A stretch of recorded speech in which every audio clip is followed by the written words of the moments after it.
Everyone will.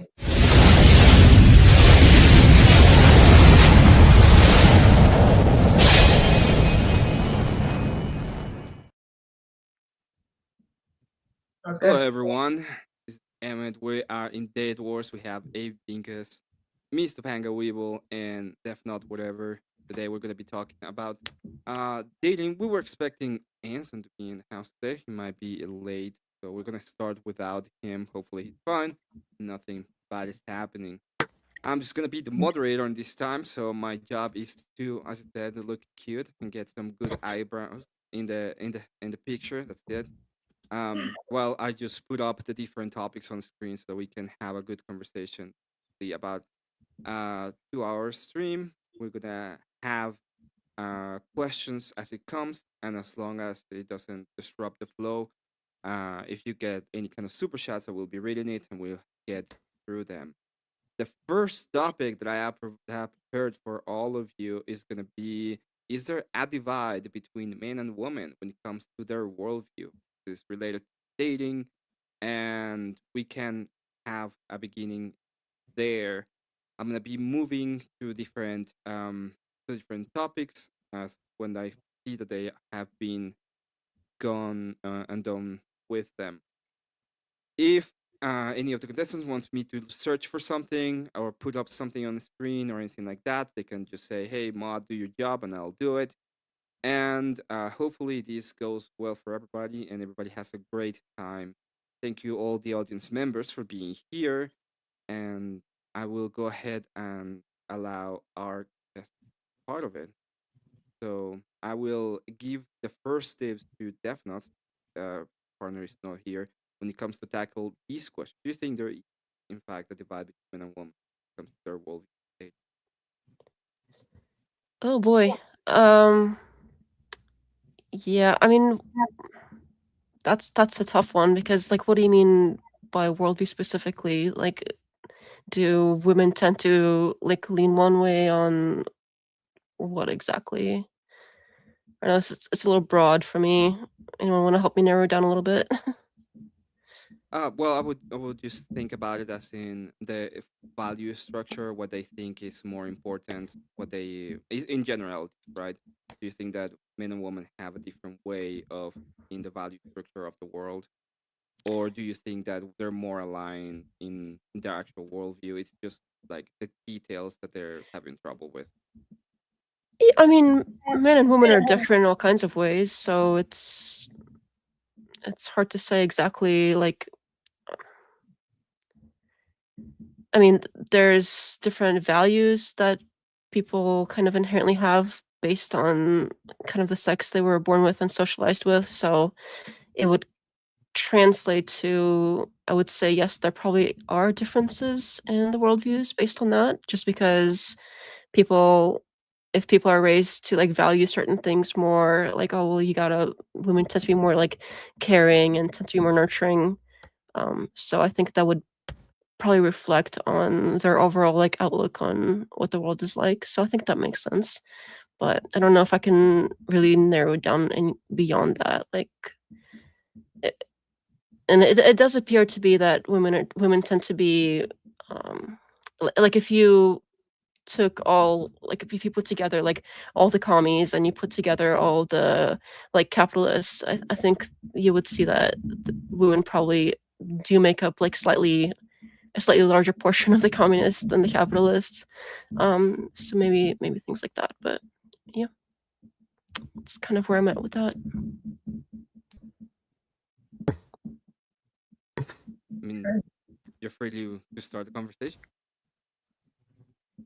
I think there's definitely a divide between men and women's worldview. I think that there's just, I think some of it is just because of like the differences in sex and how we're hardwired.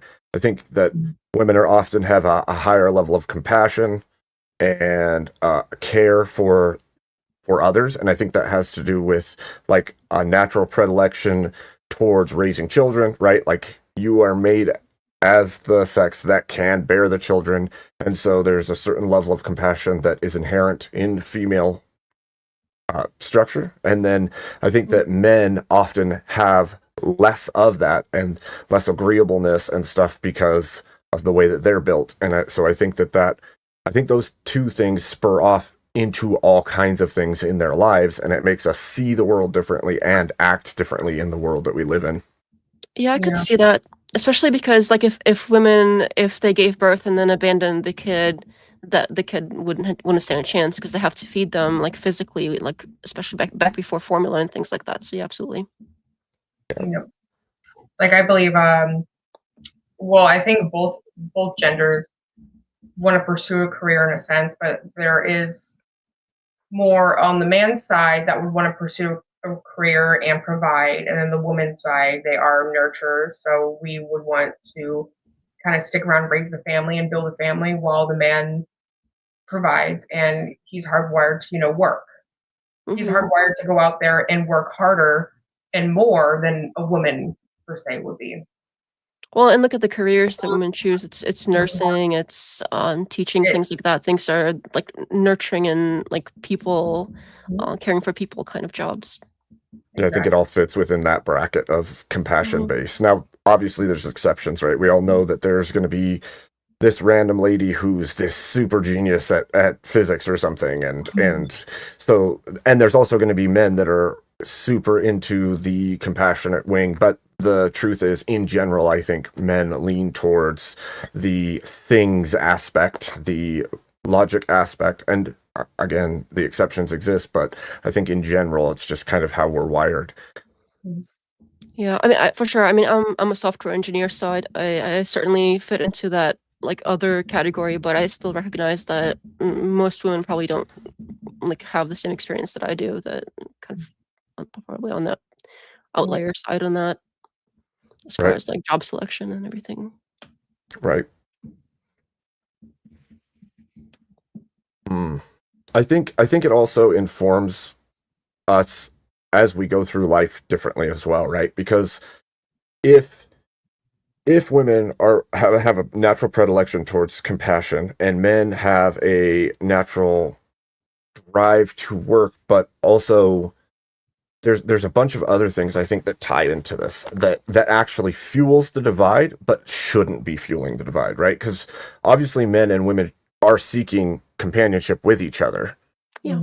And this divide is like, well, you're different and you're focused on the wrong things. Well, no, they're focused on the things that women are built into them. Do you see that a lot of like the men like saying, oh well, women are interested in all this stupid stuff, and women being like, oh, men are interested in all this stupid stuff? I don't really see that a lot. I think to a point. I don't think it's tailored that way, but I think what happens is our natures can get out of control, so to speak. So like if a woman seeks compassion from others in everything, then it's going to be really hard to understand the male half of things, right? Because they're going to think, oh, he's heartless, oh, he's a piece of crap, but he doesn't even feel the same things that the woman is going to be feeling. And I think on the other side, he's going to think, why isn't she just doing the duty? Why don't they care about this thing? Because he doesn't get it, because he can't see how she sees the world. And so I think that is the weird division that happens. Like, if they don't get each other because they've never been shown, or I swear that like as time goes by into the newer generations, I see more and more of the male side not even understanding anything about the female side or how things naturally act in the world. And the same is true on the feminine side.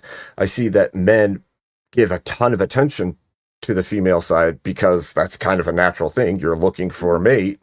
And I think that the female side will eat that up because you're going to like getting good attention. But then there's a disconnect because they don't actually know why they're acting that way. And I think that it used to be kind of natural. You just expected that. You knew that women or men are different and they're going to act differently in the world. And there was some level of acceptance to that. And now it's like, I don't know, it's a weird, I think that helps drive this disconnect because they just don't get it. And maybe I'm not up to date with like the the latest, like, youngest of the Gen Z. Is that who's dating now? I'm more of like a younger millennial, so Yeah. I don't know exactly what they're up to there, but yeah, I mean, I think it's kind of a trope that, like a well-known trope that like men and women tend to have different hobbies and things, and how, we've had basically like every other movie that has romance in it has the woman being like, "Oh, why doesn't he love me?" And he's like, "What am I doing wrong? I didn't do anything wrong." Like it's like that ongoing, like kind of what you described, like women expecting all of this like emotional stuff, and men not knowing that like they're doing anything wrong. Like they're like, well, this is how I am. Like, I care about you. Here's like all the ways that I'm showing it. And women expect like a different way of showing that, you care for them, but they're not like saying it. So it's like it's like the plot to like 50 movies probably. Well, so doesn't that really come down to like a lot of communication as well? Like I see a lot of people, like a lot of younger people don't know how to communicate with each other because I don't know if the way that they're raised nowadays, or even older people, they're just not communicating with one another. They're not wanting to even understand one another. So I think they're showing more in their actions than anything else. But there's nothing to back up with words in the end. You can't just show somebody something, and then if they don't like it, then they're just likely to go off and just go do something else instead of actually sitting down and talking with one another about it. Yeah, I think there's a lot of fear of rejection. That Definitely. rejection there as well, and they don't want to actually hear it. So Well, and I think that, like, okay, like I said before, I think that because of the natural predilections, the information age that we live in has hyper focused everything, has blown things out of proportion in very strange ways. It's helped in a lot of ways, but it's also made things harder in a lot of ways. So, like, if you're like chronically online and then you expect to understand things better, you may, because you've been paying attention to the right things, but you also may have an extremely skewed view of how things actually work. And so I think that heightens, I think in some ways that super heightens the divide. And so I hear often like no one's dating. Like there's tons of people in our spaces that I know of that are just a whole bunch of single people because it's very hard to date because there's no intention in it anymore. Like they're not sure if people are actually looking for a mate. And even if they do find a mate, are they willing to stick it out to do the hard work of making the relationship work? Because everything in the world is telling you if you're not happy, just walk. It's all good. I mean, if you're not happy, you need to go find happiness. And what I hear too a lot about is like the whole like being online, like ghosting people. Like there's a lot of people just plain out just not responding. They'll block you, and there's nothing to it. There's nothing like that. That's the end. And there's a lot of that these days because everybody is on the internet. Nobody wants to go out and actually socialize with one another. And Yeah, I heard about that. It's a lot easier to ghost somebody if you haven't been actually physically hanging out with them a ton. If most of your relationship is online, like it's a lot easier to just be like, oh, well, pretend the person didn't exist if you suddenly don't like them anymore. And yeah, I think that's a shitty trend that I'm definitely seeing a lot of. It is. But as far as like the online aspect, also, I think a lot of it is there's this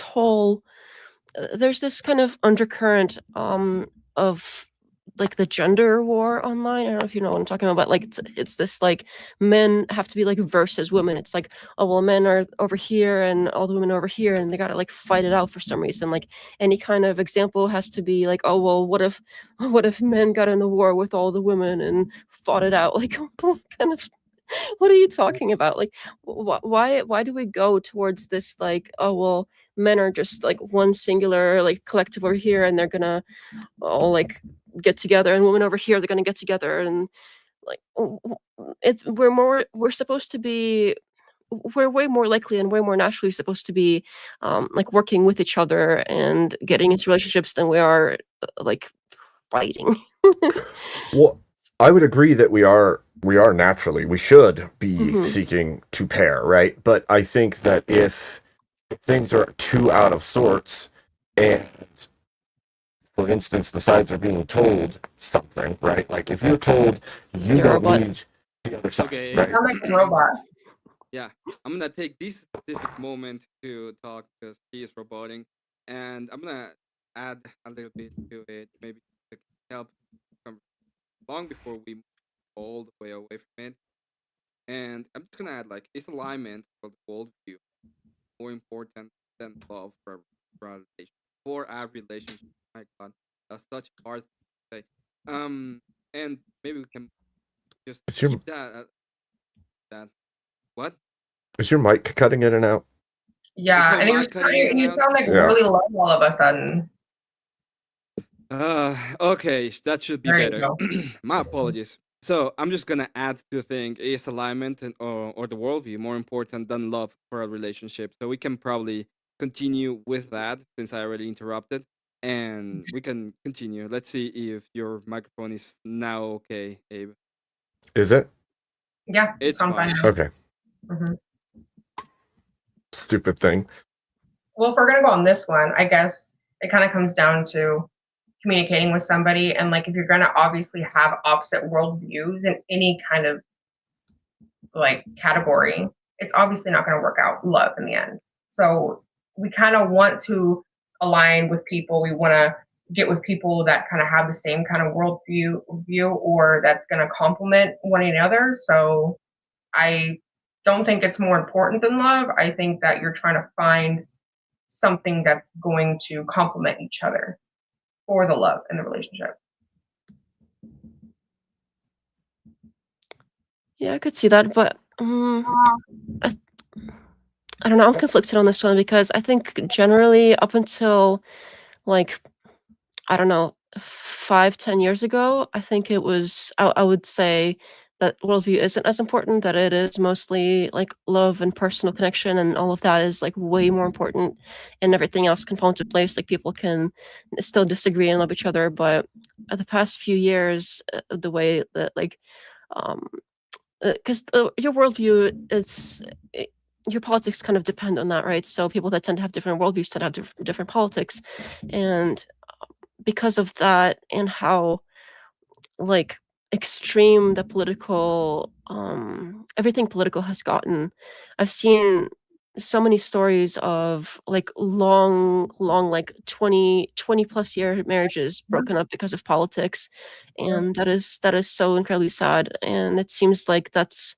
people have chosen to value their political differences and like build up this whole like fighting over that more than um like the personal connection. So I think that has changed recently, but I don't know if it's just me. I get that sense for sure. I don't have data on that, but that's kind of from seeing a lot of stories and stuff recently that I haven't seen, before that in the news, etc. And just the overall kind of sense of the political atmosphere of that's kind of what I've gathered is people just care so much more about politics than they used to. Yeah. So I would say there's a weird delineation here, right? Because in the past, if we look at like throughout history, I would say alignment was the norm above love. I think that love plays into everything, obviously, but I think that alignment was very important because it would have been tribal peoples, or it would have been people from the same area or the same region. They would have been commingling with, so there'd be less difference in worldview and alignment. And I think as modern times have come about, it's moved away from that and towards a find somebody you can love and build that love and all of that. And I think that yes, that's important because I think that it's what is a driving force behind making it work, keeping it together. But I think that in my case, I would say I think they're equal in a lot of ways. I think if you are too offset from your partner, your love would have to be outrageous to survive it, right? If you took somebody with diametrically opposed views, even if you loved each other, there's going to come a point at which they're going to do something that is evil in your worldview, legitimately evil, and then what? You just keep loving them and they keep doing it, and there comes a breaking point at some juncture. And so I think that there's I think that there's a certain level of they must go together. You must have an alignment and a love for one another to even make it work in the first place. And it doesn't mean you have to be perfectly aligned, but there has to be some congruity, because otherwise I don't think you can do it. I agree with you. I've seen tons of marriages that were 30 years long, and one's Hindu and one's Christian, and it never was an issue. I think that as we progress into an era where everyone is mingling way more because of technology, because of travel, because of all the things that we've opened the world to, I think that the differences are becoming more and more apparent. And there's also definitely a level of political division by design, right? So we see campaigns of groups trying to create as much division as possible. And so when you put all that together, I think that worldview is becoming more and more important again, like it used to be. Yeah. And I think that there's going to be times, like for myself, I've been married 17 years. There's going to be times where you love your partner, but you're not feeling that love right now. And that doesn't mean you abandon ship. So what holds you together during that time? Your commitment, right? And so it's like people who do love each other but have a lack of the feeling of love for a time will abandon ship if they don't have some congruity in their worldview and the structure of their relationship. So I think part of the like abandoning ship quicker also comes from the way that our culture was built was really like around families, and you used to have like 3 generations in a household. Your family used to know the family next door. You'll like went to church together, whatever community thing you did. It didn't, it doesn't have to be religious, but I'm just giving an example. And now people are so much more divided. Like nobody knows their neighbor. So if you break up with your husband, nobody's going to be like, oh, nobody's going to judge you for it.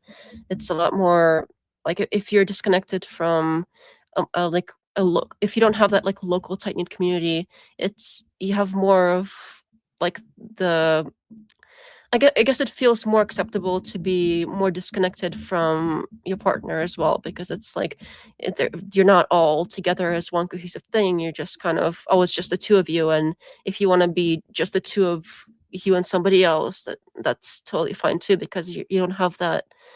It's not going to be awkward or anything. Like that's a different thing though. You know what I mean? It's kind of right. There's no social judgment, right? Yeah, there's far less social. Your decision that you're making is like a couple. Mm-hmm. Yeah, I think that actually plays into everything. I've had this theory for a long time, and I've said it before on my channel. I think that families are like the building block of society, and if you have strong families that build community, you now have a strong community, and that just kind of scales up until you have a nation that functions well, because you have strong families who are also mingling with other families, and everything continues to build into a strong, cohesive thing. I think absent that, as we see, there's been like a degradation of things, and we look at like the divorce rates at 50+%, and all of this fall apart seems to be like there's no real cohesion anymore. Everybody's just doing their own thing wherever. And it's like, if we continue that direction, does it break even more? Because that's kind of what it seems like at this point. Like just, yeah, it seems like a general like less and less value is being placed on family in general. Not only like a married couple, but also their larger family. It seems more like people are broken up into smaller and smaller pieces, and if you keep breaking things up smaller and smaller, eventually it's just you and you're alone. Well, yeah, and I think a lot of people don't have like they always say it takes a village, no matter what you're in, and people don't have that anymore. People don't have the villages anymore. They don't have anybody to help build them up. So I think it's easier for them to break down and go their separate ways. I think that the whole like it takes a village part, usually that's referred to like raising kids, and it seems like a lot of there's a lot of issues going on with young mothers and feeling alone, and like they have to take on everything because whether the mother works or not, it's usually up to the woman to raise the kid, and let's be real, it tends to fall on the woman to like raise the kid and do most of the household chores regardless of whether they both work or not. And, like in this economy, you kind of have to.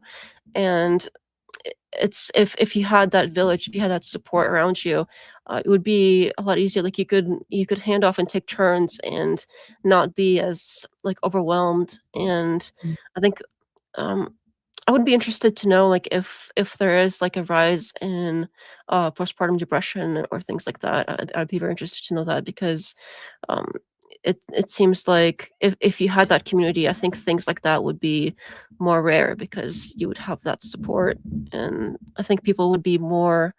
Um, I think the birth rate might also improve, because I know a lot of people might not want to have kids because they're like, well, I'm not ready. But if you had that support, you would probably feel more ready, because you're like, well, if I have to do something, if something goes wrong, like I have something to fall back on. It's more of like a feeling of like you're not alone, so you could take on more than if it was just you. So I Don't you think think in the everything's good. past Mhm. Don't you think in the past that a lot of that was facilitated through the church, and we're not seeing that as much today, that people have kind of spurred away from? Because I would say the thing that built a lot of community Yeah. between families was going to Mhm. church with each other, and then because you have that connection through your religion, then you also still do things outside of church together. And I don't see that nearly as much, although I would say in my own community I see it from the churchgoers. They still do things together outside of the church, but I don't see it in the wider community, like almost not at all. Yeah, I do think that church is an example of doing that, and that's still something that's around that has, sort of persevered through this whole like communities falling apart.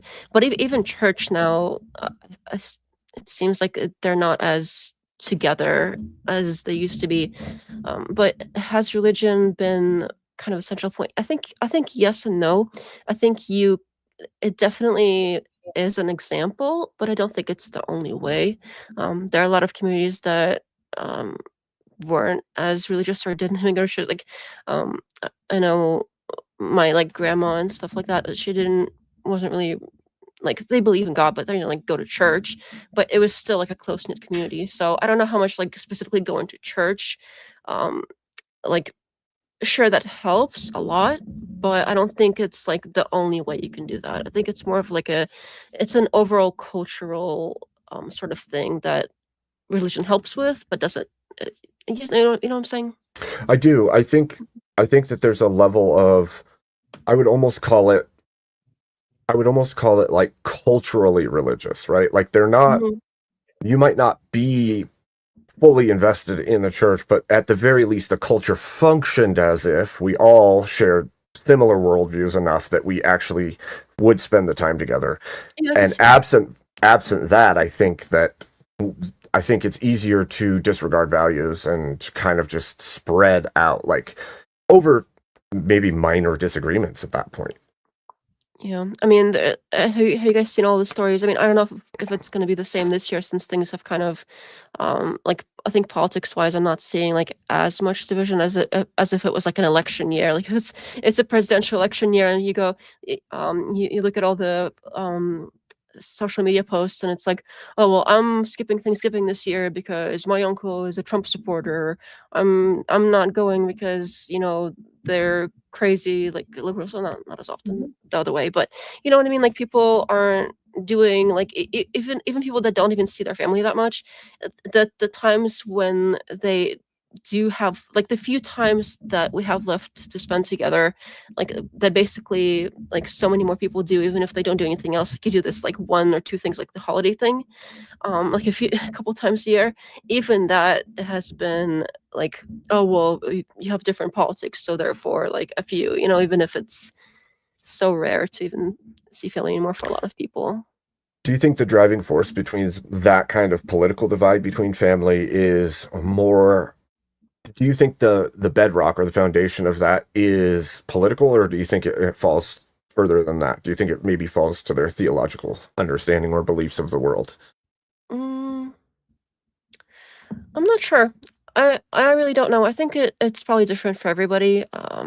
People who aren't I think a lot of people they're basically submerged in like a single political like if you're on the left or you're on the right, that people tend to be submerged in news in a way that makes it seem like, oh, these other people are so evil, and it's really like politics focused. Oh well, they believe in this policy and this policy and this policy is going to make the world so much worse. They don't care about these people because of these policies they want to implement.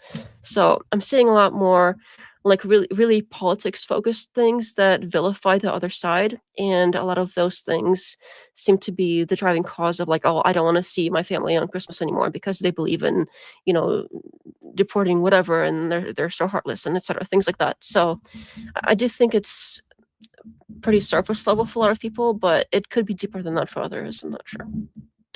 See, one of the things that I've thought of many times is like we started this conversation with women are more compassion based, right? And men are more duty or work oriented or logic oriented, whatever you want to call it. I think that leads to some of the issues we're seeing today also in the political sphere, because what happens is the left oftentimes prides itself on being of the people and social benefits and caring for people and compassion based, while the right is the other side. And so what happens is you end up seeing a large portion of women, specifically single women or women unattached to anything, going to the left, and you see young men who are unattached to anything moving to the right. And I think that that growing division politically is also connected to the growing division of the sexes. Like you were saying before, the battle of the sexes online, where you're seeing like red pill and men's movements and women's movements and all of this stuff. I think that, again, I think that it's at least partially driven by the natural in the people, but also being hyped up uh, by movers and shakers that want that division to use for their benefit. Yeah, I could see that. I could see that for sure. Which is terrible, because hmm I don't think But it's good for all of us. yeah, it's like all we gotta do is like if you're on the left and you're on the right, all you gotta do is, you know, get married or whatever, and you can both be in the middle. How's that? I don't know if Yeah. that works, man. I do think people, I don't know. That's another thing that I kind of get the sense of, but again, I don't have data on, is that it seems like people were closer to the middle, and then we're just moving further and further out in both directions. That's kind of how the world feels to me. Mhm. Well, I think it comes to extremes too, because I think things that used to be completely unacceptable have become more acceptable or completely accepted by the wider society, or at the very least, they're indifferent to it. And I think they used to matter so much that most of society would agree that this thing shouldn't be done or this thing should be done. And now those things are kind of unfettered. You're And robot, when- man. Yep, you are roboting again. Mm. Thank you, Dumping Wheel, for that. Welcome. So once again, using the rude interruption by Robot Abe, I will go ahead and put up the next question of the topic. This is a question that I thought was kind of interesting, and I know I'm interrupting, but what do you think each one of you is an action that you will consider to be unacceptable in a relationship? Something you would absolutely like break all ties. And maybe we can start with Pang, and then I'm gonna interrupt a little bit, but go through all of you, and then we're gonna open up again. Action that would be considered to be unstable for a relationship. There's a few. I would have to say maybe the disrespect, constant disrespect from your partner. You know, like you can agree to disagree with each other, but when it comes down to disrespecting them, and you know, again, like their worldview, their alignment with things, disrespecting someone, especially on public, especially in front of people, that is definitely unacceptable. Abe, I think you have a little bit of an echo. Well, yeah, this happened before we got on as well. Just a tiny bit of an echo. It's trying to use the wrong mic, that's why. Oh, okay. Okay. I think it's better now. I don't hear a double. You want me to go next? Is that? Yeah. Would you please go next? Okay, I would say that there's probably a plethora of things I could say, but I would say infidelity is probably super high on that list. Probably the number one is like cheating, going outside of the marriage for sexual gratification. But I think tied into that would still be like there's plenty of forms of this, right? You could have a physical affair, it could be an emotional affair, it could be all kinds of things, and I think that's definitely overstepping, and it is unacceptable. Yeah, I think kind of the basics, cheating, any kind of violence, obviously. If there's and another thing is like if there are disagreements and fights, like how are those fights handled? Is it still like can you still if you're fighting, can you still feel like the other person loves you during that encounter? I think that matters too, because if people fight, and everybody's gonna have a fight at some point, that's gonna happen regardless. But it's how that's handled, and if during that you get called all sorts of names, then you can feel like that person like really really like doesn't like you at that point. Regardless of whatever the fight is over, it doesn't even matter. But I think you at that point can tell like, oh well, maybe this isn't like the deep down part isn't there. Yeah, I feel like when you're really angry and if you're somebody that just kind of spurges out, I feel like the truth kind of comes out in your anger and you can't really take that back. Yeah. So, and people are going to say hurtful things, but it's like there's if they like hit your deepest insecurity over a fight, that's unacceptable. Then you know they don't really love you. Yeah. Piggybacking out of that, I heard not long ago that there's like certain couples that have like a rule saying that they cannot go to bed while they're like angry at each other. What do you think about that? Oh, well, that's exactly. I don't know if I was telling you that. I don't know if we were on a channel, but I told somebody on a debate that that's what me and my husband do. Like, we don't really, like, even if we're angry, like, neither of us sleep on the couch. We go to bed together, and we don't bring up the D word in our marriage as well. It's just how we are. Like, if we feel like we're getting too heated in an argument, we're going to pause. We're going to walk away from each other, and we'll come back to it when we're both level-headed and can actually discuss it with one another.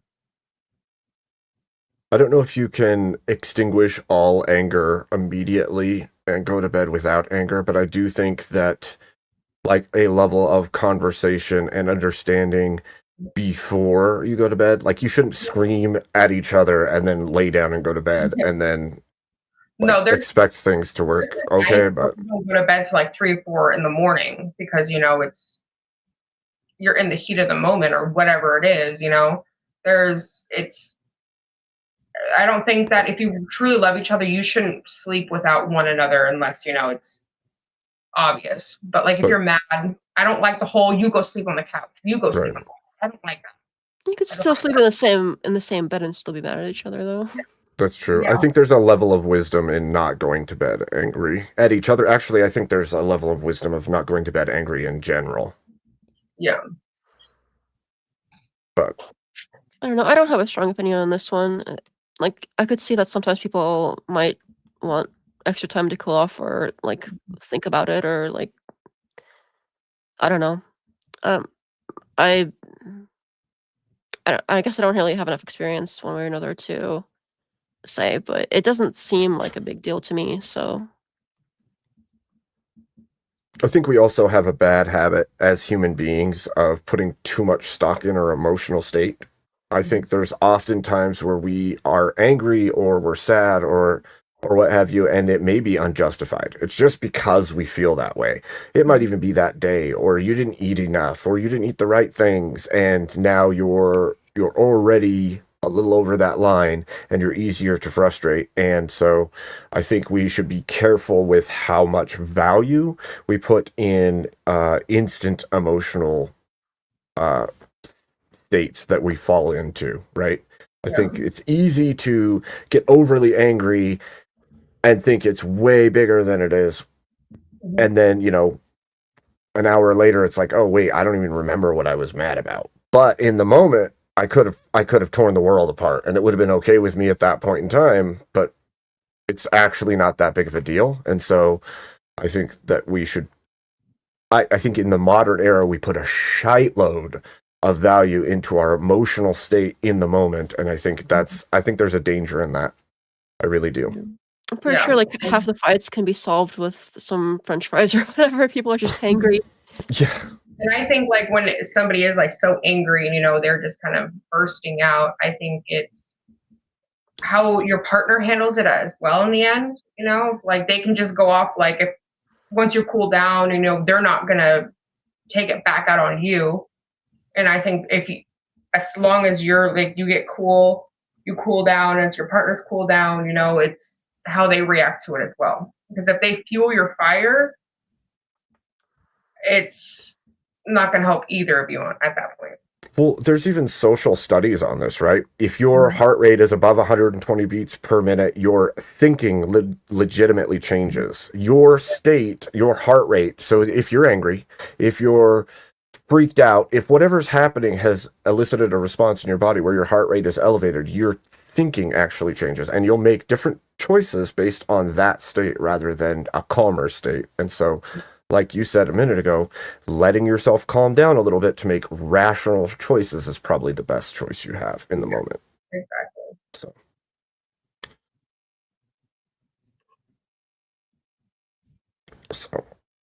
And that makes sense. Sorry. One thing you said earlier was something along the lines of like, oh well, once you come down, your partner shouldn't like keep the fight going and things like that.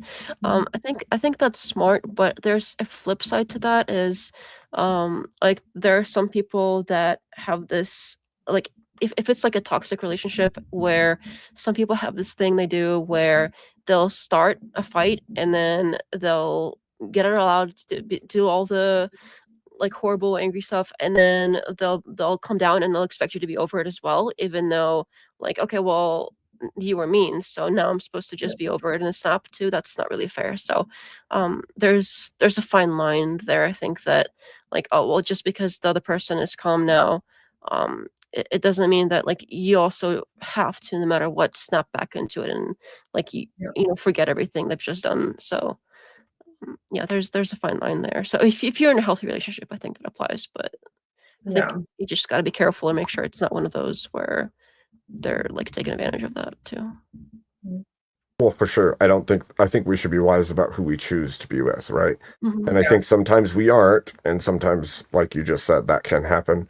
And I think in those times, things have to be adjusted, definitely. But in the moment that you have built a good, strong, not unhealthy relationship, I think that it's best to make bigger decisions once you've cooled off. Yeah, no, I agree.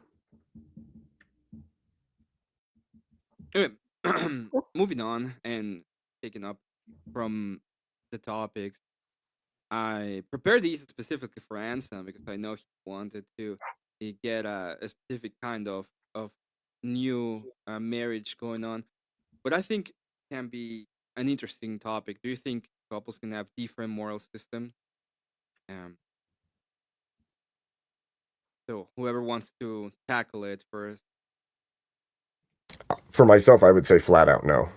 Yeah, no. Yeah, I'm having trouble picturing how that would work. Yeah. Okay. I'm trying, and it just doesn't seem. I don't think it's gonna work possible. Out. Yeah. Yeah, I don't think so because you couldn't be with somebody who you don't see as a good moral agent. Like you wouldn't be able to put faith or trust in that person because you would question their morals in almost every choice they make because you know that they're disjointed from what you believe to be moral. Yeah.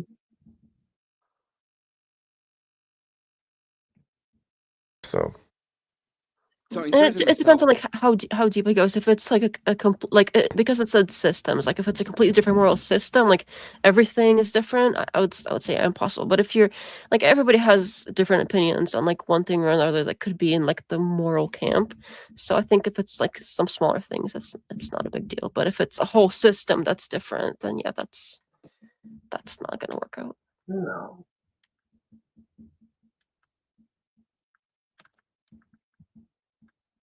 okay. Well, is it So something we all agree on?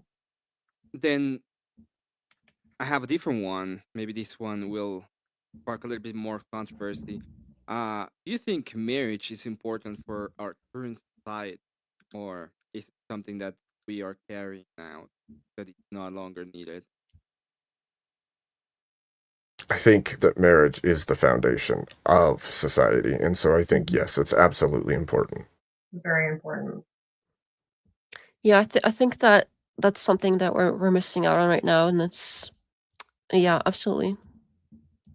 Because I mean, kids need that stability of like, oh, you have mom and dad, you have the same last name, you're like a cohesive, like singular unit, and without that stability, we're seeing a lot of kids like have split homes or one home, and like half their family is gone or like separated somehow, and that's I think that's part of the reason why society isn't doing so great recently. A lot of kids grow up angry, resenting one or more parents. So Mhm.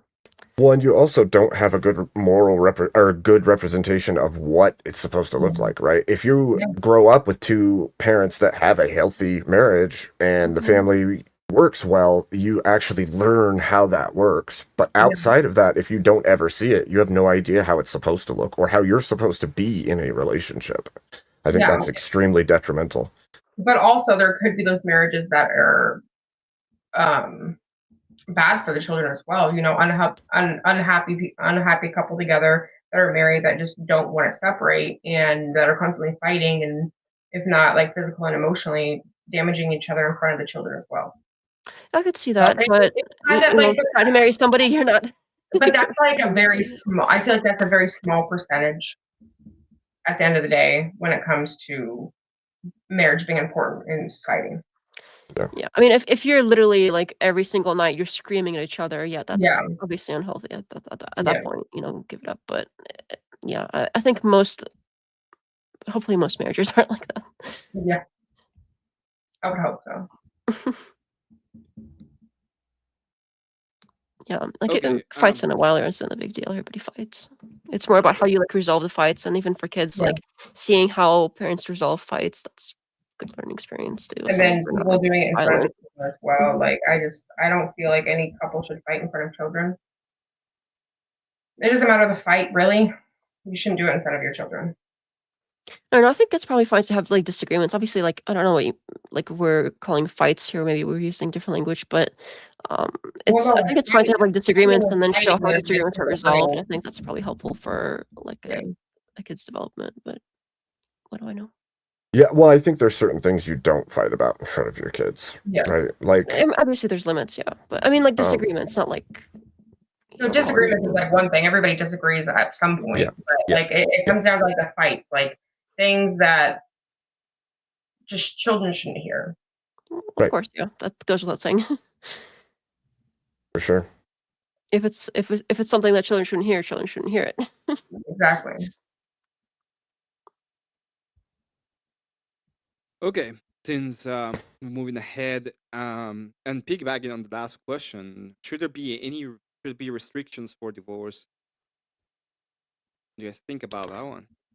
I think that if a divorce is going to happen, it needs to be justified. I think that no fault divorce is literally detrimental because if you can walk out, like I said earlier, if you just feel like you're not happy one day and you decide you're just going to walk because of it, but you have children, like you've now broken a family without working through things.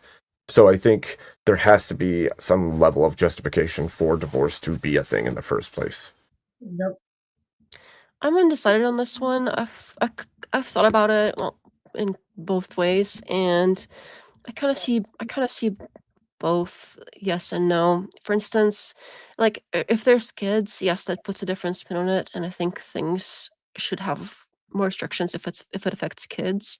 But if you don't have kids yet, I think, yeah, I don't know. That's a tough one because if somebody like really doesn't want to be with somebody, they will find some reason to make it worse, to drive it to the point where they will give you a reason. Like if you Sure. have to have a reason to get divorced, they will give you that reason, and that could be worse for everybody. Like they could accuse you of something you Yep. didn't do. Right. They could actually like start, whatever drama leads to whatever violence and like So escalate things. let me ask you this question, Defna. Do you think if there was some level of justification required for divorce, it would make people less willing to marry because they know they can't get out of it if there isn't a legitimate reason? Um, I don't think so. I think when people are in love and they want to get married, they're not usually thinking about like getting divorced or downsides, obviously, because if they did, they wouldn't get married because of the like rate of divorce is clearly very high. So if people really considered the downsides, maybe they wouldn't do it so much. But What if I don't think so. what if there was, you must have a justified reason for it, and in order to get your marriage, you would have to first undergo some, like, you're getting married, this is a permanent thing, unless there's a good reason, like a small course or something that in order to even get married, you need to take this and then you can go ahead and get married, but you have to know this information before you do it. Mm, maybe I could see that being a good idea, like some kind of like counseling thing, maybe like counseling slash like class on conflict resolution, or I don't know. I could Right. see like something like that, but the problem is like Yeah. scaling and like the actual availability of like where do you get this stuff, and like what if there's a shortage of that kind of thing? Does that mean like people won't get as married as much? Like it seems like it could cause a bottleneck and the thing. But also like the government adding additional rules is kind of not, I tend to kind of, that gives me the ick. Well, So I can say, like, previous to now, it would have been, again, it would have been church oriented, right? Because you mhm. would be married in a church, so then you would have to first go to the, whether it's a pastor or a priest or a minister or whatever it is, you'd go to them, and all of it would be through them, right? So there would Mhm. be some awareness of, oh, this is a permanent thing. There's an actual sacrament to this. It's actually important. It matters to society and to me and to my future family. And so I think that that level of disconnection, where you can go to the justice of the peace, get a piece of paper, and in a lot of states, it doesn't even matter. They don't even have to be ordained in any way, shape, or form. They can just sign it as long as they're a witness, and now you're married. Well, I think that that takes away all of the, like, this is actually a serious thing. It's actually a big deal, and it affects the rest of your life. Even just one, say you're married a few years, you don't like each other that much by the end of it, and you didn't have any kids, it's still going to have an effect on your life. Mhm. From then forward, you're still going to have some weird detached relationship with that person. There's going to be a division of goods and things that were procured between the two. So I think that there's no Mhm. level right now where people actually have to understand that what they're jumping into has after You're effects. roboted again. You're a body Yeah. again. On the other hand, like even a lot of Christians have a pretty high divorce rate. So, um, their religion doesn't seem to save you. I mean, sure, there's different like sects. Apparently, like if you're Eastern Orthodox or Catholic, it's a little bit lower. But like Protestants, like it doesn't really help that much to be Christian. Um, like it's still pretty high. So I don't know. I think there might be something to it, but maybe having it be like strongly suggested. But I don't know about mandatory. Like I'm allergic to mandatory. So. Well, I think that people should go through some kind of counseling or some kind of course before they get married, just because it would decrease the divorce rate, because decreasing the marriage rate isn't going to affect as much as decreasing the divorce rate on somebody, especially like what Abe was saying. Even if you love somebody, things don't work out, you get divorced, you still have that attachment to somebody, and then you go down the road and you want to meet somebody else, and then they find out you've been married before, that can cause a red flag on yourself in the future for anybody else that you want to build your actual future with. Yeah. Yeah, I think there's a lot to this. Super robot. Him. You're roboting again, Abe. You're super roboting. Okay, I'm gonna use this moment to grift. If anybody wants to send up a question for anybody on panel, you can just go ahead and send a super chat. I will be doing that, and I'll be putting them up and thanking you all. Let's try this again, Abe. Say test. Test. Okay, you're Test. good now. Thank you. Yeah, you're good. Thank you, God. Stupid thing.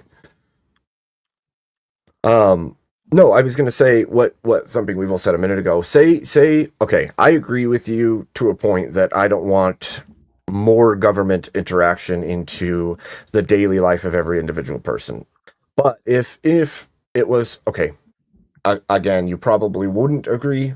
I'm not sure, but if all marriage went through the church, even though there's a pre-existing, it must also go through the state, and then was governed through the church for pre-marriage talk, and even if you're not a believer, I don't think that there's any harm in going to the church, and because even people who are non-believers still get married in churches most of the time, or at least have a minister of some kind to officiate the wedding.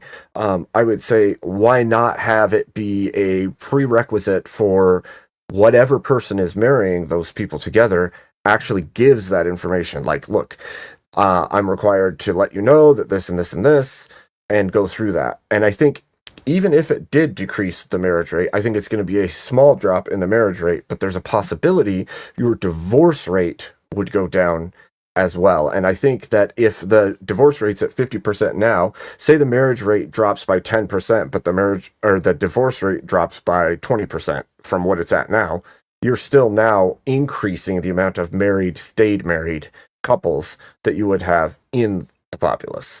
And so I think there's something to that, even if it was people who are non-religious going through the church to get married and getting that information of, hey, this is kind of serious.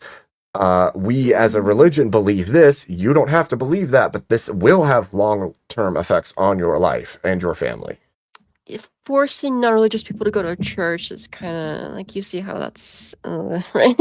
I do. One thing I could agree to is maybe like having more education, and say even like requiring a high school like course or short like a few days of like education of like, here's like divorce statistics, and here's common reasons why people get divorced, here's how you know if like somebody is a good partner for you, here's how to find out if you're like morally aligned, if you're like things that, like, if we go out and find these stats, like here are reasons, not like reasons, but like here are things that mean you will most more likely to get divorced, like if you're misaligned on like your religion, for instance, or you're like misaligned on politics. And if we go out and find these things, and if it's like an age thing, if it's like class, like money class thing, if we go out and find these things, like which are the most important, like which markers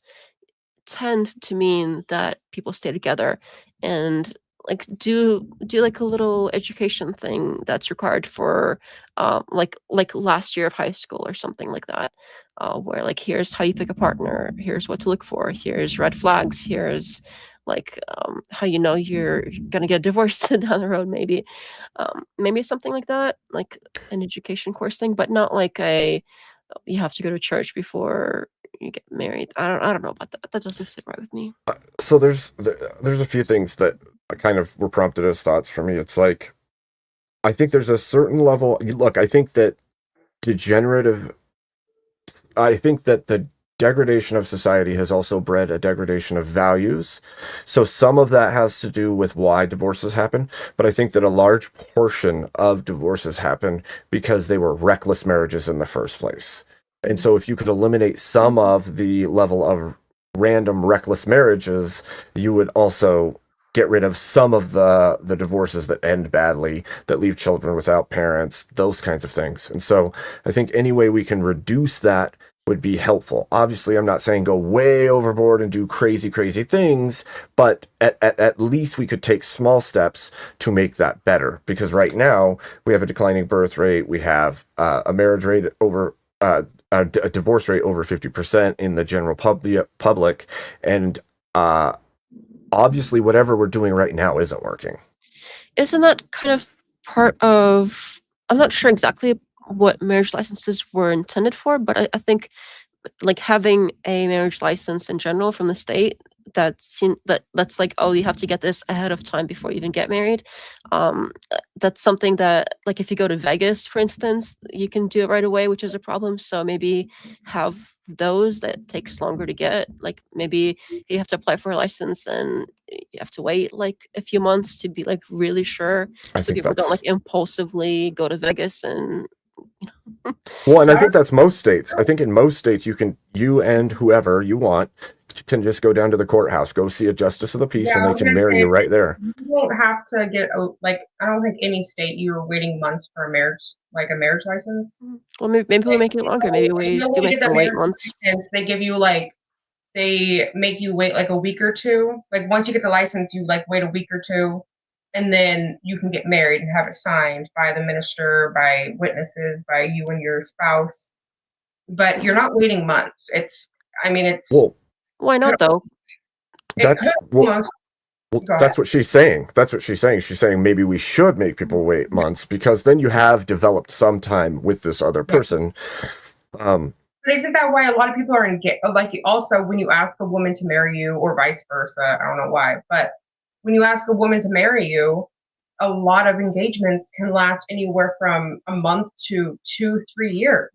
Yeah. Yeah, but that's part of it. Like once you go and you do the paperwork and you're like, oh, this is real now. Like people can ride on this like high of like, oh, we're doing this, like, and just kind of ride it all the way through to like you're married now. When if you put that little barrier, like it's not going to hurt anybody if somebody has to wait a few months to like be legally married.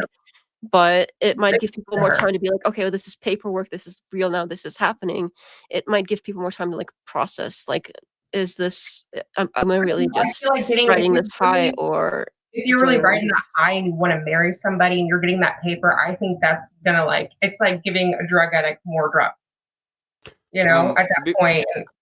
I don't think so. I think a And large so, portion of this actually falls to the fact that we don't court as we did, right? Dating has become this random thing where it's almost just fluid and we don't know what it actually means if somebody's dating somebody or they went on a date. And courting used to be a process to get to know that person before you step into, hey, we want to build a life together. You had to actually go through the rigors of a courtship. And I think when we got rid of those kinds of traditions, we now see people dating, which could be a day or it could be 6 months, you don't know, and then they get married.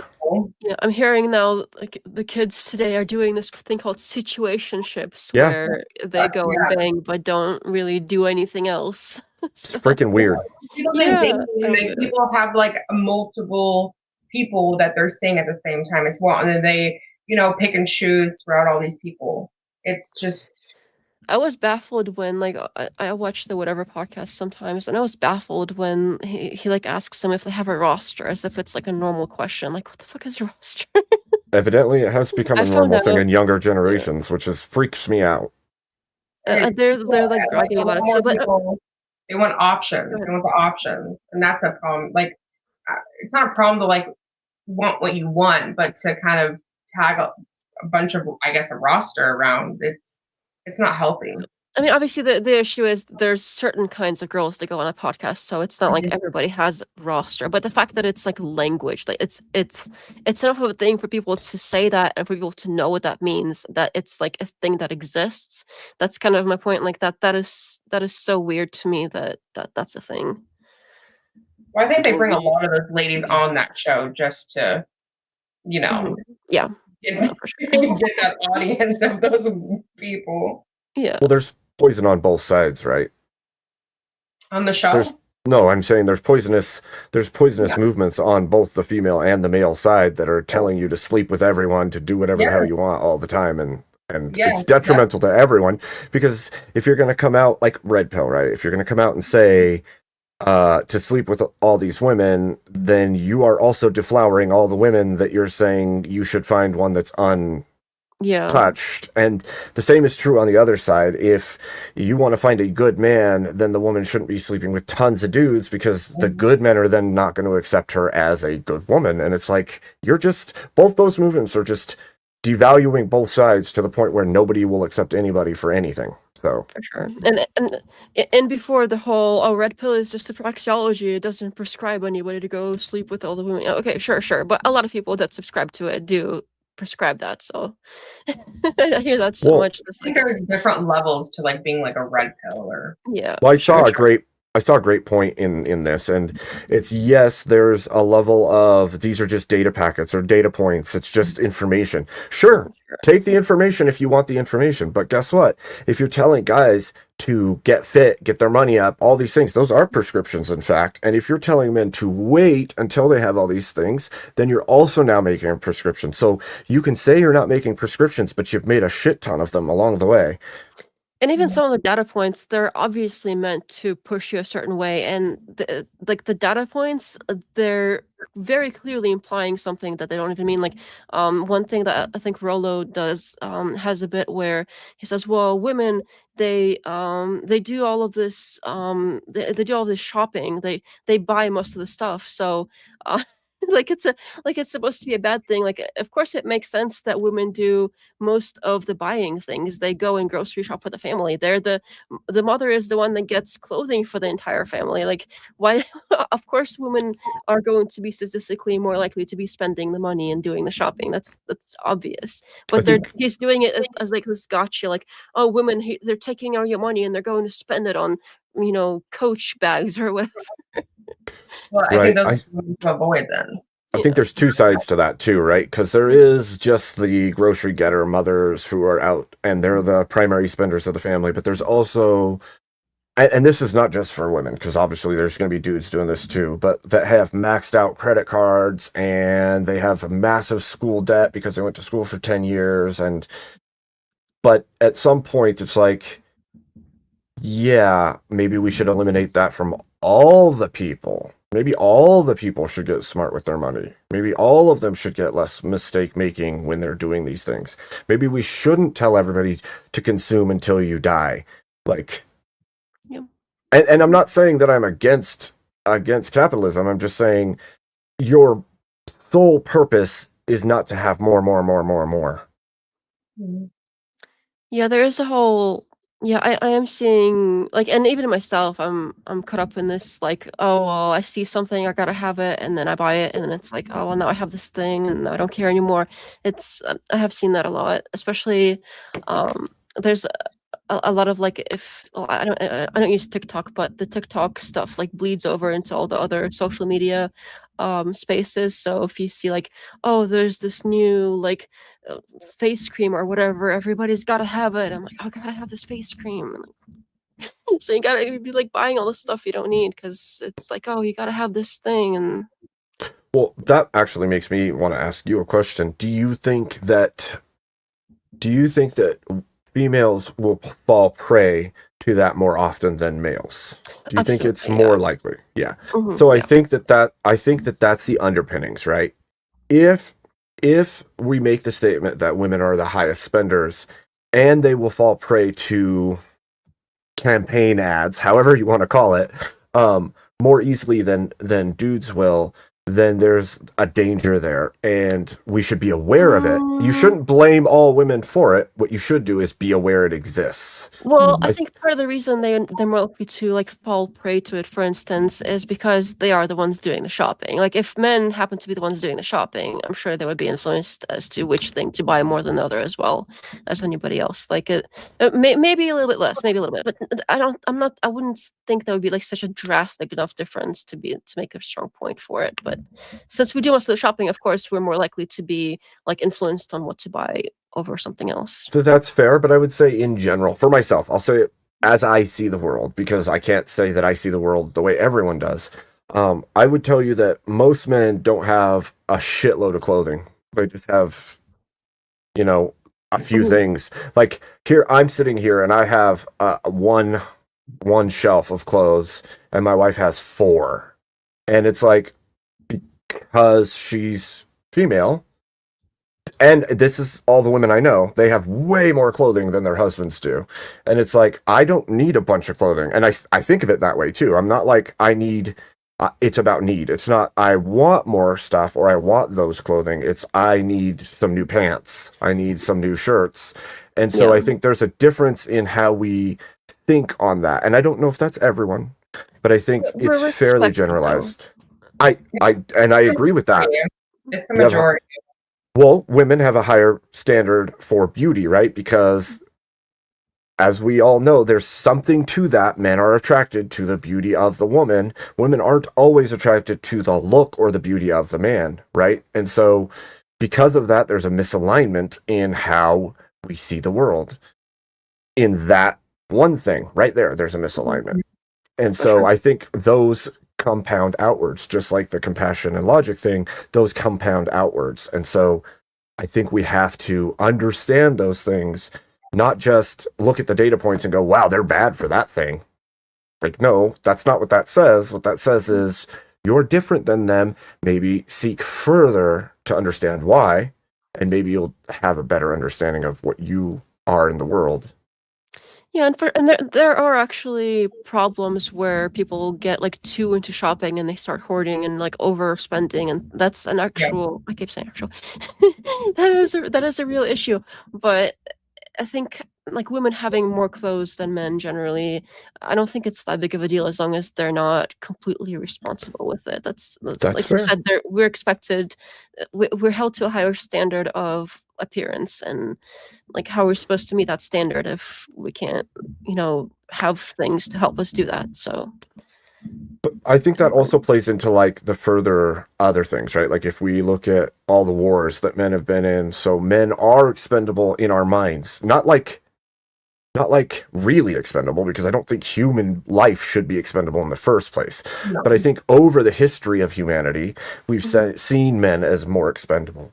Men are supposed to just go do the hard things, like all of those things. And I think that all still is connected to that disconnect between us. Like, yes, that is the way it is, and yes, that's our natural predilection, but that doesn't change how we should value each other, right? Like, but there is some level of that these days that I've seen from just random takes of people where it's like, oh, we don't need men, or oh, women are this. It's like that disconnect is weird, and I think we do need all the men, and we do need all the women, and we do need to get on the same page, because if we don't, we all suffer. I think a lot of it comes from, I think you mentioned a lack of respect, maybe. I don't know if I'm hearing that, but that's what I was thinking as well. Because it's like, it is true that historically, like if a ship goes down, it's like women and children go on the lifeboats first. It's our part of our human nature, because that's how things have always been. But part of that is also like the women and children respecting the men for that sacrifice. And even though today it's unlikely like that we're going to be in that situation where men literally have to give up their lives for us, but I think if we expect that to happen, I think we also have to respect them for it. And if we don't respect men in that regard, and respect them for like it if we expect them to sacrifice for us, but we don't respect them for it, I think that's wrong. And it kind of makes sense for men to be resentful about that. Like, oh, well, if something were to happen right now, I have to give up my life, but they don't even respect me. Like, why would I do that? So I can kind of see that too. Okay, so I would say I agree with you for the most part, right? Most of the time we're not on boats that are going to go down and the women get the stuff. But if you look at things like, you look at Ukraine, there's a war going, they're going to conscript all the men to go to war. The women are not responsible to do that. And the men understand that that's our duty. We are the men. That's our duty. We will do that. I think some of this is trained into modern people, right? They're told or they learned their whole life that we're the same. There's no difference. Men aren't, whatever. And I think there's a certain level of disrespect on purpose that's trained into us in society. And I'm not saying it's a one-way street, because I think it happens on both sides towards each other. But I would ask you this: why is it that we give those seats to women on the boats? Why is it our responsibility to go and die in war, but not the women and the children? Well, we are more valuable because we are capable of procreation generally. Right. So I would say that in the heads of everybody that really examines it should be the take. Women can make children. They have the ability to carry that child to term, and the children are the future of whatever your country is, whatever your people is. And so men take that responsibility to foster the ability for women to continue having children and for the children to survive so that we have another generation after that man is gone. And I think I agree with you. I think there should be some level of respect. That doesn't mean just respect everybody aimlessly for no good reason, right? Sure. Because there's definitely a level of that person's a piece of crap and I'm not going to respect them. But I do think that there's a loss there, because if I go to biblical values, which you may not agree, but biblically it says that wives are to respect their husbands and husbands are to love their wives. And I think that there's an equation there where women need that love. It doesn't mean men disrespect your wives but still love her. It just means that the thing that women need more is love, and the thing that men need more is respect. And the moment men in relationships feel completely disrespected, there's a shut-off switch. And I think the moment women feel not loved, there's a shut-off switch. And I think that that's an old lesson that we have kind of moved away from and lost a little bit, because I've seen it tons and tons these days where women think, as long as I love him, I can do whatever. As long as I give him my love, then everything's good. But there's no respect there. She isn't paying respect through that love. And so then the man feels disrespected because of things that are said or done.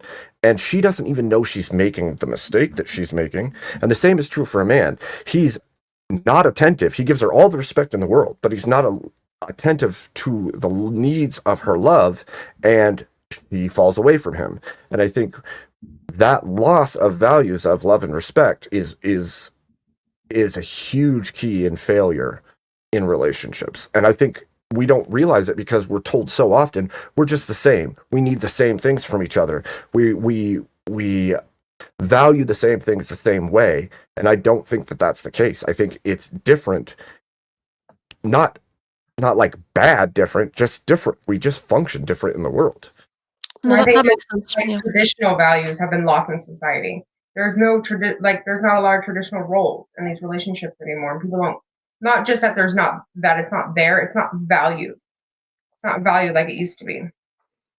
Yeah, I generally think like I'm of the mind that anyone should be able to legally like go and do whatever. Like women should be able to go and get a job if they really want to, but that like culturally it wouldn't be expected of them. Like I do think it's better if like a man goes to work, woman takes care of the house. Like it's been that way for a while, and the idea that for some reason like we have to go and like work and do all this other stuff, like of course like today it's like we're here so now we have to, like there's, you can't have like having a one income household is a privilege now, and all of that. So but like I don't think that this had to be that way for women to still have power and have respect of our own. Like women also need respect, maybe of a different kind of respect than men do, but we do also need that. And that, I think that's part of the reason why like women went into the workforce and started demanding like the voting and all of that. But I think women actually had way more power than we let on. We have this picture of like, oh well, back in the 50s, women were just kind of dainty and they sat around cooking pies and whatever. But I think it was I think quite the women opposite. women took advantage of the rights that were given to them, and it made it harder for us in the future. I think a lot of them, I'm not saying every woman, but a lot of women took advantage of that, and it's made it harder for us women. So where I was going with that was, I think that women weren't kind of like dainty baking pies, but women actually had a lot more power, because it's like, well, even though you didn't vote, women did have power over. Men are gonna hate to hear this, but I think women had more power over their husbands than people think and let on now. Women have this whole like social, and it's hard to describe, but just because we don't have the physical power doesn't mean we're powerless. Somehow things, I don't know if people have experiences like in their own family where somehow it's like, go ask your mother. Like for some reason, like mothers tended to have the say, even though you, sure your dad Well, had to say over like important things. Oh, we're gonna go and move over here for my job or whatever. But if it's like, oh well, can I go see this? Can I buy this? Can I go do that? It's usually like, go ask your mom. That's kind of the trope. I'm not saying everybody. You could have had a well, different experience, but well. go Let's ahead. let's put clarity to that, right? I think I somewhat agree with you. I think that women had more social power during the time when they weren't out in the present workforce the way that they Hmm. are now. I think that they had more of a say in the community in a way that they don't now. I think that women at home were raising their children, which means that they actually imparted the lessons and the worldviews and the understanding to those children in ways that they do not now. I think that that break actually, I don't, I think that they were sold a bill of sales that isn't true to form. I think that's what it is. I think if you look at the whole of it, they had, and I'm not saying this on like every single person because that's impossible to do, but I think having a life where you have a family and you feel fulfilled in that, and your husband has to do the work and he has to bring home what it takes to take care of that family, and the wife has the responsibilities of the household and the children. That was fulfilling and it was just fine. And I think there's a level of convincing women that they needed to be the same as the men. They needed to go out and do all the same thing as the men in order to have a Yeah. say, I guess. I think that women had way more of a say before, actually, and it's. I think it's kind of like this. It's women let men think that they were in charge, and they had way more power that way. I tend to think that like politics and everything else is downstream from culture, and what did women have control over? The culture. So it's kind of where I'm at with that.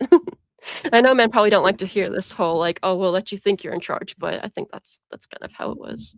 Well, I mean, I think there's levels to this, right? Like there's men build infrastructure and control the governing pieces of the world, and women have a role in that world where their domain exists as well. And I think that the way it is now, it's so mixed and messy, nobody knows where they belong, and I think that's detrimental to everyone involved. I mean, I don't, mental health of everybody's on the decline. Relationships are falling apart in every direction. People can't seem to build relationships in the modern era the way that they did all of the past of humanity. And this is not just the USA. Look at Japan. Japan has almost no birth rate at this point. They're going to Could be a decline into contributor. nothing. Could be. And Could be. You and I could be think right. modernity is destroying traditional values, and humanity is not functioning well outside of them. And I Yeah. think there's something to that. One thing I wouldn't do is like blame feminism for it, because sure that probably had an impact, but I think like technology has, and like social media and things like that, I think that has been way more of a driver for a lot of the negative things we're experiencing. And everything else like sure contributes, but I think just social media itself is probably the worst thing that happened to us. But I think that feminism has an intrinsic link to all of that, actually. Mhm. I really do. I think It there's seems like boogeyman to me. no, because I think that the first wave feminists said that we need a breakdown of the nuclear family, and those who created the movement and drove the movement abandoned their own children. And when I look at those particular women, I go, this is the movement they wanted, that they set out to create. Now you can say modern day feminism doesn't espouse and believe all those things, and there's some feminism that believe that the traditional family is good and that people can choose to be wives. But the movement started as something to destroy the power of men No, and break up the nuclear family. no, I agree. It's not great, but I'm just wary of blaming everything on this one boogeyman thing when there are so many other things that are bigger. Like I think maybe that started the snowball rolling down a hill, but I think technology has had way more of an impact with the way that our world is changing. Okay, let me And ask you this then. Let me ask you this then. If feminism had not come about in the form that it did, and social media came about later absent feminism, would we be in the same boat we're in now? I mean, obviously, if things were different, things would be different. Right. But that social movement grew leaps and bounds, and it didn't just have to do with like breaking up nuclear families and like the women's autonomy movements and stuff like that. It actually did far more than just that. It stepped into medical fields, it stepped into all kinds of things. And you could say, yes, some of that was good because we now understand that males and females react to medications differently, and that's an important information to have. But when you start going further than that, you realize there was a lot of not good things happening because of it as well. And I'm like, why did we create this movement in this way? Like, why did it start with men hold power because of their capability and dominance? So let's overthrow that and destroy the nuclear family. I think that was the bedrock of like break the society. Because the moment you delete the ability to build good nuclear families, good households with both parents intact, children, all of that, if your goal is to destroy that, then you've destroyed all of society at that point. No, I Because see it's what the you're basic saying. building block.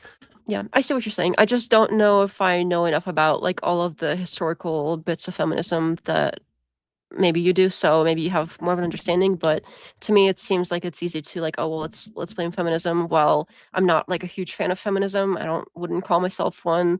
I think a lot of obviously a lot of negatives have been brought with it. Like I don't want to work. I'd rather not, but I do think, like I was saying earlier, I think women had control of the culture, which and everything is downstream from culture. So we had way more power than we do now, in a different way, Mm-hmm. and we let men think they were in charge, and things were kind of easier that way. And I kind of prefer that, but I don't know if saying, "Oh well, everything is because of feminism" is really accurate because there's Well, I don't political think that stuff. everything is, right. To be fair, I don't think everything is because of it. I think Okay. there's tons of movements that have done their own kinds of damage. I just think that I think here's the thing. I think that feminism promoted the breakdown of the nuclear family and women to just do as they will, which whatever. And then you have like the communism movement, which also sought to break down the bonds of families.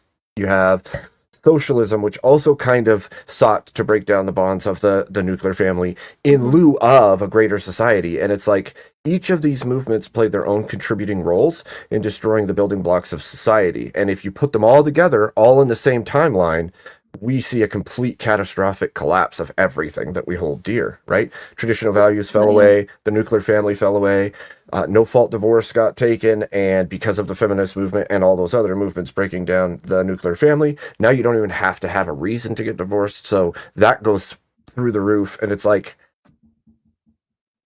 I just don't think it was like all bad. Like I think there are some good aspects to feminism, but of course, like I was saying, I prefer it.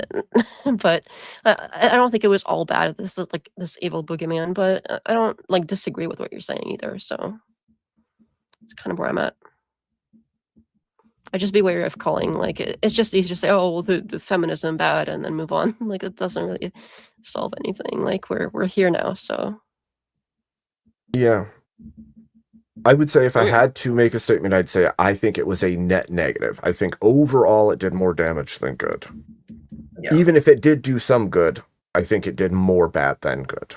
That would be my statement, I guess. That would be my belief. okay.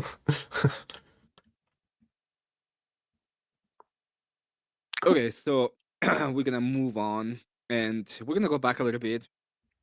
You were talking about maybe we should have a restriction on marriage depending on the time frame. Saying we'll need to have more time. Will there be any other restrictions that you think are necessary on marriage? Hmm. For example, just as a question, like the family has to sign off. The I don't know. Do you think there should be more restrictions that only a little bit of time?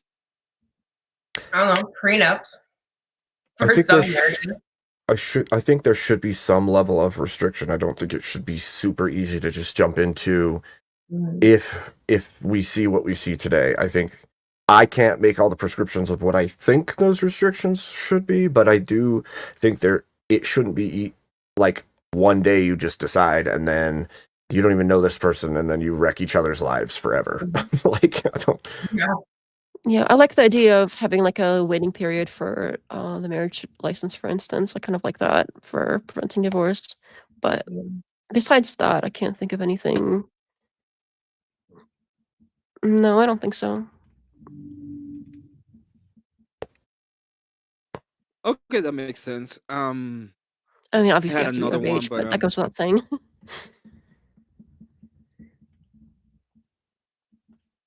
well, what about that? What about rising up the age to 21, unless you have like parental consent?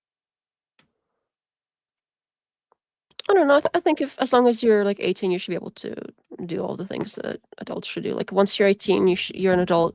You can do all the adult things, including get married and all the like. I think like alcohol and cigarettes and everything else that we like raise the limit past to. Like if you're an adult, you should be able to do all the adult things. If they can't do that, then don't call them adult. Say you're an adult at 21, then and then can do all the adult things at 21 or whatever the age is that people keep pushing it to be. So I actually agree with that take. I think if it's going to be a set age, then it should all just be at that age. You're responsible for yourself from this point on. You now can do all the adult things. If you're irresponsible, you are shitting on yourself. Like, I don't. If you can fight for the country at 18, you should be able to have a beer. yeah, that's what I was about to say as well. Like if you can sign up and die, you can drink. Like, go enjoy a beer while you're out there. I have been that guy. So, Yeah. So there's been a lot of talk about the state, and I want to see what you have to say about this one. Should the state be involved in marriage? I mean, I'm not going to say that's why people get married, but people get married. Like, they like that, like the marriage license, going down, getting the marriage license, and then having it signed, and this and that, a ceremony, whatever you have. It's kind of like a contract, I guess. Some people like the concept of having a contract with people, I guess. Yeah, I would say like generally the state shouldn't be involved in anything, but as long as it is involved, like whatever. I'm not. It's not on my list of things to like fight over. like it. No. I don't really care that much one way or another. Like how long has the states been involved in marriages now? I don't even know. Since the beginning? no, I don't think it's since the beginning, but I don't remember when the state actually became the overhead for marriage licenses and yeah. I don't think that the state has any place in marriage, absent I don't know. See, I think that, in my opinion, again, I think the church should be responsible for marriage because of what it is. I think that the state doesn't really have any business being in it, absent what we've created with tax codes. And I think that even that is like a cop out for them to be in your business. So I don't know. I've heard this question a lot in debates. Is like, if it's not about church, if it's not about religion, why would one want to marry another person? Like inheritance. Why would they want to get married? Like, why do they need the whole contract? Why do they need the whole ceremony? Like, why would they want to get married if it's not about religion? Inheritance, next of kin stuff, taxes, but sure, all of these things can be accomplished by separate contracts. But it's easier so it's like one and done. A lot of people, like I've heard a lot of answers saying it's like it comes down to materialistic or money. Well, it's also the tradition of it. People like the pretty dresses and the party and the like. Well, you can have that without the actual like the bonding. You know, what do you mean? It's like the bonding part, like the actual, like, you know, the states get involved or the churches get involved, like marrying one another. So you're gonna get married to somebody just because you like the dresses and just because you want the party? I'm not saying just. I'm saying all these things combined, plus all of the benefits that the state does provide. Taxes and being the next of kin legally and being able to inherit should something happen, your child having the same last name. And like I said, sure, all of these things can be accomplished separately. Like you can change your name legally by itself. You can sign like contracts and whatever for like being the next of kin and all of this other stuff, but it's just easier for it to be this one thing. I think that's the rub. Tradition behind it. Yeah, I think that's the rub. I think that the state implemented itself into all the areas that used to be held by other things, whether it's the church or something else. And because the state has superseded all of those things and taken the reins on all of that, right? Because you didn't need the state to inherit your parents' stuff prior to the state having that control. But now there's a level of, well, if nobody's on it, then the state will just come and take it. So the state implemented rules that benefited the state and not the people. And I think that that is not good.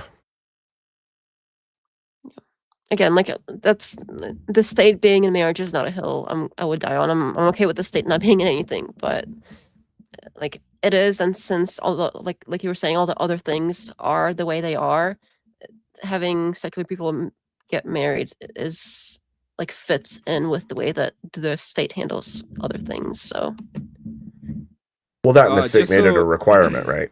The churches, even if they do marry you, must require yeah, I a think so. certificate. So If you want it just to be so like legally everybody recognized.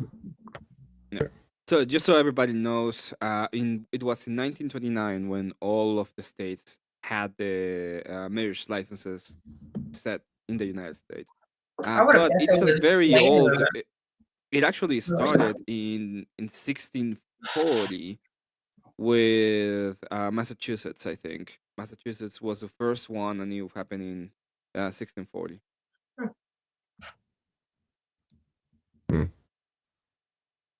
interesting. Very. When it well, I killed the whole conversation with my actually moment, as a Reddit mod would.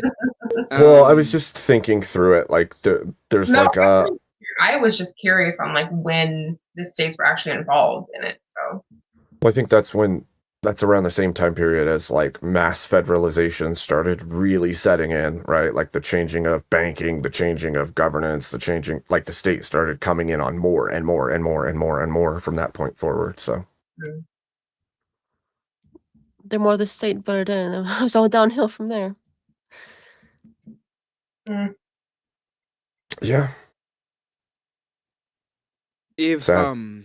I was trying to figure out, but since everybody said, well, we don't really care, or we don't really, it was a very cop out. Like, let's say, would it be better then for marriage to belong only to churches, and they have other kinds of like civil unions only for people who are not religious? Because I don't see any reason to have like the idea of marriage by the state itself when it can just civil union. But you can go ahead and answer that one. I mean, I tend to agree with you. I think you know that. I think yeah, I agree. I would say I know this always happens. Like people are like, "Well, you're mad over a word." Well, yeah, because if the word actually is a religious sacrament within Christianity, then what difference does it make to people who are non-believers or don't care about the word at all to use that word for their union through the government? It's still like having the tradition and the union of it. Like there's still benefits to signing up to be like, okay, this is my person, this is my one person. It's like forever kind of thing. There's like a sense of security in that. And sure, if the state isn't involved in it, and we can have the secular people call it something else, but we do all the same stuff. And there's like some other like contract thing that we do that we put a separate thing where we change our name, or we can just have like an all-in-one separate contract where we call it marriage, and we do all the same stuff. Sure, but we're doing the same thing and calling it different names. Like whatever, I don't care. But I would disagree on the prescriptions, right? Because what happens is in a marriage through the state, the rules are actually different, right? Like the state says you can have no fault divorce. You can leave that union at any time. The church does not agree with that statement or that standard. So there's there's a disconnect there, right? But it depends on the state. I'm like, well, do all states have no fault divorce now? I thought it was. I'm pretty sure Yeah. I thought it was federal. I thought it was overarching for everyone. And so if that's the case, you pay enough money, you can get divorced and no questions asked. I That think what they've been doing or what they did in Tennessee was they added a different kind of marriage, but it's by state they have restrictions on that kind of marriage, which is a covenant marriage. But you're it's cutting in and totally out. different. Yeah, you're really cutting Oh in my and out. god. What I was saying is I think it is federal. Everybody has it. The one state that has made a change to it. It was a different kind of marriage, which is the covenant marriage, where they have restrictions on it. But the normal marriage, it's no fault, from my understanding. But also, like, sure, that's one aspect that's different, but do all religions have all the same exact prescriptions for marriage too? Like, they call it the same thing, but I'm sure that different, like, sects of Christianity versus, like, Islam versus whatever have different aspects of marriage that, like, they prescribe one thing and something else prescribes another thing. So yeah, there's differences, but it's all kind of similar. I think the Like, the core of overarching, it. I think the overarching essence of like divorce, for instance, is similar enough that it's congruent throughout even the sects of Christianity for the most part. There may be small groups that disagree, but most of Christianity would agree there's only a few reasons that divorce is allowable and acceptable. Uh, which is funny, right? Because if Christians are still getting divorced, why is that? Well, it's because the state deemed it acceptable, even Well, though the Christians even though still they don't don't. have to like if the religion says that you can't divorce and the state says you can, that means they should still follow their religions. They and say that should. they You're can't right. divorce. You're right. That's up to them. Like, it doesn't. The state isn't like forcing them to do it. That's an option. But You're not if they wrong. value their religion more, like, I don't know. I'm not gonna fight over a word. Like, if you want to call it marriage for the seculars, I don't really care. I think it's similar enough, but it's fine. Like, I'm fine It with it. just feels very incongruent. Is my issue with it too. It's like, ah, yeah. I mean, as long as you have all the same contracts to do all the same things, like, it just seems like there's extra steps now, but the result is kind of the same. So whatever. As long as the result is kind of the same, I'm kind of okay with it because it's kind of the All right, same. moving on. Moving on from that one. What do you think about this one? Should secular people get married? Yeah, absolutely. You think it's a should? If we call it marriage and it functions effectively the same, yeah, absolutely. I have a divide internally on this one all the time. So like yes and no. And I like because I think that marriage should be through the church, then I think that it's different, but at the same time, there's all these issues in the secular side. Yes, they still exist in the Christian side, but less so. And in the end, I think I settle on yes, I think people should still get married because we still need healthy families for the building blocks of society. And so it's better to have families. I just want them to stay together. I agree with that. Like, I believe it should be yes on both sides. Like, secular, maybe there's different values on each side, but if their values are good and decent for the marriage, then why not?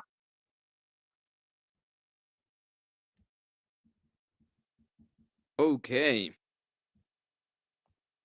So we're getting towards the end, pretty much, of the 2-hour conversation. Usually this time, I think we could open the panel in a little bit. I would like to um just like final thoughts on the whole ordeal when it comes to the topic. How about we go from you, Mr. Pangawi? Will you have any final thoughts before we open the panel or before we move on? I mean, not really. Um, it was. I feel like this was a lot more about marriage than it was the actual dating wars. I thought it was going to be totally something different.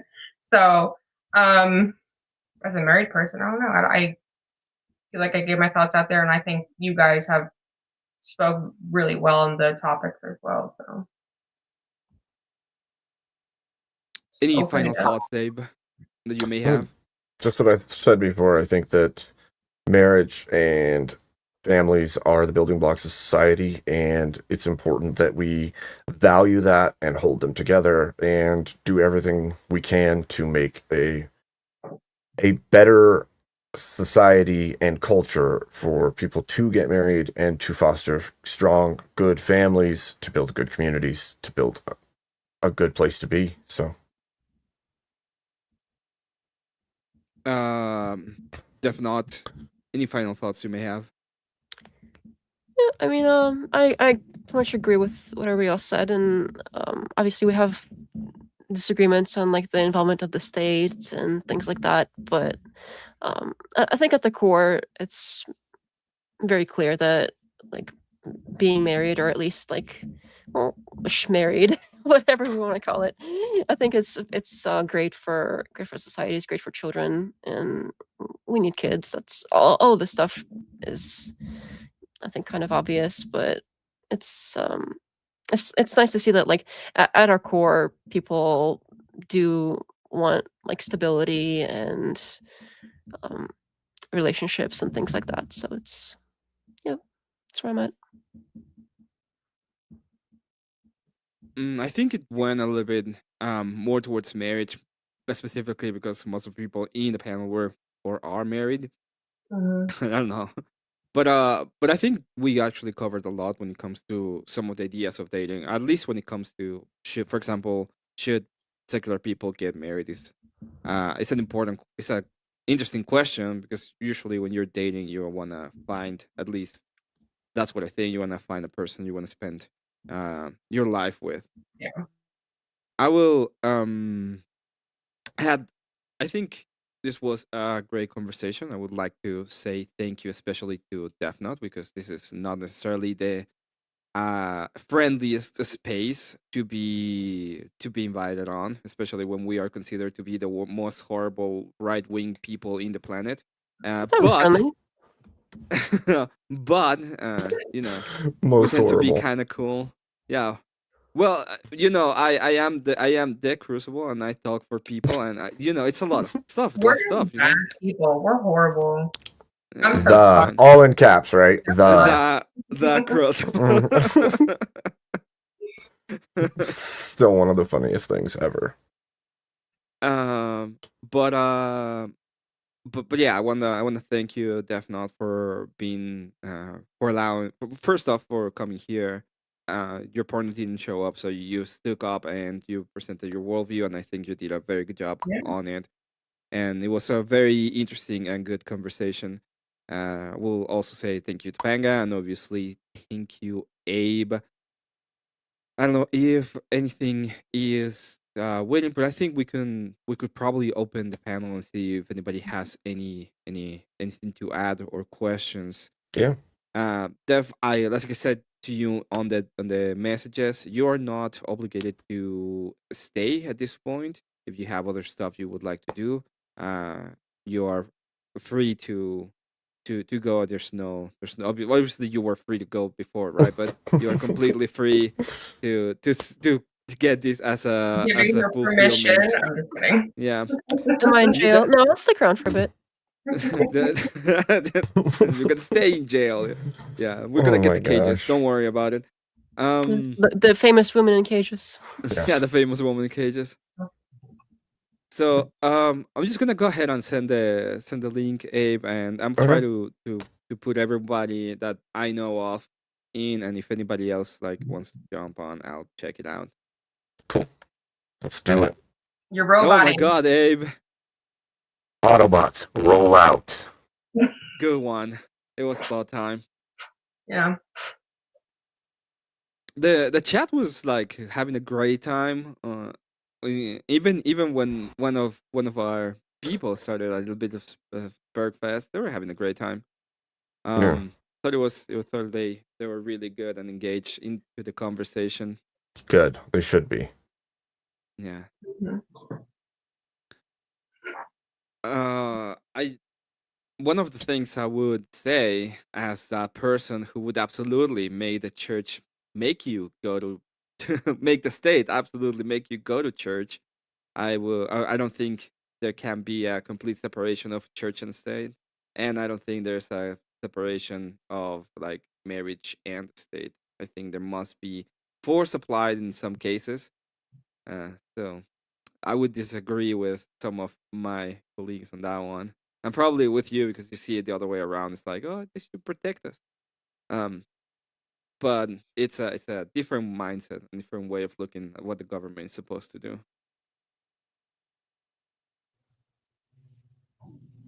I think What do you that's think about that, Defna? Do you think the state?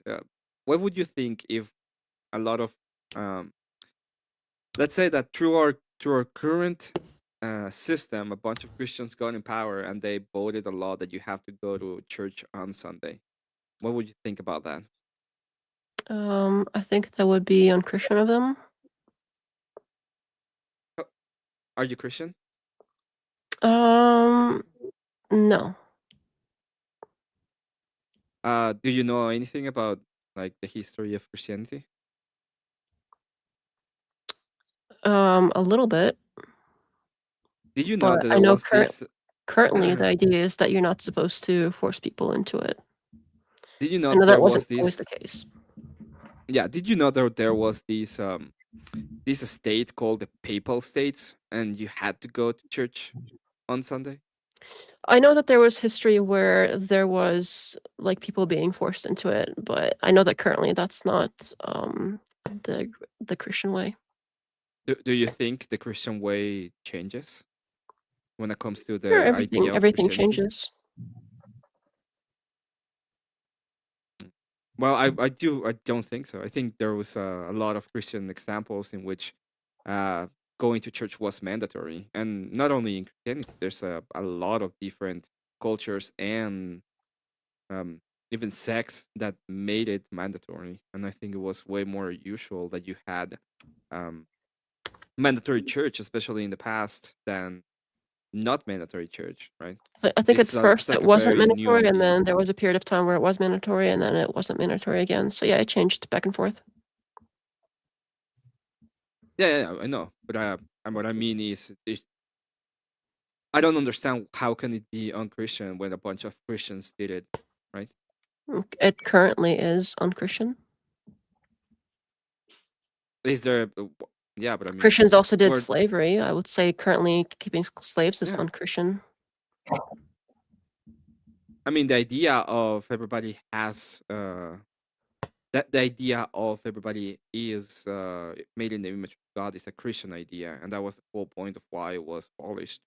But I don't see any reason that says people should not go to the Bible or you're not Christian.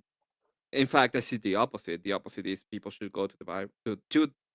People should go to church or they're not Christian, I'm not sure right? about like all of the sects of Christianity, but I know at least like Eastern Orthodoxy, it does not it does not endorse forcing people. It guides people towards like sure like suggest, and it's better if you do, but it doesn't endorse forcing currently.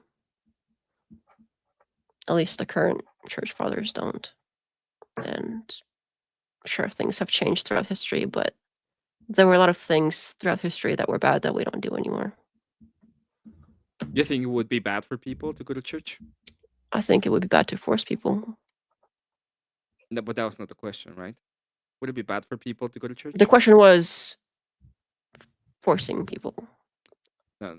The question It would be bad for is, people who don't want to go to church would to it go be to bad church. for people to go to church? It depends on the person. If the person wants to go to church, sure, it's good for them to go to church. If the person does not want to go to church, it is bad for them. Okay. I completely disagree. I think it would be good for them, but Okay. would it be good for a person to let's say that there's a person doesn't want to have a surgery that's going to save their life. Would it be bad for that person to get that surgery because doesn't want to? I think generally, yeah, it'd be bad if they don't get it because it would mean they would die, but it's all about perspective, right? Maybe I don't know what the reason is for them. Maybe they have some reason that would mean it's worse for them to live. I don't know what's going on there. They just don't want to. They don't have any specific reason besides they don't want. That's weird. What if this is funny actually, because I can think of like serious breakers for this stuff, like all of this stuff actually. Emmett, would you be okay if it was the Methodist Church that took over and everybody had to go to Methodist Church and you had to learn to speak in tongues and you had to learn to be slain in the spirit and you had to do these things? That would be better for all of society. Yeah, I think it would be better. Do you? Yeah. Do I think the Methodist Church is whack? And yeah, I do. But I would think it would be better for all society if we have an actual. And all the pastors had to be female? That would be better for society, Emmett? You're adding stuff that is absolutely heretical around there. Well, obviously, my point is, it would be better for that heretical society to at least have homogeneity in their culture. I don't think it would be a very good society, but it would be better for that society to be homogeneous. That would prevent at least civil war within them. My chat wants to know if the same thing, but with the Westboro Baptist Church, would that also be better? Yeah, it would be better to have it would be better for the people to have a homogeneous culture. Taking your question as intended, though, I think if you force everybody into church that don't want to be there, I think it would change the church itself, and you're not going to like what it becomes. Because then the majority of people are gonna. Things tend to change towards what most people want the thing to be. So if you put a bunch of people that don't want to be there and force them to be there, it's gonna become more and more like them than it was like you. Well, depend on the church, right? If you can just go ahead and change it to whatever, then Everything you would be correct. But if you everything have an changes actual towards that. standard as to what is supposed to be the church, I don't think that is correct. All churches What if- had what if- standards, but they all What if changed the with time. church changes the people, though? Yeah, I would think that the church changes the people. I think it's more likely. Not if the majority of people don't want to be there. Sure, if you put a few people into church and you make them go, sure, they can be convinced. But if most of them are there and they don't want to be there, it's very unlikely. It's more likely that they will make the church kind of what they want it to be, and you're not going to like it. Well, like I understand I understand your point about like making it homogeneous or making it like congruent with the rest of the populace. I do understand that point. But then the point becomes like what level of human nature that will encompass like backbiting and sowing chaos and division and causing problems on purpose and making destructive acts against the thing they're being forced to do because they're being forced to do it is acceptable, and how much damage will it do to the overall society in the long run? Well, if they're causing problems and actual problems, they're like kicked out of church, and you have to go to church. I think there's a place called jail that they will have to go, right? Because they can go to church. Okay. So what happens when you have to jail 50% of your population and now you have not enough workforce to keep your society solvent? Yeah, that makes no sense. I don't think it's happening. I'm asking a question. Well, if that would be the case, that you have 50% of the population in jail, you put them to work, I guess. Why wouldn't you? What if they won't work? Lovely society. Oh, they will.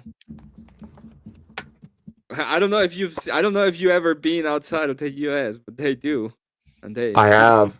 I've been to I don't know if countries you've where been they. in a place called North Korea, okay? But over there, they're not asking if you want to. No, I've only been to I've only been to Islamic dictatorships, actually. No. But in North Korea, they don't ask you, do you want to work? They just tell you, oh, you're gonna work a little bit more today because otherwise you're not eating. I mean, if that's where we want to live, that works. I mean, it's just I would be my answer to a question that I don't think is even possible. Hello, Abby. Welcome. Hello. Hello. Hi. Good to see you. Hello, It's good to Robert. see you guys. I'm sorry I was paying attention to Bye-bye. half of the talk because somebody was, chatting with me actively. They have left now, but but thanks for having me. Were they causing shit, Abby? Is that what they were doing? He said I was a feminist. Mm, He said I was a mhm. feminist. What was it? He was claiming that I couldn't But you find. were alone, and yeah, I remember. Yeah, it was just a long list of stuff, but Fun times. Hello, Saint. How you doing today? Oh, I'm good. I'm better than yesterday. hey, Saint. It's Hey, a how you plus. doing? Yeah, it is a plus. I was pissed about yesterday. Yeah, well. Hello. Yeah, Hey, I we're would. Abe, you're roboting. Now you sound like Prime. No. Yes. Yes. Do the voice. Hello, AI, Metatron. AI Abe. Gotta puff up that chest. Don't feel bad, Abby. I'm a boss, babe. What? Oh my gosh. I know. I saw that. Like I'm saying, the real Bound to Saint. happen. Bound to happen. Just blame Mr. L. Just blame Mr. L. I do. I do. It's all Mr. L's fault. Emmett, are you grounded today? I'm always grounded and ungrounded at the same time. That's right. What Yeah. And why are you? Emmett? And why are you I'm a- grounded, Emmett? I'm a Cope Amon ground type. That's why. Copemon. Copemon ground type. If any of you were here last night, somebody paid for me to say compliments about Emmett for 5 minutes, and I did spectacular. He I bet that was he so nice. he said I bet. he just said shit about me for 5 minutes. I bet it was painful. I bet it was painful. 5 minutes is actually a pretty long time to do something like that for. That's impressive. It doesn't It sound like was- a lot, but if you're like the whole time, that's a lot actually. Yeah, It was a lot of fun. It's a lot. I'm just kidding. You don't realize how long 5 minutes is until you're put on the spot to speak for 5 minutes. Okay. Yeah, Yeah. 5 minutes Yeah. is a long time. Can be. But when you do like streaming often, it's not quite as bad if you actually already have to do that at times. But yeah, it's weird. I could play it I for you think because it was fantastic. Is that back out? I need to go see what you said about Emmett.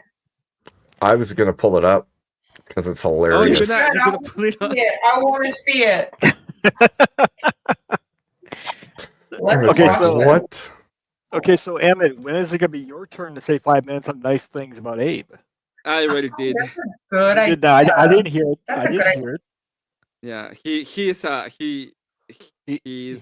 he's the boss and stuff and yeah, whatever. And stuff.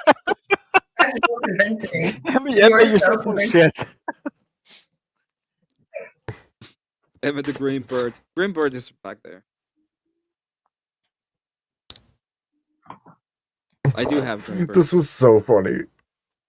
Is Emmett blushing? I'm not. I don't think Emmett expected this. Oh no! You're really gonna play it? Oh no! Yeah. What? It's so good, Emmett. It's like quality. It's quality, Emmett. Mhm. You know you what, love it. Abe? You know What? what, Abe? I love you. I love you. Shut. That didn't even I love happen. you. You're full of it. That never even happened, Emmett. I love you, Abe. Prove it. Ooh. Prove it. What? Prove that I said that, Emmett. The bromance is Prove it. real. Butthole. Oh, You think, no. Emmett? I've never done that.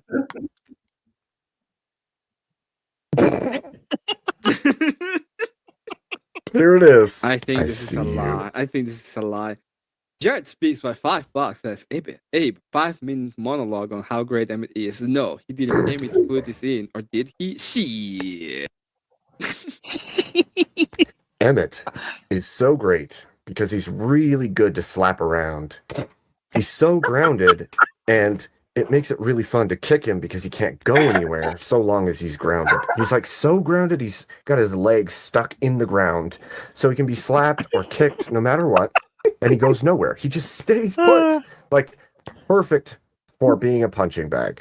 I mean, have you ever had a punching bag, you hit it, and it just goes flying off into the middle of nowhere? Yeah, that sucks, okay? Because then you have to fetch the bag. You don't want to fetch the bag. You want something you can hit repeatedly, and it just stays put. That's Emmett. Emmett is the bag that stays put, and you can just keep hitting. And he only gets better as he's hit. He gets more brown. So I don't know how you can beat a bag that you can beat while it can't move, and it gets more color as it's hit. It's magic. It's magic, and everybody needs a bag they can hit repeatedly that never leaves. So get yourself an Emmett today. Something you can just smack and ground, throw rocks and give hot dogs to. That's all you need. That's all you need in your life is an Emmett. Everybody get yourself an Emmett today. I don't remember the price for an Emmett, but I'm sure Emmett can tell you the price of an Emmett because he's an Emmett.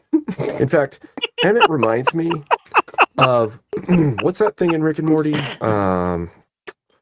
What's it called again? I can't remember. He's the Mr. What's it? Yes, Meeseeks. That's what it is.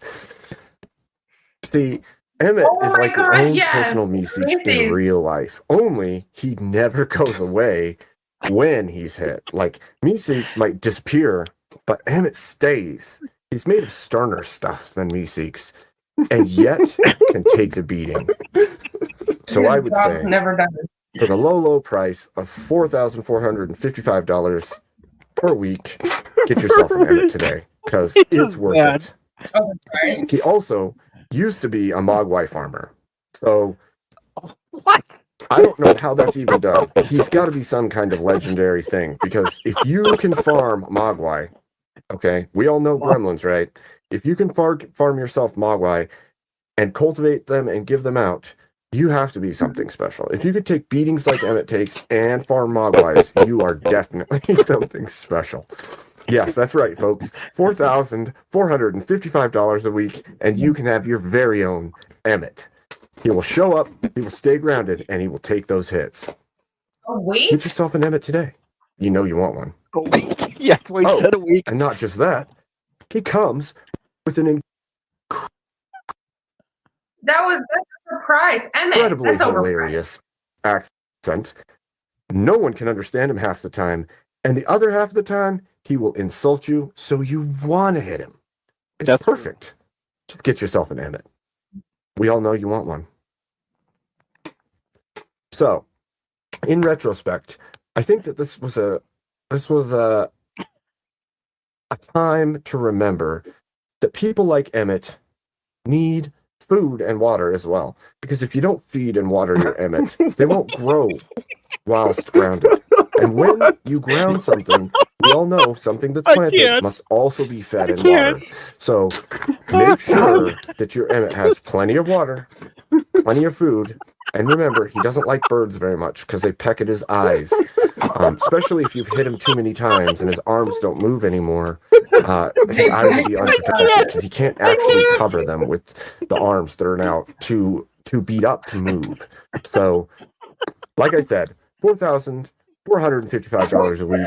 Get yourself an Emmett. It's worth it. It's worth it to have a non-moving punching bag that's grounded and changes color. Get it today. There you go, folks. That is the my best God. commercial ever. Sold. Mean. I want an Emmett Mean. thing, I want a whatever it Mac. is. Yeah, I want Emmett too. Just mean. I was supposed to Emmett, you're compliment him, a and that's what little happened. Play it again. Do you take payment plans? You take payment plan. He, Oh, God. he held up his end. Compliment Emmett for 5 minutes. That's what he I didn't- got. I didn't know if you punch a vampire so many times it gains color. Goes from pasty to colorful. Can I put a 50-year mortgage on Emmett? A mod by farmer.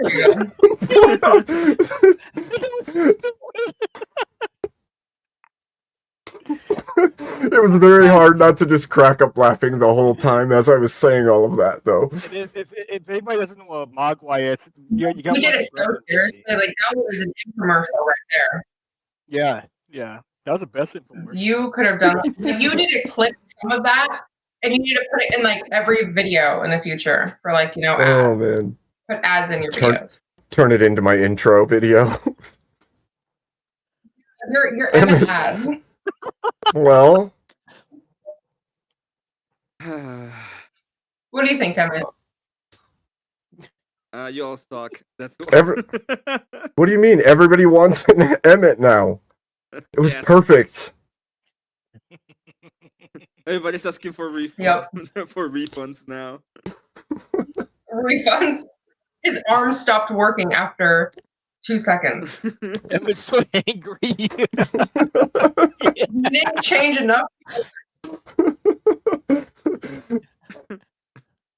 The only place you get find an Emmett is either on okay. here or Amazon. Oh, man. It's It was Amazon. pretty funny. It was pretty funny. If you get it from Amazon, it's probably like a knockoff. It's like a knockoff Emmett. It's like a Temu Emmett. We have a defective Emmett. Oh, God. Can I pat Emmett to see if I'm allergic? Well, what's the new version of Emmett now? Oh, God. Is there a Oh my Timu version? Is the positron included? No, right? God. Oh, God. See what you started, Abe.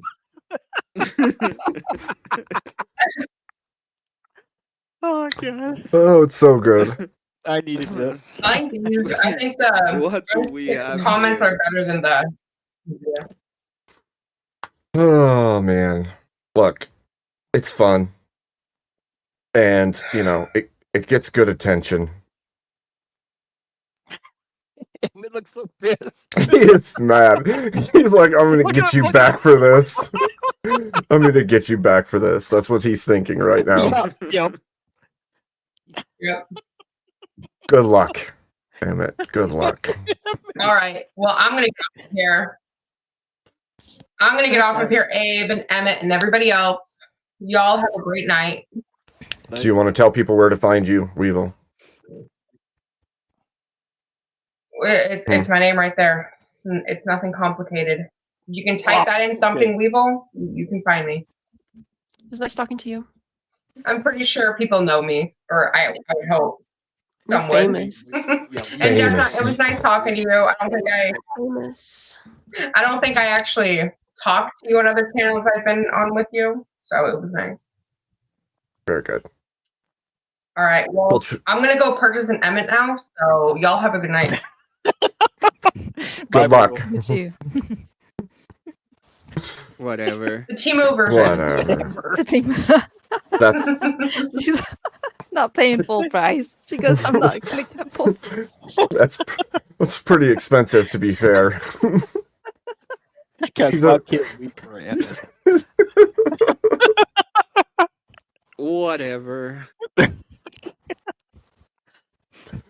Holy crap, that was good. You asked for You- Emmett. You gotta be Yes. honest. That was funny. You gotta be honest, Emmett.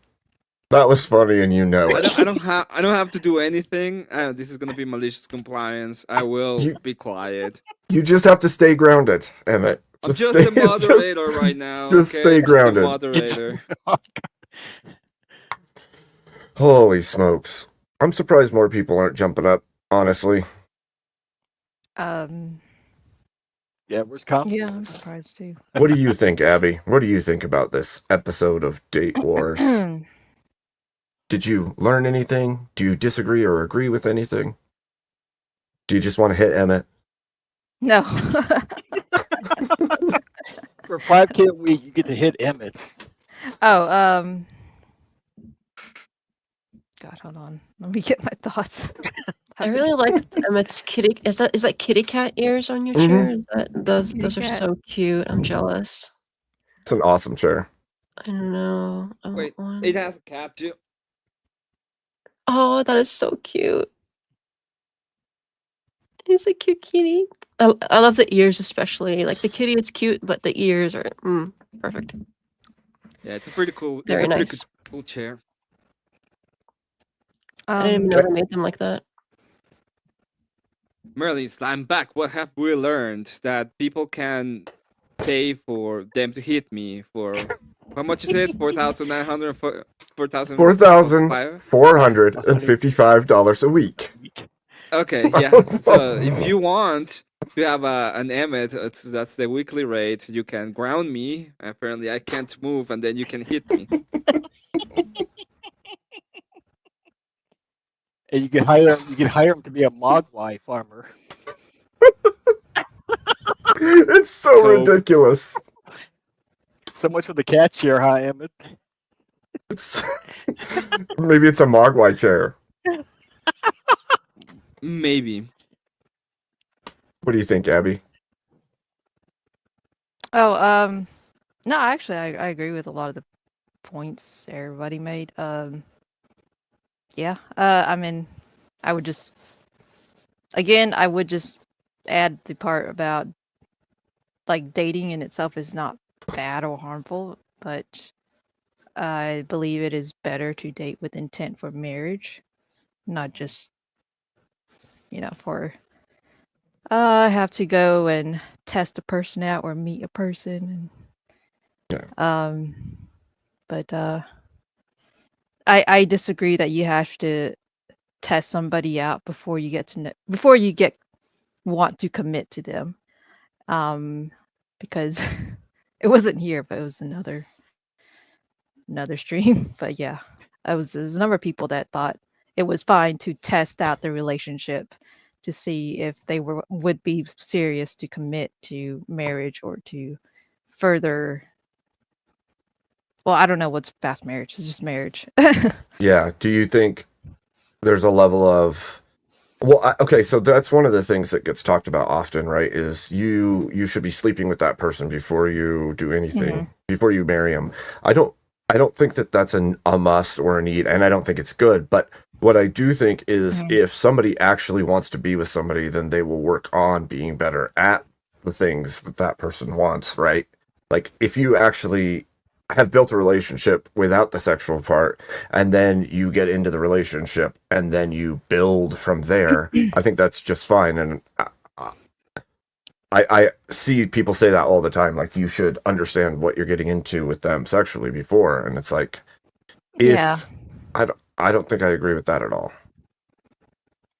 Yeah, I don't agree, but I guess I was a bit surprised how many people thought it was fine, like it wasn't harmful, and I remember there's actually I do get quite a bit of pushback as well as like people saying like, well, it worked out for so and so, like they're not committed to each other and they just live together and they just kind of play house and play marry, but they don't actually want to commit to each other. So to me, I'm like, well, then just go get a dog or a puppy because you don't really want to have somebody that will support you through the worst or in every way. Right, like the vows say, right?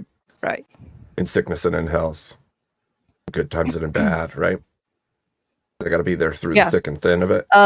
Yeah. So again, I remember it was on Speaks, but yeah, there was a pushback like, oh, Abby, I should test her out like a car. I'm like, she's not a car. Why do you keep saying she's a car? We're not saying she's a car. We're just saying we should test it out. I'm like, well, but don't do that still, even if you just want to test it out. No, don't. Well, the bigger trick, right, is that you're not going to be like in the sack with them every day, all day. You're going to be conversing with them and making decisions with them and living life with them. And so the thing you do more of over time is probably the important bits of it. So I think that you should be building the rapport, having the conversations, seeing where you stand, where you agree, and make sure that that person is agreeable as a person to who you are, and build that relationship. I think that stepping straight to like the Mhm. testing them out sexually is a weird jump, I think. Although I do think like sex is a very important part of marriage, but I think that that can be built and changed through communication as well. So Yeah, I mean, it's not everything, you know. It is an important part of marriage, but it is not the only part of it.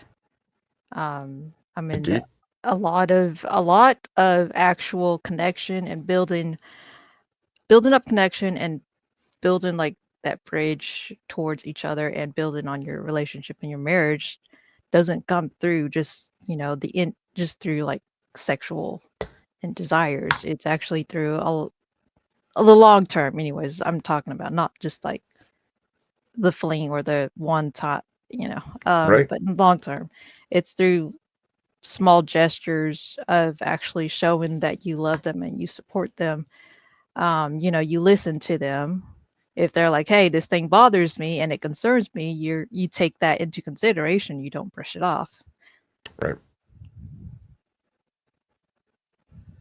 Yeah. What about you, Saint? What did you think? I just came in late, so my idea on dating has been. I think my idea of dating has changed over the years. I When I first started dating, we didn't have the internet or anything like that. We just met a person at school, and if you like the person, you date them. But now it's like people want to go to dating apps, and they want to go to different sites and find people there. And speaking from experience, I think that the best choice for a person, if you want to date, if you want to find the right person to date, I think that going to a church, going to a Bible study, or going to something that's just something that's not bars, something that's not, that's not a movie or something like that, because you're, you're trying to find the person that believes the same way you do, that has the same kind of values, that has the same kind, um, and you're going to find that person mostly in church, or mostly, at Bible study, or somewhere, maybe a social gathering. Um, but I've seen and I've heard many people say that dating more than one person is the way to go. I think that that's not a healthy thing to do. I think you need to take one person at a time. Get to date one person, get to know one person, give it time. Give it 2 weeks to a month. If it doesn't work out in a month, tell that person you're gonna move on and find another person. You know. Um, as far as sex, I think that people should wait till they're married, because sex before marriage, and like I said, I'm speaking from, it can cause a lot of problems, not just physically, but spiritually, it can cause a lot of problems. Um, it can cause, I mean, there's so much with sex that people don't understand, the yearning and the desire to be with that person, but then there's that desire for the people to go outside the relationship before you're married, to go find someone else if you're not satisfied. You know, so that's my take on it. Abe, I think you're roboting. I didn't even talk. Ah, yes, Oh, you're roboting. Silent robo. And AI it is. AI Abe is back. We got somebody on. in the back game. That's I'm sure there's better people that have better opinions about dating than I do because I'm not an expert on it. I just know from my personal experience what's like and what advice I can give. So I can hear him. Yeah, I think intentionality is a big part for sure. Like, I think that if people are out there dating, that it should be with an intention of the future of marriage. examination Of muted. yeah. Oh, there. Oh, there you are. Yep. Now we Oh, can, now we can okay, hear yeah. Sorry, this is There is. all right. This is much better than using my webcam microphone. Let me tell you. Yeah. So I wanted to kind of piggyback off what sarcastic saint is. So saint, I assume that means you're a Christian. Yes, I am. Nice. So hello to fellow brother. Definitely want to piggyback off that. Yeah. So when we're talking about testing somebody out, it reminds me also of the dating apps. I've done dating apps for like a couple of months and I'm just removing myself from them just because it's like just so much work to do the right dance. But it's also the commodification experience of the dating apps where it's like it's somewhere between Amazon and like a slot machine where you kind of do the right dance. You go to the arcade, you hope your DDR moves are the right ones, and then you just try and be like, okay, can we talk for real? Can we talk in real life? And then you'll never know what the deal is by the end of it. But also, it just feels like it feels like ordering a couch off Craigslist. It feels very impersonal. People used to meet in actual real life. People used to have significant relationships that were based on interactions and values they had with each other, whether it be a common mission at work or a common mission, like you said, at church. It's something they actually shared that was material instead of a common goal of finding somebody. Hi, you're somebody. Let's negotiate our futures together out cold turkey. That's not the ideal. And same thing with sex. It's like, well, I'm going to treat you like, you have access to something that I want on like a meat level. And that's not, it takes away the humanity of it, obviously. And like what sarcastic saint was saying, and I'll shut up after this. Or at least, I think it's the significance we give to it, especially when you back it up with the studies of the sex lives of those who waited and kept their virginity until marriage. I think the bonding of that is at least worth looking into. I would say it's, sin otherwise, because of what, God has said, but I'll leave the floor and I'll just listen. I think that I want to continue with, piggyback on what he said. I'm a Gen Xer. So what that means is that I grew up with basically limited internet. I mean, there was the internet, but it wasn't like what it is now. Or we used to have Yahoo Chat and all that. It's not what it used to be now. We used to go Remember outside. saying ASL? Oh God, I hate that. Yep. AOL chat rooms and stuff. Oh Jeez. my God, even Right. you got the mail. You got the mail. Oh my God. Yep. F23 LA, 14 female Cali. Yep. I used to play Myst. I used to play the game Myst on Windows 95, and that was, to me back then, that was the best game. And that's I used to meet people just by going when Walmart was a big thing back then. I used to play. You could go play video games at Walmart. You can't do that now, but you could go back and play video games, and you go to Walmart, talk to people, and just say hi to them. I used to meet people like that, or I used to go meet people just by walking around and just saying hi to people. And if they look like if we had a chance to conversate, they'll stop and they'll talk to you. That's saying how hi is a red flag now. Yeah, Saying hi is exactly. like, what? We're supposed to be virtual. We're supposed to have a modem somewhere in between the two of us, so we can't talk to each other. I don't trust you unless there's huge distance. Exactly. Okay, go ahead, Abe. Well, I was going to say there's a certain level of that. Like, if you're not good looking and well dressed, don't say hi to me. Right. Well, yeah. Even if you say hi, even if you say hi to a child, just hi. if you say hi to a parent with a child or just a child, you're a pedo. You know, it's just Yeah, it's like, weird. It's a weird. messed up time. Yeah, It you know, yeah, it definitely Maximum is. paranoia. exactly. And I can understand. I can understand the safety issue because back then, when I grew up, we didn't. My parents didn't give a shit. They would work. We would come home, and it's true about what they say about latchkey kids. We would go home. Our parents would say, "You make the dinner. We don't give a fuck. You make the dinner. You do whatever you want." And they kick us outside. They expect us to go outside and find something to do. If we come back inside, they expect you to do chores. Mhm. That's the one thing that they expect you to do. And that's how life Right. was. Their responsibilities and duties, right? Yeah, Mhm. yeah. We used to drink out of the hose. All those things that you hear about the Generation X or Last Key Kids is true. Same. Yeah. Same. That's how I was raised too. Yeah. I think part of it too is we have like a weird, almost like self-worship society now. Like I'm the most important. Everything I want and everything in my life is the most important. And don't get me wrong, you should have some level of self-focus, but it shouldn't be the all-consuming thing of your life because it will drive you to be the most selfish thing.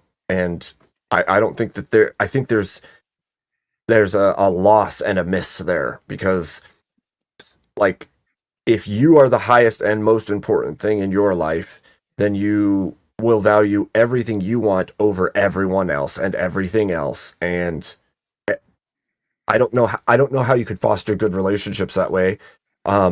Like as a father, as a husband, if your own life is more important to you than the life of your spouse or your children, then you'll just let them get taken out if something bad happens. Not like because I have to survive. It doesn't matter if they do. I have to, right? And that level of self worship is detrimental to society in general, I think, and we're seeing it in increasing numbers, I think. That's what Brian Atlas said on the whatever podcast. He says every time he gets asked, it's like, nope, the wife can take a bullet. What?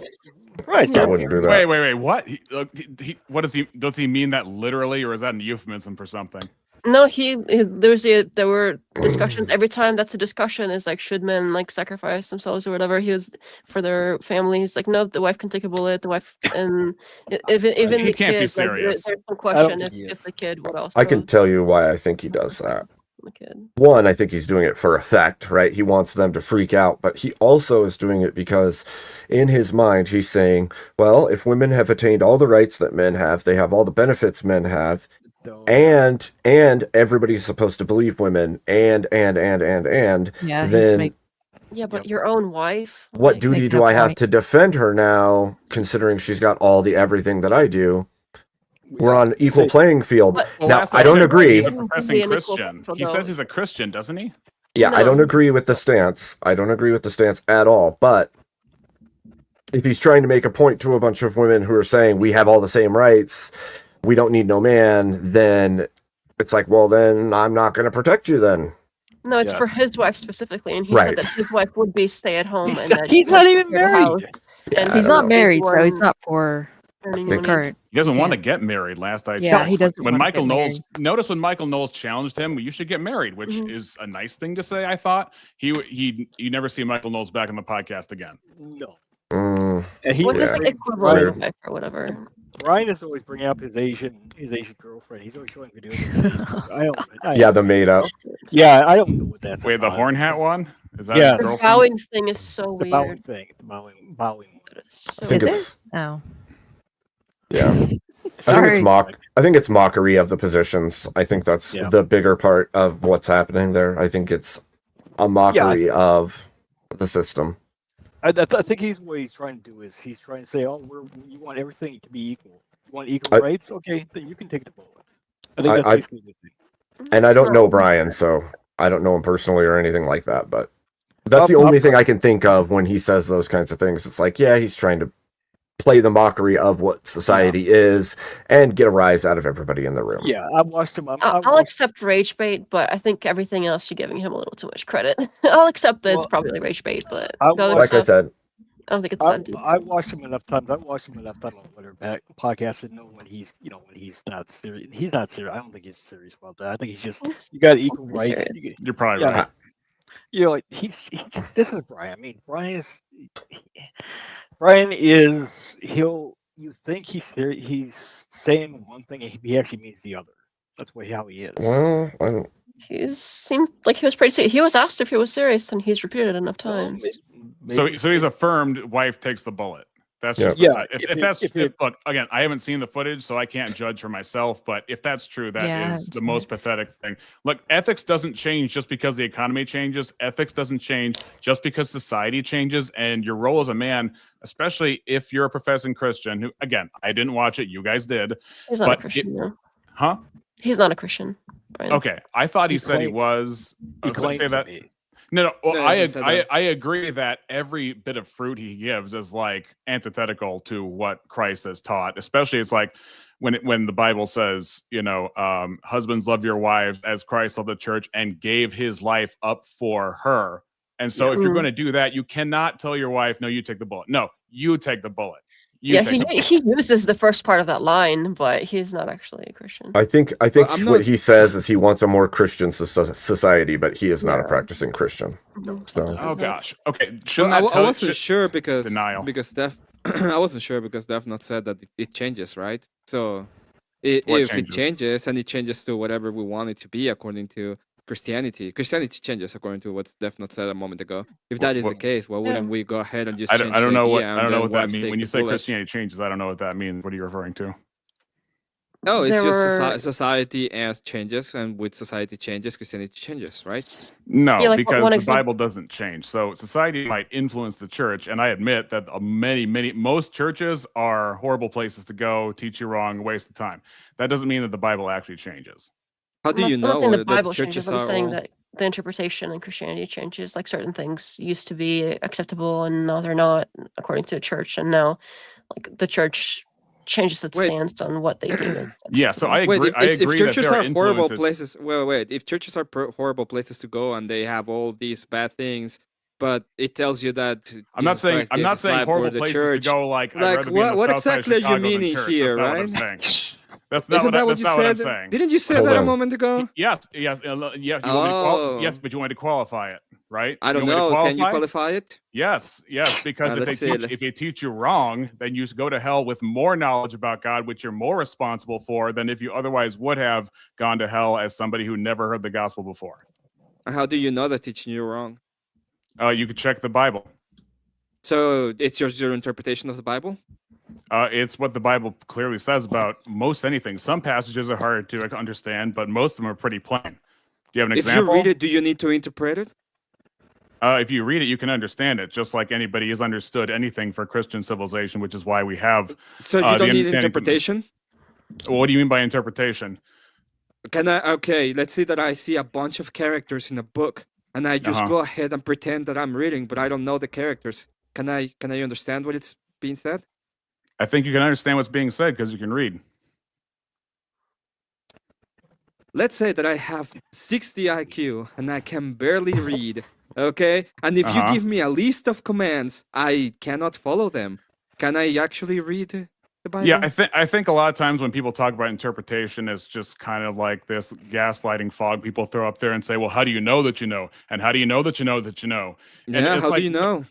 Right, and that's you don't think it's technique. important. You pretty much said to me that pretty much you said to me that if you go to a church and they teach you something that is wrong, you have way more knowledge of the thing that is going to condemn you according to your own interpretation of that. That's right. If that is the case, wouldn't I need to know?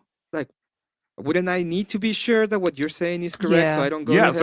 So for example, if you go to a health and wealth church and say the health and wealth church says, well, if you go to God, he's going to make you healthy and wealthy, give you all this money. And if you're sick, that means you're in sin. Well, you can read the Bible, and Jesus talks about a man who was born blind. And they asked him, well, was he born blind because of his sin or for his parents' sin? He's like, He wasn't born blind for his sin or for his parents' sin. He was born blind that the works of God might be shown in him. And then Jesus heals him to make an example. So this was already foreknown by God, set aside by God. So you can use that from the Bible to refute health and wealth people. I think that's a good example. What if my interpretation of that is that God can go ahead and heal, and since don't have enough faith, I haven't been healed, right? Okay, well, what you'd have to justify that with the Bible. Look at Jesus; he died on the cross. Was he healed? I'm justifying Did it. Jesus I'm using the same example that you're using. I just have a different interpretation of it. Why am I wrong? Oh, you're wrong because you can't fit it in the Bible as a whole. If you take just one proof text and then stretch it on the Bible with some preconceived notions that you loaded into it without reading the whole Bible, is that what you did a moment ago? No, because I know the Bible. No. Yeah, oh, you know the Bible? That's right. So it depends on you, right? It's depending upon you. It's your interpretation, the correct one. Okay, again, the interpretation thing is just a dance. Just saying like, oh, you interpret. Just, for example, if I'm talking to you, I don't wonder what you're saying because I can hear what you're saying, and I don't have to be like, oh, how am I interpreting that, and how am I interpreting that interpretation, and then Are having you an sure infinite about regress that? You're right, literally trying to understand what I'm saying, and you're not getting it. I'm getting it because I've heard these objections a million times before. This is like 101. Oh, so a million this is times. New. Yes. Yeah, and yes, what is your times. response to that? And what is your response? I'm giving you my response. It's just gaslighting. Your response is you can just do it, right? It's just you can do it. You can interpret it whatever you want, and you're be correct. You're interpreting you me right now. You're listening to what I'm saying, and you're responding to it. That's correct. I agree with you. But you don't agree with me. You don't agree with me. I can have a wrong interpretation of what you're saying. Right, but we're talking on the same basis of understanding. So you might say, well, you don't agree. You might say you don't agree with me. But I understand the statement. You don't agree with me, and you know what? I don't need an interpreter. I can hear you. Is it possible for me to have a wrong interpretation of what you're saying? Yes. What about when you that doesn't mean I can't know anything. There you go. That's the difference. Oh wow, there you go. What about when you have a conversation? The fact that you thought you proved something is just. It is. It's not valid at all. If you're saying something and it's supposed to be plain, and I have a different interpretation to what you even mean, so how is it possible that you can have and everything is misinterpreted? Is that what I'm hearing? Yeah, I wonder how is it possible? How is it possible that you don't? No, you don't. How is it possible? You go to the grocery store every day. How is it possible that you know what is the correct interpretation? You buy what is the correct how do you know what is the correct interpretation? For debate, and you don't actually live your life like this whatsoever. How about you tell me how is it possible that you can know what is the correct interpretation instead of gerrymandering about gallons of milk? Nobody cares. Read it. Yeah. So wouldn't it be better to have another person instead of just like it being with you in the book? Then therefore you could have better understanding of what you're reading. Well, at some point, you just reach infinite regress because then you're going to be like, well, I need a person for that person, and a person for that person, and a person for that person. So at some point, you have to address the fact that we were made to understand reality, not perfectly, not that we're omniscient, but at some point, no matter what your worldview, even you, Emmett, have to understand that we are made with the cognition to understand the reality around us. Are we made with the cognition? Otherwise, we can't know that each other exists. We can't know all the people we're using exist. So, for example, 90% of the Muslims, 60% of the Muslims, because they're so dumb that they cannot even read correctly, they wouldn't be able to have salvation because they can't read. Is that what you're telling me? If you reject Christ, you don't have salvation. That's right. Did I say? They don't even know it. They can't read it. Really? They don't know what the Bible is? Are they rejecting it? They don't know what the Bible is? They've never heard the Bible? Are you sure about that? Yeah. Are you sure about that? Yeah. A 60% IQ person cannot read. You're talking about those who cannot read. Well, first of all... I'm asking you, if you can't read it, that means that you are condemned? Is that what you're telling me? So, first of all, when it comes to Islam, more dreams are had of Christ, say, in Iran, than any other country that we know of. So even if they can't read as like a whole, that doesn't mean you can't bring Bibles in there, that missionaries don't get in there, that people who aren't Iranian and Arabic can't get into these places. They can't read, and you said that you have to read it in order to get the correct interpretation. You can teach somebody to read anyway. But here's the bottom line. It's dependent on someone else's interpretation. Here's the bottom line. Here's the bottom line. Okay. Is that if you okay? Reject Christ, wait a second. Wait a second. I'm answering your question. You're not. You're not. I just did. You're You said they're not obfuscating. saved. You said You're they're not just saved, and I did. obfuscating. You're just obfuscating. But then because what you're was not your even letting question? me- What was your question? Okay, there it goes. Okay, you said that you have to read in order to get the correct interpretation. Now I'm asking you, this person cannot No, read. you have to understand the message. Somebody can read it to you. It's not that you have to read. It's not like your eyes have to pass over text. So I'm going to stick by your words. You asked, How are do they you saved? I know? said no. How do you know that person has the correct interpretation? I can't look into somebody else's mind. So as far as knowing what their interpretation about everything is, 100%, you can't know other people's minds, but you can know their own mind. And if you can read the Bible, if you put the entire Bible together. They can't read the can't- Bible. Let's say that I'm so stupid that I Okay. can't read it. How do I know you have the correct interpretation? Okay, are you talking about me? Or you're talking about them? I'm talking about me. I'm so stupid I cannot read. Wait, so we went okay? from Since I'm me so to dumb and I them cannot to read, and you. you When come did to this me and happen? try to teach me, how do I know you have the correct interpretation? Yeah, you read. Well, he's study. saying if somebody's too dumb to read, they literally don't have the IQ enough to be able He to switched to read. him. He went from me to them to him, and then acted like he was talking about the same thing the whole time. If me dumb, I cannot read because me dumb, okay? Uh-huh. And you come to me and give me an interpretation of a verse, how the fuck would I know if you are correct in your interpretation? Okay, you wouldn't. Great. So I'm condemned, right? Because I cannot get the interpretation correctly because I cannot read it. Is that correct? It depends on if I gave you the truth or not. Yeah, it would depend on you, right? What do you mean dependent on me? Yeah, my What do you salvation mean? will be dependent on you, right? You, oh, God. That's a You are little bit of giving me the equivocation. interpretation of the verse. So if you give me a wrong interpretation, and there's no way for me to know because I cannot read, it will be dependent on you, right? If that was the only factor, sure. What's the problem? Oh, What's the I problem? don't know. I thought there's another person that's way more important to salvation than you. It usually goes by Jesus Christ, but you know what? You are the Okay. one who is who my salvation depends on because you can read. Because reading is the only thing that matters. Yeah, I know. You think? No, you don't, okay. because I had Yes, I do. had to actually come No, up you made it and about explain to reading. you the No, hypothetical No, in so dumb here's terms. the difference. Okay, Here's the difference. in dumb You don't know the terms, I had to do difference it because you between couldn't get interpreting it. something and being sufficient for salvation. You don't know the difference. You just you botched it so bad. What is salvation? No, It depends he's on just what. asked you. Okay, do you not understand the difference between somebody who saves and giving a message? Did I ask you if my salvation was dependent on you, and you said yes? Did you understand that in terms of me dying on the cross? Oh, did I not ask you about that, and you said specifically Do you ask if a I died on word the that cross? said Did you ask yes? if I was God? When you I said, asked okay, you that's why I if you paused. come to That's me, why I paused, because you were if equivocating. you come to me, Because my and I'm salvation is asking dependent on you, you, and you're asking about reading. once again, I'm Did gonna Jesus ask you read again the to us to pay hypothetical for our because sins? apparently it's too hard for you to get it. Okay, it's once again Oh, the same gosh. No, you're hypothetical. completely Let's lost. say, let's You're pretend that completely I am lost. Oh so my gosh.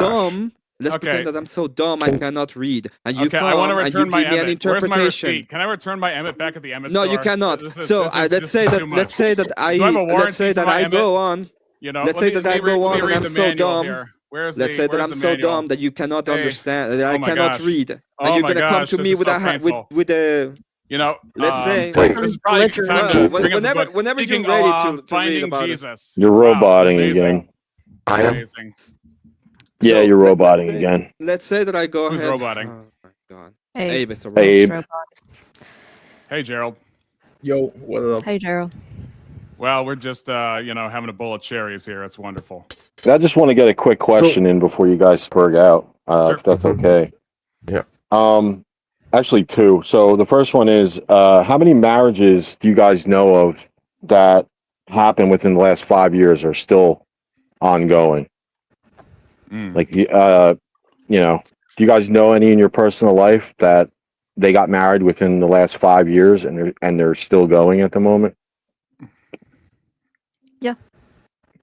This is not a gotcha or, yeah. or a debate or anything. I'm just looking for information. That's all. Yeah, You guys, I go to a decent church where, I mean, at least 3 of the couples have 6 kids and they're, going strong. are they happy? Like, what's their dynamic like? Oh yeah, I can tell they're happy. You know, I mean, again, in terms of like knowing people who couldn't hide when they weren't happy. Yeah, these people. I mean, again and again, with the whole kids thing, it's usually harder to have more and more and more kids if you're not happy. Do you know any that like that don't go to church? No, Okay.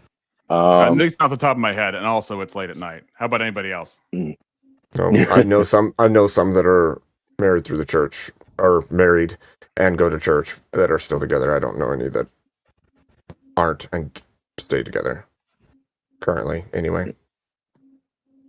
I do know some that have had more than 5-year marriages that didn't go through the church, but they are separated eventually, generally. So,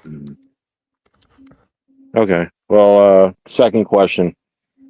For the single guys, how many guys on the panel are single? 2. Emmett, right? I think Emmett's single. Do you think, in terms of like the modern relationship dynamic, that men are perceived as an expendable commodity? Depends on who you ask, I think. And I guess Well, I'm who's gonna. asking Sorry, single guys. Yeah, you guys. I am. I'm more inclined to say yes. Yeah. that was Emmett, actually what do you think?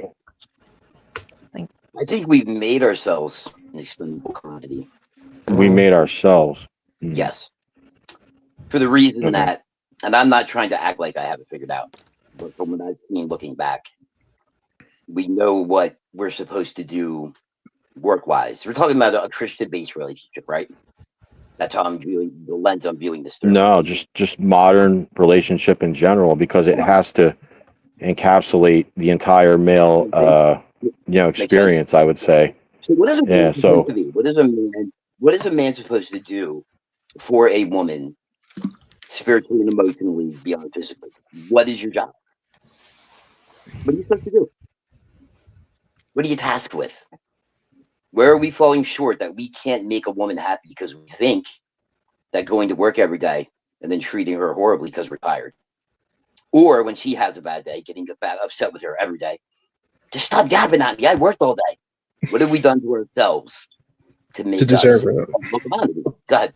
I'm going to bounce that off you. Because it plays a big part in it. Do you think that that's the norm? No, robot again. You're robot, Abe. Poor Abe. You need an overpriced microphone. I think from what I've seen, the world's going to act like the world. Good. The world's going to act like the world, but I see it. No one taught me, even when I was in the world, right? No one taught me what it looked like to be there for a female. You opened up and to submit back to her and to truly know what it was meant to take on what she goes through in her head, right? What comes out, to not fire back, to not be quote unquote the male saying, I can't take that from you. You're going to yell at me. You're going to disrespect me. That's what a male is most of these days. Even in the Christian community, it's ugly. It's disgusting. And so in that case, I think we focus too much on the wrong things, right? Doing our best, maybe no one told us, not preparing ourselves for the things that are the comes to a relationship. You can prepare physically all day long. That will help. But I've learned more and I don't more. want to. Go ahead. I don't want to take any more time because I want to let other people go. It's just one more thing, real quick. Okay, so do you think that the church alone can handle the problem, or is it going to have to be more than that? Like, are we going to have to like politically get involved with this shit because of the way? I don't think it's just an issue with that. I think it's higher than that. But I'm curious what you guys think. Well, what kind of solution are you looking to do? Well, like, the no fault divorce shit, the the culture of our leadership in general. I mean, I think the whole I of agree with no fault divorce. I think the whole of the culture needs to be shifted. back to good values, back to a solid foundation. And I tend to think that that's Christ myself, but I don't think that we can fix like the increasing divorce rate, the birth rate dropping, the all of these issues seem to spawn from a complete degradation of societal values. The I don't want to say the word, the baby unaliving, right? Mhm. Like the fact that it went back to the States. I mean, that's a huge thing, no? Like a factor in it. Mhm. Yes, it is. I think that we need to go back to what marriage was defined as in the Bible in Genesis. Uh, Marriage is a covenant between a man and a woman and God. And I think that marriage needs to be between a man and a woman and God, and let the churches handle it. You know, Well, I think the state should handle it too. And if we go back to the Bible, how did Moses get married? How did Joseph and Genesis get married? They didn't go to the local church or the synagogues because there weren't churches or synagogues. So the state definitely should elevate marriage as well, and is legitimate marriage in the eyes of God, even if you go through justice of the peace.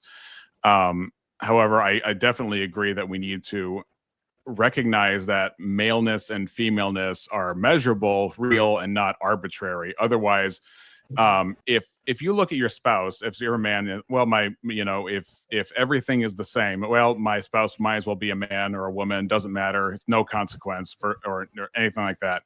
That's obviously has detrimental effects. You see that with the transing. You see that with like, well, what's the difference at the core? What I feel is who I am. What I am is this unseen thing, and my body is no extension or definition of who I am. So we can just do whatever we want. That's obviously destructive and bizarre when taken to its literal end, and we've seen that with children specifically. Yep. Yeah. I mean, you can ask any children if they want two dads or two moms, and I think most children would just answer they want both a mom and a dad, mm-hmm. not a separate father or a separate mother with other different people involved. Heck, even like tell a kid they're adopted, and their reaction to "you're not my real mom and dad." Again, I'm pro adoption. I think people, especially if not exclusively stable homes with an actual husband and wife are ideal for adopting, if adopting is what can happen for the betterment of a kid. But again, we know that the ideal is biological father, biological mother with their kids. While you talk about that real quick, do you know what else is an abomination to the Lord that has just as much an effect on the world and what we're talking about here? That goes along with marriage. He called certain things an abomination. An abomination is something outside of the established order, which he said. Those like he calls it abomination. Those who sow discord among brethren, those who have feet that are swift to running into mischief, a tongue that speaketh lies. All these things. Marriage is a big key, Abe. I appreciate bringing this up. But when you talk about fixing the things in the world and interceding and being the difference, Jesus gave us a new commandment. Did he not? Love one another as I loved you. He upped the ante. It's like, I have given you an example. He washed their feet. Now love one another as I've loved you. It was no longer love your neighbor as yourself. It was love your brothers and sisters in the body the way I'm loving you right here. Now, the things that are getting worse in the world, we have an opportunity to take seeds of this. But do you know that when we go on the internet and yell and scream at each other and accuse one another and defile one another, we're making it worse. We are the ones, as the body of Christ, together, I don't care what denomination you're in, who have the power to come together and intercede and to turn from our ways and seek his face so we can heal the lands. I certainly respect. I'm sorry to interrupt you. I certainly respect that opinion, but I just want to interject for a second and just say I think it's a good thing that we're doing it, only because it's a lot better than us tearing each other apart in the streets. I mean, true. True. Okay. No, good point. I like the way you said that. So do you think because of these places where we are getting into it, it's always about, when I say our violence towards one another does further the wickedness in the world. But like I've seen in this space you have here, just the way you handle it, correct? So do you think those things need to be talked about a little bit more? Noticing the fact that the big tactic is, since we are the ones who are supposed to be interceding and making a difference, and if we're too busy fighting each other, how are we going to do that? Well, part of what I've tried to do on this channel is build the bridges between, right? Build the bridges back between people so they can understand what each other are even saying. Because it seems to me that even if you just go from one denomination of Christianity to another, they don't understand each other, or they use a word differently, or they have a different belief of what that thing means, or. Same is true for men to women, right? Men communicating with women and women to men. The way that society has become is that there's a disconnect, one, between language, and two, between mental framework, because there's a training that is happening to people that makes them offset from everyone else. And if we don't understand each other, we can't even communicate. I love the fact that you said that. Yeah. Being able to understand each other, communicate, stop fighting. Yeah. Well, that's part of why the left has their own glossary when it comes to euphemisms like, Black Lives Matter, DEI, all these things that are virtuous on their face, but, have all this baggage for all this double talk. I remember Tim Pool said, well, what if I made this organization called the Helpless Old Ladies, and then the Helpless Old Ladies are like firebombing synagogues and doing all this stuff. It's like, what? Don't you care about helpless old ladies? And so the right is using what used to be the meanings of words, and then the left is hijacking the fact that we use them plainly to use them as cloaked euphemisms, and therefore any contradiction of those euphemisms is immediately a cause for attack and saying you're a this or a that. Good point. I said it before. I think that language is one of the greatest tools or weapons that mankind has ever had, and we need to learn to use it wisely and better than we currently do. As just in general, people are poor at it. Agreed. I agree. Life and death is in the power of the tongue. Those who love it will eat the fruit, right? That's what you're talking about. Yep. Little things. I agree with you 100%. I'm still learning a lot of that. It's part of the fear of the Lord is speaking no guile. I'm learning these things. And I thank you for the conversation, by the way, and letting me yap, guys. I think we tend to, when I see all this for the past few years, to let you guys know, you don't know me yet, I hate the internet. I cannot stand YouTube. I have been an admin on the Discord server for 6 years now. We've known each other. I hate being there. I don't hate the people. I hate the internet. I can't stand being on the internet. I get sick going on it. But this is where I am. And this is how it is. But over the past few years, he's been really walking me through. I go to these different places once in a while. I know we don't share the same beliefs, but we all agree on Christ with certain aspects. But like you said, Dave, no one's listening to each other. No one's understanding that there is a simplicity to the gospel despite what we have in disagreement. And we try to rule over everybody's faith. There's certain things that you can't let go. I agree.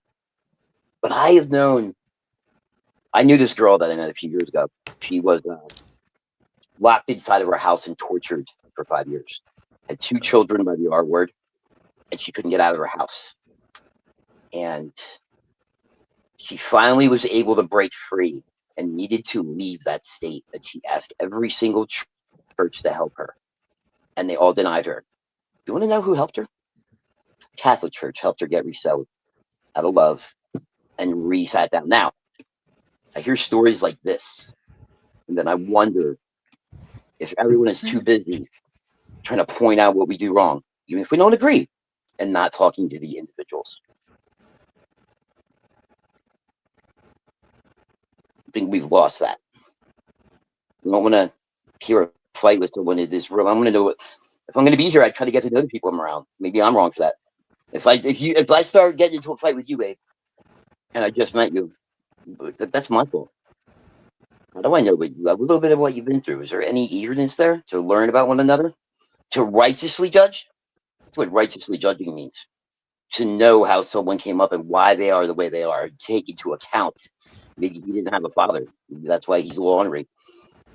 So yeah, well, interested in hearing your guys' thoughts, but that's been on my heart, man. So I appreciate you letting me talk about it. It's just sticking to me on a daily, bro. I don't want to cry about it. See it. Yeah, I definitely think both Abe and Emmett together have a point about language. Language is important. Language does inform us, and it ties us to the truth. Hopefully, sometimes it can tie us to lies. That's the tricky thing. We do live in a world of lies, but the foundation of the world we live in is truth and reality. And the moral imperative for all of humanity is to believe the truth and prefer truth over lies. So I don't know that sounds like a truism in any way, but the problem is in the world of postmodernism, you have to say the obvious again. Well, since we're talking about truth,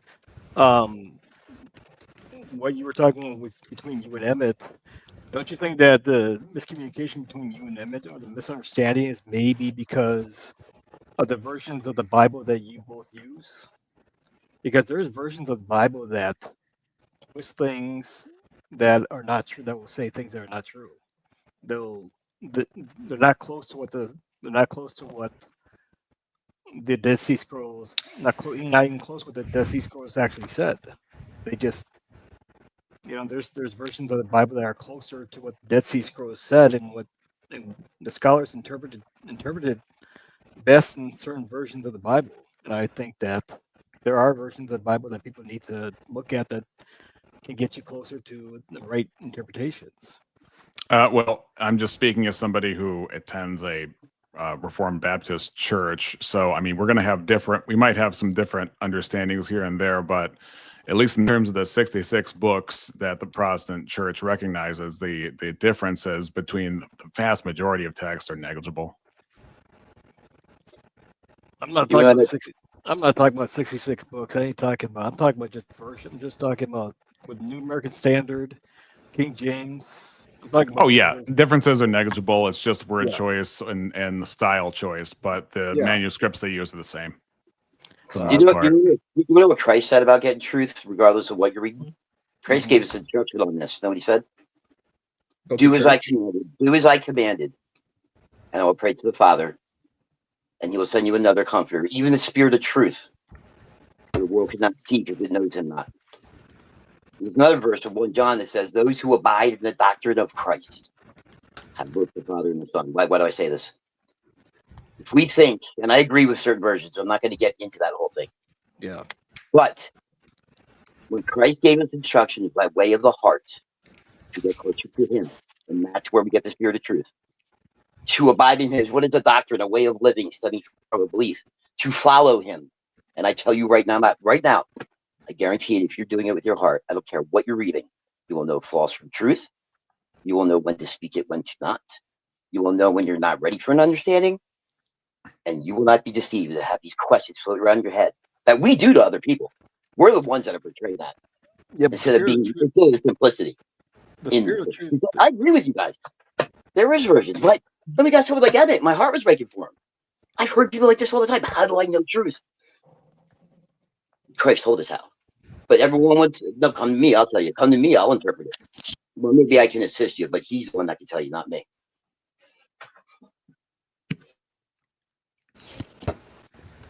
I think it's also, as a society, lost purpose, which is why you see the suicide rates going up. Because if you feel like you have no purpose, if you don't realize that you're made in the image of God, and that's where you have your worth, and that's, and God's given everybody, not just unique gifts and things like that, but just their place in his plan in his life, then, it's no wonder, especially men, if men used to tie their purpose to the wife they would have and the family they would have and the career they would have, all it takes is, the economy's gone and everything has shifted and society is against that. Now, I'm not a red pill guy at all. I'm not a feminist either, but I definitely see the culture war going on where God isn't even a conversation on the table, and the factor of how we assess ourselves.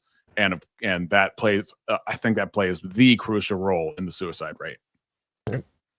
Well, you said earlier, seeking the truth, we should all be moving towards or seeking the truth. And I would say that Jesus Christ is truth, right? And So Yes.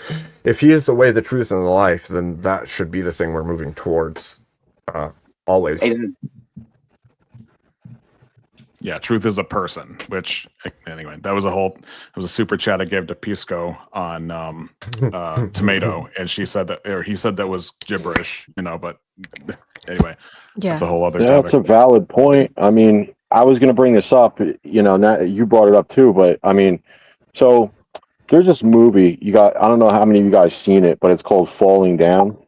I don't know Yeah. if you guys seen that. Yeah, Okay. Michael Douglas, right? I remember that movie. 10 yeah. out of 10. So this movie, I think, predicted what's happening right now, where men are kind of placed on the bottom of the social hierarchy, right?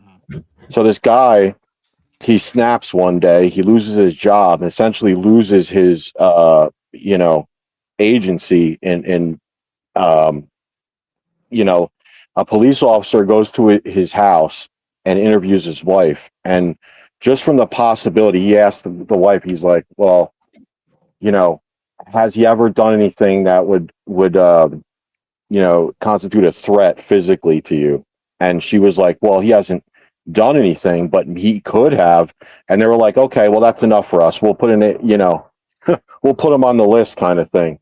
Right. So anyway, he runs into this black guy on the street, and the guy's holding up a sign that says not economically viable. Right. They're both wearing the same outfit, the same shirt. It's amazing. But anyway, the point being is, you lose your agency, like you were saying, in a relationship, and you're completely effed. So yeah, I get how. I guess the part I'm missing is, how would the church fix that if it's a societal thing like that? One thing I can think of is just the only thing I can think of is start by loving one another. That's all my brain comes to. Doesn't mean I'm right. Yeah, I point out that at the beginning of this country, the Enlightenment was going on, and so there was actually a lot of atheism that was prevalent in the culture. There were Puritans who moved over from England, but there was also a lot of atheism and deism going on in the culture. And it wasn't until you had Jonathan Edwards, George Whitefield, John Wesley coming, and you get the Great Awakening, which had much more of a positive Christ-centered impact on the country.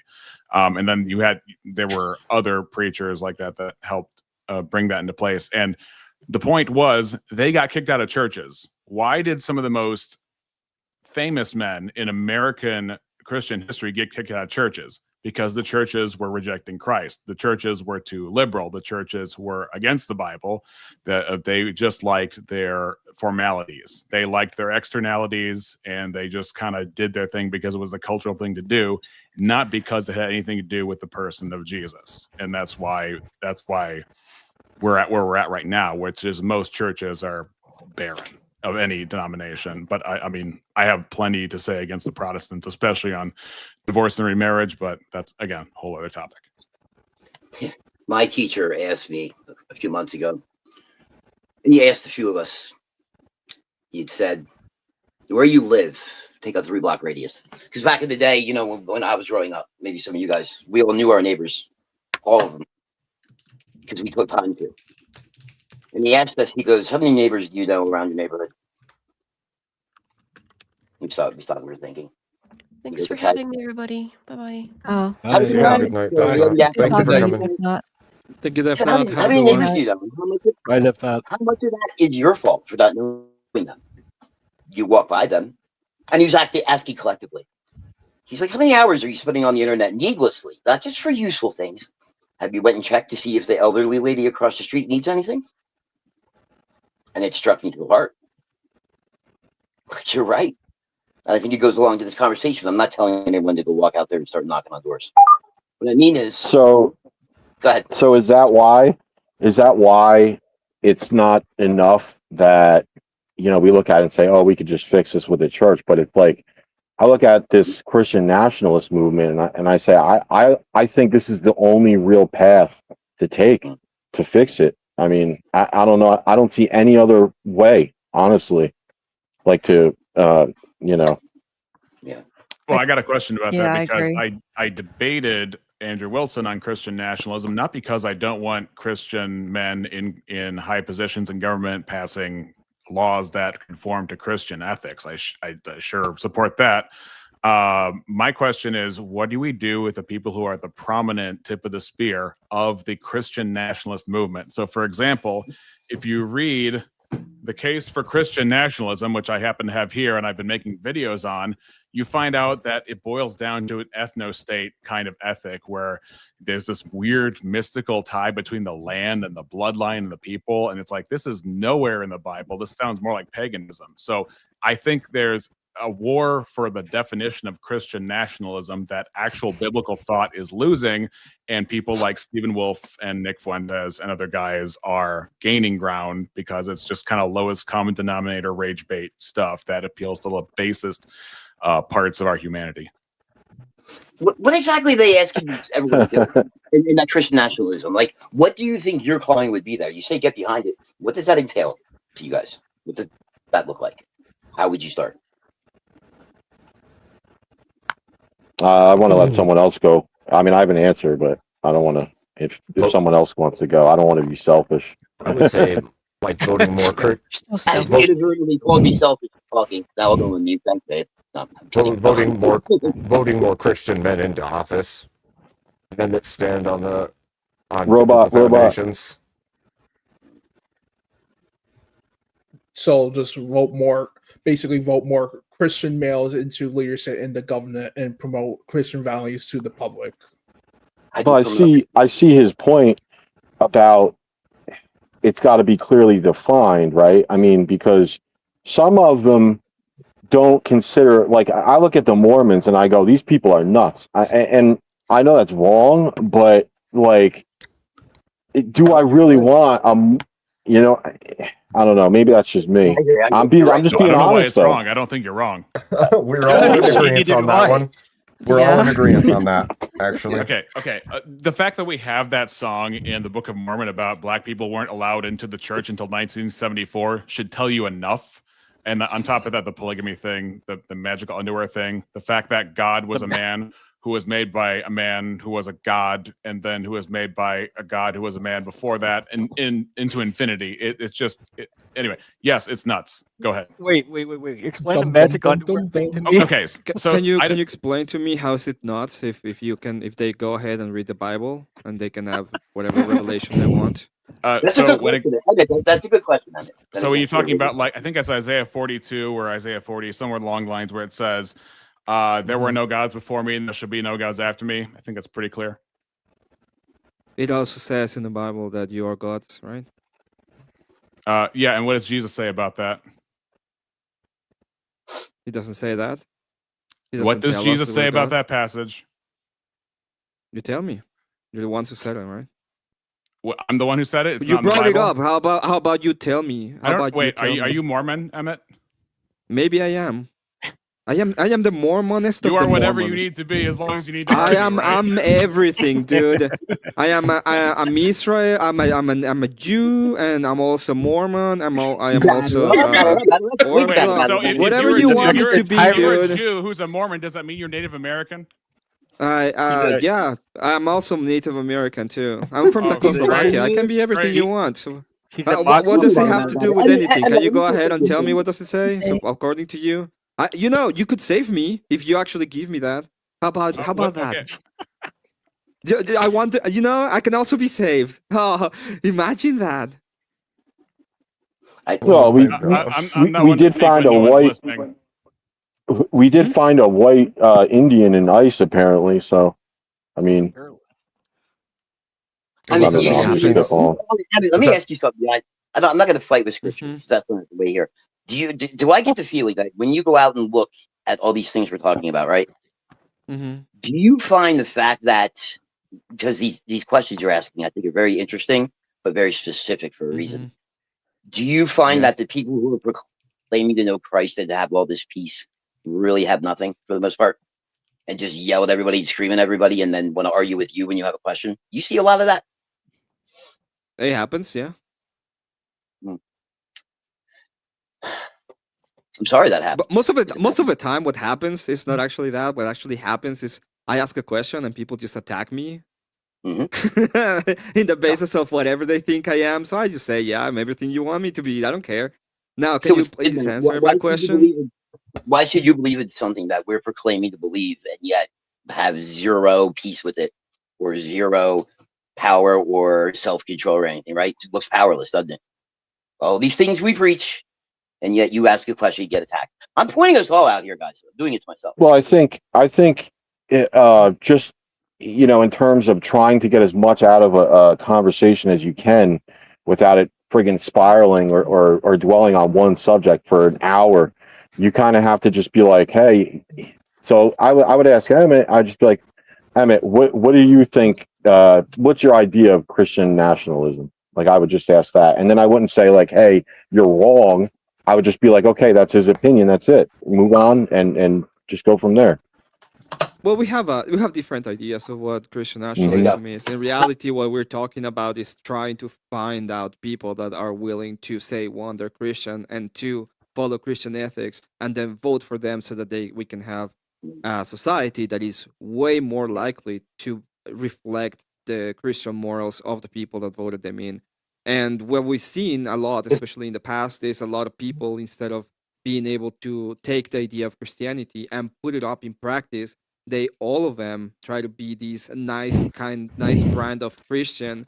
We're super nice, and instead of taking the Christianity seriously, which is what they should do, and say, hey, these are the values that we're gonna fight for, and this is what we want to be society like. They go on and give all the power to secularists because they are completely and absolutely done with well, I was gonna use the word cock, but they're in reality not willing to fight for even their own values. I totally And agree. I think that's most that of we just retreat to our suburbs behind our white picket fences, and we're just like, oh, that's icky. I'm not going to involve myself. I don't want to lose my job or look unpopular. And then they just shrink and shrink and shrink. I think Emmett's totally right on this. I agree. so I agree. Yeah, I agree with Abe and Emmett. Mhm. the Um, point of the So point of trying to figure out, for example, I will never debate Andrew on Christian nationalism, and the reason is not because I don't think I may have a point on whether it's good or bad. The point is, what I want is Christianity in power, and where I'm gonna go ahead and create discord and attack my own side when the other side is pretty much, you know, quite literally sacrificing babies to the altar of tomorrow. And hell, if we're gonna go ahead and do that, and we're not even gonna go ahead and unify on that front, is there's no point, right? There's no point in trying to talk to people who prefers to fight to have an inside battle on their own side than to unify on the front of this is completely unacceptable, at least on that end, and we're gonna fight that. if So that's like the point that I would say, like, maybe in the future when we're mostly Christians and we're mostly in power, we can have a little scuffles on what a specific ethic we like and we don't want, or we like or we don't like. But at this point, the bar is so low. The bar is 60 million babies a year. That's the bar. Well, not 60 million. It's a million babies a year. 60 million babies in total. Okay, if the bar is that low and we cannot even get and agree with each other on that bar, I don't even understand, like, what is the point in the supposed Christian nationalism, right? No, just I one agree. thing real quick, and then I'll drop off. I'll send you a dono, Abe. But I've made that mistake. Like, I've had to humble myself and be like, I've made the mistake of staying in my corner and been like, this little group right here is I'm staying here and I'm gonna fight for just this ground. Meanwhile, they're taking the middle ground, right? They're jumping in and pretty much I think we got boxed in and they took everything else. Now I think it's got to happen in reverse, where we have to do what they did to us, but in reverse, and we got to box them in, kind of thing. I don't know. I don't know what everyone else thinks. Yep. I guess the question is, how do What- you box We the continue. Yeah, more. how I'd do love you to box continue this again. the And other this is a great talk, guys. I'm on board with Christian nationalism, mostly well, probably because like my family came from a communist country and witnessed, or I didn't witness it, but they did. So I would hope and want the best for everyone in America. I mean, it ideally, yeah, world peace, but at the moment, I think it's worth a shot at least because you Yeah, it just not depends want on to what you end up. mean. Because if Christian nationalism means ethno state, then I would rather die. I would hope to say, who knows what I'd really do in a real situation. Maybe I'd fold, but ideally it's better to die than to associate the name of Christ with ethnostatism and some kind Oh. of weird material tribalism. That's all. Okay, let me ask you a question about that real quick. Sure. Let's say that you have two options. You can have an ethno state, but no babies are gonna be sacrificed to tomorrow, or you can have a million babies sacrificed a year, but you don't get the ethno state. Which one do you prefer? Well, it depends on if you're wanting me to sign off on calling the name of Christ into it. So you would sacrifice a million? The point is the name of Christ that at your play. answer? Okay, I already gave you the conditions, and you're eliminating an essential one to what I said. Yeah, in one it's like we have our ethno-national idea. We know we are from the same race. We have our own culture, and we're not gonna allow the sacrifice. We're not gonna allow babies to be sacrificed. What And are on they the going to other do? side, What are they you going to do with have the a people bunch. who aren't of their own race? I'm not sure. Maybe they'll deport them. Okay, and they do it in the name of Christ because of race. They'll do it in the name of they want to have their own state with their own culture. That's what they're doing of. Yeah, but you can have a culture and not have it be tied to your bloodline or your phenotype, right? Do you? Can you actually do that? Yeah, that's we used to have not an assimilation. What do they call it when you had people Assimilation? Yeah, you can have assimilation. Yeah, whatever, some word like that. Yeah, we used to have that. But the people that were here before that, they had a race and they had a culture and they were tied to a specific place, right? Yeah, but it was basically inconsequential because a lot of people who came here wanted to sign on to what the American Constitution was. Now, I think it's often easy to assign significance to race, like on a spiritual or ontological level, and I don't think that exists, especially if you actually believe a Christian ethic, which says there is neither Jew nor Greek, slave nor free, Christ is all in all. And it's not to say that that nationalities don't exist. What it's saying is it's inconsequential. So, for example, the disciples came to Jesus and they said to him, your mother and your brothers are looking for you. And he points to the crowd and says, behold, my mother and my brothers, those who hear the will of God and do it. So if even his own mother is insignificant by the blood relationship compared to his spiritual ties to his people, then how much more people who are in Christ and see that race is not a consequential decision-making factor in how you care for somebody or associate with somebody or saying you don't belong because you don't share my phenotype or my skin type or whatever. Can I give a little pushback on the nationalism thing? Because you know a lot about it, obviously. Can I be an upstanding Christian nationalist and be the worst example of Christ ever? I can't reconcile the two in my mind because I don't know what you mean by upstanding then if you're the worst Christian ever. Because if God's character is the standard of what's good and you're the worst example ever, it feels like a contradiction. All right, exactly. It is. You're right. Now I'll point this out because this is what I see with most of them. I'm just being honest. Backbiters, gossipers, accusers, full of debate. All these things are heavy traits. Now, this is where I'm going to get real controversial because I agree with everything what you guys said so far, and I'm not picking on particular people. Within this fight to intercede and to make a stand and to stand up for Christianity, I'm seeing all the traits of things we are not supposed to incorporate into the behavior of these. So a lot of these people heading those organizations. And it's a blunt truth, and what you see, you can't unsee it. Backbiting is an abomination, and it's not of Christ, it's of darkness. And yet they all do it to each other. We're warned about such behavior. And yet the ones that we were talking about this movement, and again, not all of them, the ones we want to follow most, and the ones who are out there on the front lines, they can be saying a lot of good things, but they're turning around and they're giving themselves over to reprobate minds. And I'm not saying they're reprobate yet. That's not what I mean. I don't know their heart. But you can't display the attribute of darkness when you're claiming to represent Christ in that position. Right. So that's the danger I see in this. And I'm just being honest. Sarcastic Saint, you haven't said a whole lot in a while. What do you want me to say? I just And just so you know, guys, I'll leave it at this and then I'll shut up for a while. I'm not trying to act like I have it all figured out. I don't. These are questions I've had lately as I'm getting older. What more can we do? It's, it's been on my heart. But at the same time, I'm kind of stuck in between as well. Because I've been pulled recently to, just like Abe said, the nationalism. And then I started looking around and started just watching behaviors. And I'm like, man, I don't want to be that either. So, yeah, I'm just sharing out loud. And I appreciate you guys letting me do so.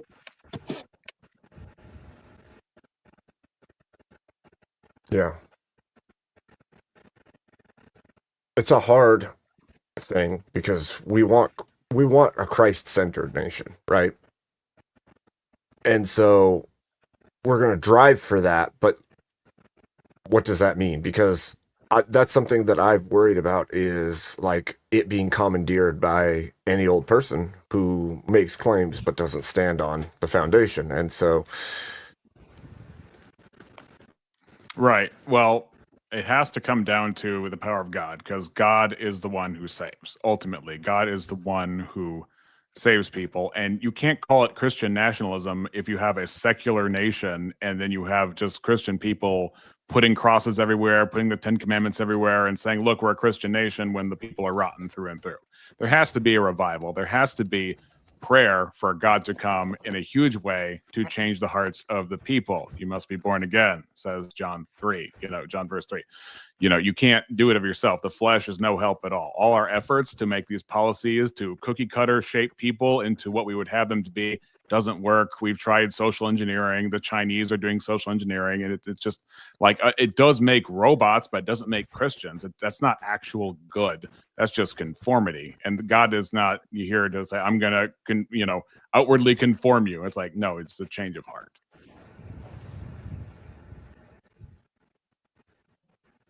Harold, you were trying to say something earlier. Did you want to say something? We got Abe 3PO. Sorry to tell you. Every time. Or Every time.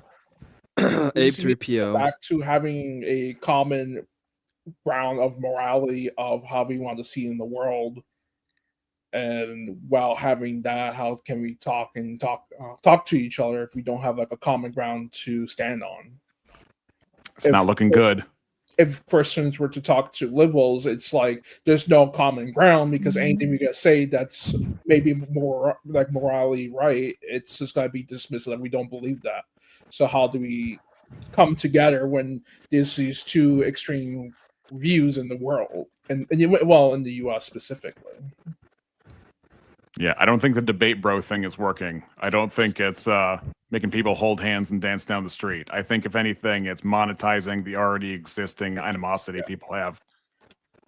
With the debate bros, it's more so like convincing the audience, but the audience is really convinced that they want to be liberals living in blue cities. They're not going to really change their mind. It's going to be very hard pressed to be pulled out of that pool per se.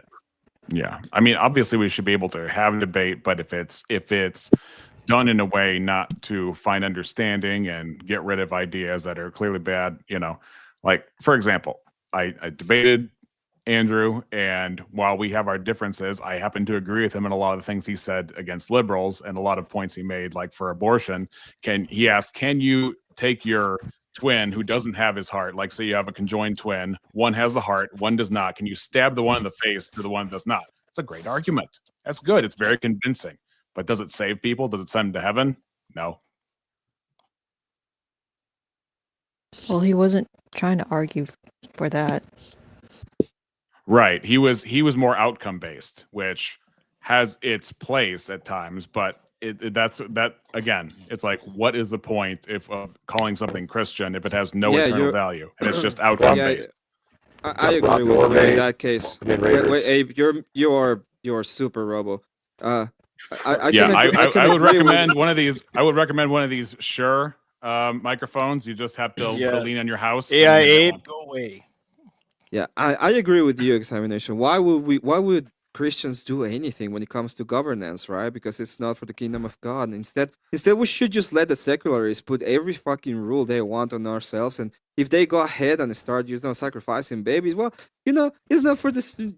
We have nothing to do with that. We were just thinking about the nation of God, and yeah, we should just let it go. Why have a debate if it's gonna be like outcome based? Instead, what we should do is just allow everybody to do whatever they want. That's the We should- exact we should nuance I all be- communicated. we That's should- the exact we should- nuance I communicated. Exactly. At no That's point- exactly what at you no said. point did That's I say we exactly should what elect you said. Christians to office. Exactly At no what point did I you say we said. should pass Christian laws. If Yeah. you don't understand what you say, I'm sorry that you don't understand. I understand what I the say, 'cause I can Logical tell that- conclusion.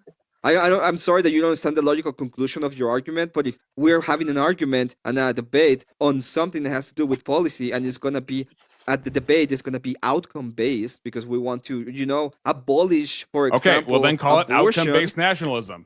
Good. It's go- You it's call gonna it be- outcome-based nationalism. You think it's Christian to allow babies to be deleted? If you that's think what it's a you Christian understood, value? then you have no evaluation of my I'm argument asking for what I you said. because if I want to do it in accordance to Christianity, I want to save a bunch of It's babies. just not a serious It's like question. I can Nobody do it believes because that. it's I can just I can not a do it serious because I say question. Christian. It's just okay. You I'm really, not. do you I'm really not. think I'm that if gonna you go re- ahead. I'm gonna go ahead and abolish abortion You in know. the name of Christ. Is that bad? Oh, absolutely not. Do it. Oh, perfect. So I'm gonna have a debate and I'm gonna make an argument, and the argument is gonna be great and it's gonna be outcome based. Why can't I do it? Didn't I say the Why argument is it was bad? great? Didn't I say the You argument said was great? you said the argument was great, and you said, but it's Yep. not about it's it's not transcendental. It's gonna be outcome based, right? Yeah. Oh, so why should we have it? We should just focus on what May- Christ maybe- wants maybe us we to should do just and drop just the be Christian part transcendental then. argument, right? Okay. Why? Why should I drop it? Well, because, Why can't I because go ahead and save babies in the name of Christ? You can. I didn't say you couldn't. Oh, but what I'm saying is, I don't. anybody, you don't understand the anybody who's- contradiction on anybody your who's own on your own logic there, buddy. it's not a contradiction. It's a nuance, and you don't No. get it. Here's the difference, right? There's Yeah, I'm re- government, yeah. and then there's the spiritual realm. They're not the same thing. Did you I say agree? they were the Do you same agree? thing? Do you agree? Can I use the spiritual? Can I Okay, you use can't. my values okay. from the I answer your spiritual realm? I answer your question. Can I I ask use you one my? question. Can I use? I ask you can I one use, question. It's a very simple question. Can I You're use? having Okay, a ask it real again. Let's hard see. time figuring let's out see. if government is the same thing as Let, spiritual us realm. say. No. Can I use my spiritual No? realm values is to that your affect is that your government? answer? Is that Yes, your I answer? said no. Okay. I Okay. said no. Great. Can I great. use my values Great, from the so- spiritual realm to change government? Yes, I already agreed to that. Oh, Already. my God! But why? It's just gonna be outcomes based. Why? Why Yeah, can I you do don't it? understand what I'm saying. I'm sorry. Mm. You don't understand what I'm saying at all. Yeah, we have different interpretations. Yep. But I mean, I read the same thing. I wonder how can I have a different interpretation, right?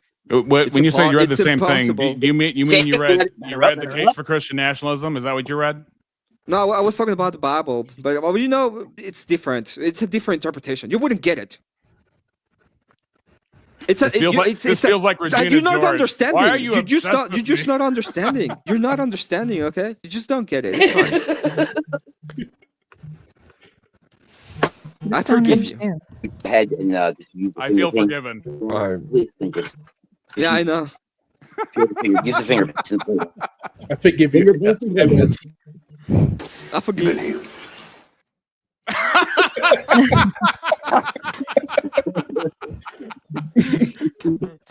Hey, get this man a rock and a hot dog, please.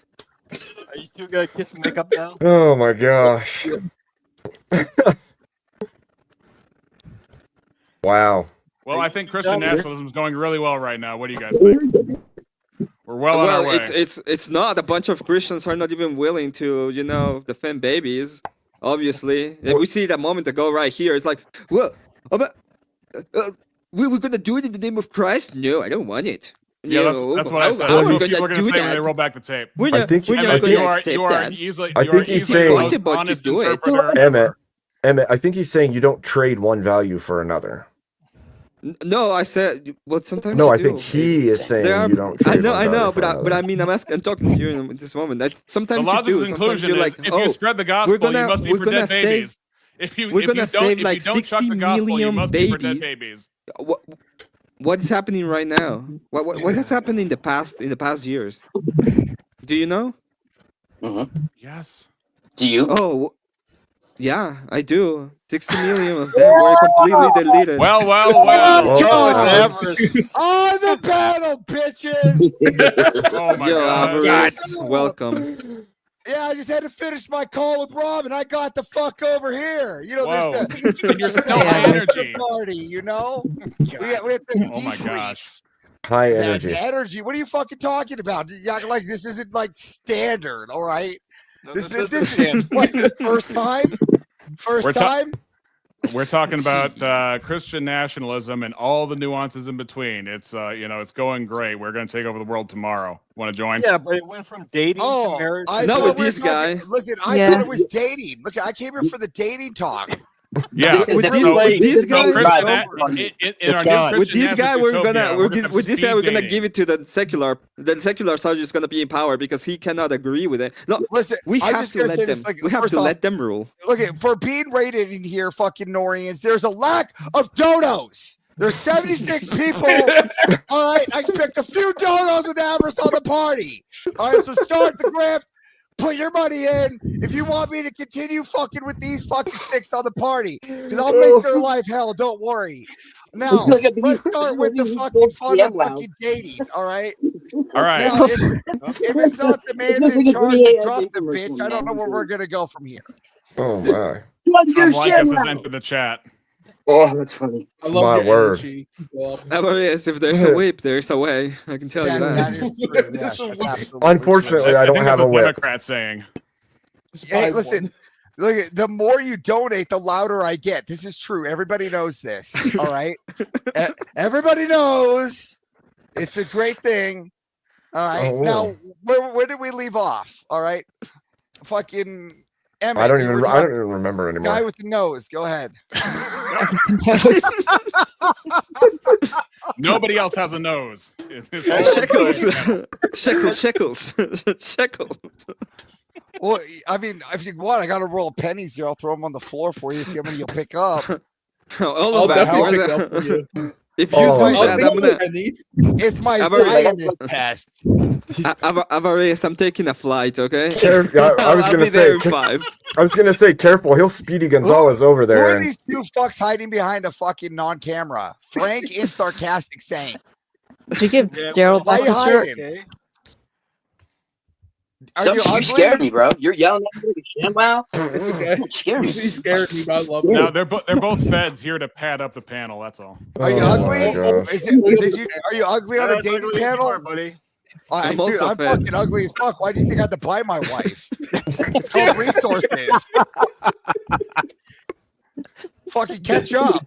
This guy, he doesn't like that. He looks like Doogie Howser. My God. Yeah, sure. You win. I still bought my wife. I don't get what your issue is here. I don't have dating problems. oh my gosh. That's one way to What- avoid dating problems is buy one. Now, was Yeah, that I mean, installments or I- one lump sum? Yeah. Avarice, how much did it cost? I'm asking for a friend. more Avarice, than how you much got. did it cost? Well, Emmett, since they could buy you for $4,455 a week, you should be able to afford a wife. Okay. Hey, Still hey, a lack of donos going in here. I Alright, just look want to at- know how many If you want pennies me I to make need. fun of Roly Polioli over here to my right, I will definitely do that. Just fucking send the donos in. Baldy could be next, and I'll go after the nose last. Just fucking throw this in there. For an extra 50, I'll start targeting the bitch. Oh my god. What the fuck? Just send in the extras. What is even Don't happening? Holy crap. Griffin, you call What? that a griff. What? I mean, you Why, don't think why I do we can have to handle get Rob steel? Norton rejects? Rob Nor's rejects. This is Rob Nor's Whoa. number one, mother trucker. What you talking about? Yeah, I'm talking about you. Fight. What? Fight. Oh man. We could get EOD. We had to get this fucker. What? EOD? He just compared you to get EOD. Did you just compare me to a rubber tit wearing bitch? You're the one that's not coming on camera. Where are you, Mongoloid? Come on. Turn that thing on, Sasquatch. Everest, I have to ask you a question, by the way. Is it true that What's up, Frodo? is it true that you hate EOD because he took away the hat from Spiro and took away the AI powers from you? No, I mean, I loved having the hat. It was a great hat, but I accumulated more items throughout my time, like 4 or 5 hats, a jacket. I got Just Gerald's jacket.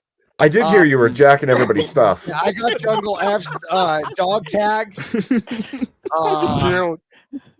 Yeah, it was pretty fun.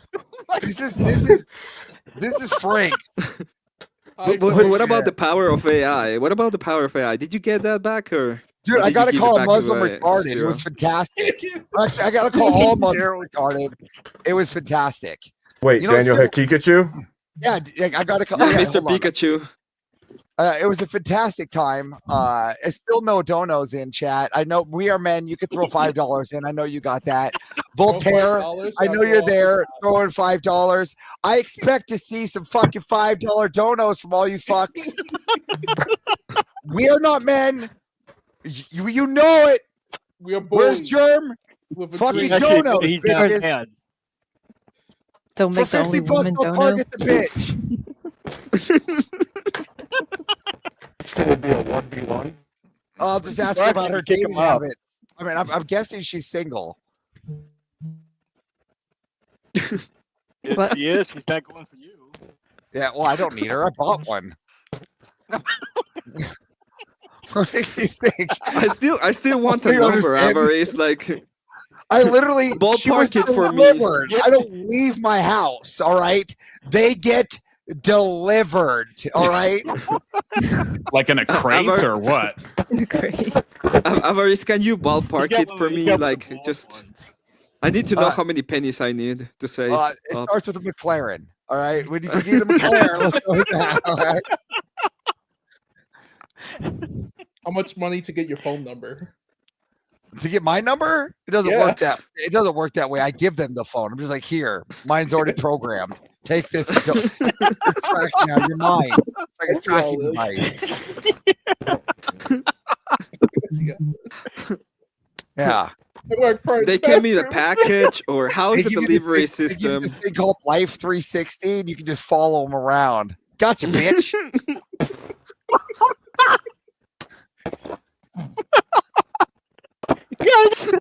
Is that like an app that you chip them under the skin and you can track them? Is that what you're talking about? Listen, I'm just going to show Gotta you. catch 'em all. Okay, we'll show you what happens to women in our purview here. Hold on here. I'll bring up a nice Polaroid. Okay. Jeez. So this was debate con here. All right, I'll bring this up. All right, so we treat our women really well. I'm going to share the screen here. Share screen. okay. Share screen.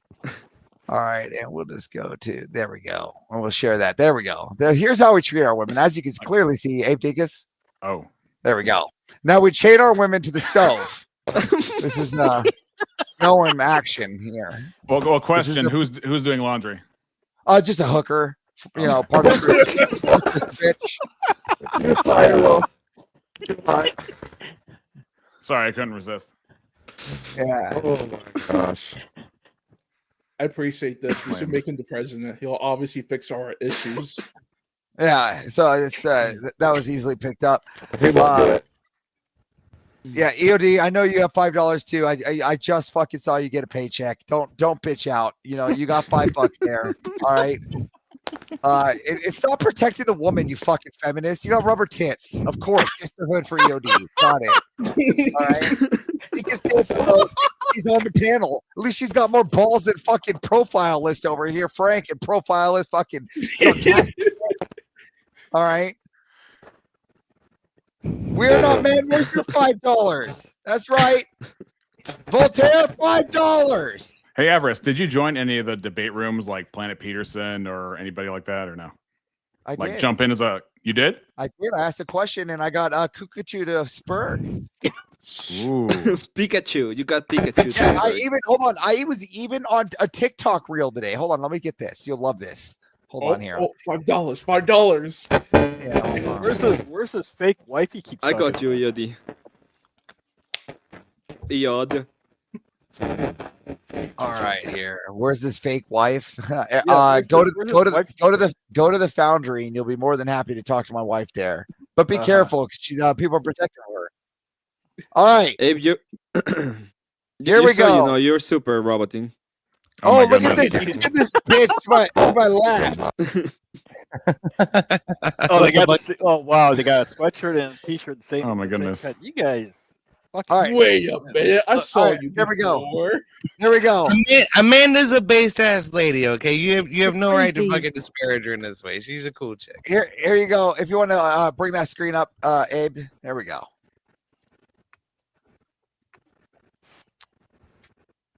I don't hear it. We can't hear it. Yeah, The chat probably can. Can you guys hear? No, we we can't can't hear it. hear it on the panel. No. Huh. Interesting. Here, I'm just gonna give the link to then Abe, and then Abe can try to bring it up. Then fuck that. You got the Wait. same Fiesta link. Put it on private chat. Mm-hmm. This is Abe's channel, right? I never Or- checked. I just kind of got It it. is. Yes, this is Abe's channel. It is. Re-examination. It's nice to meet you, bro. How you doing? Nice to meet you, AOD. Nice to see you.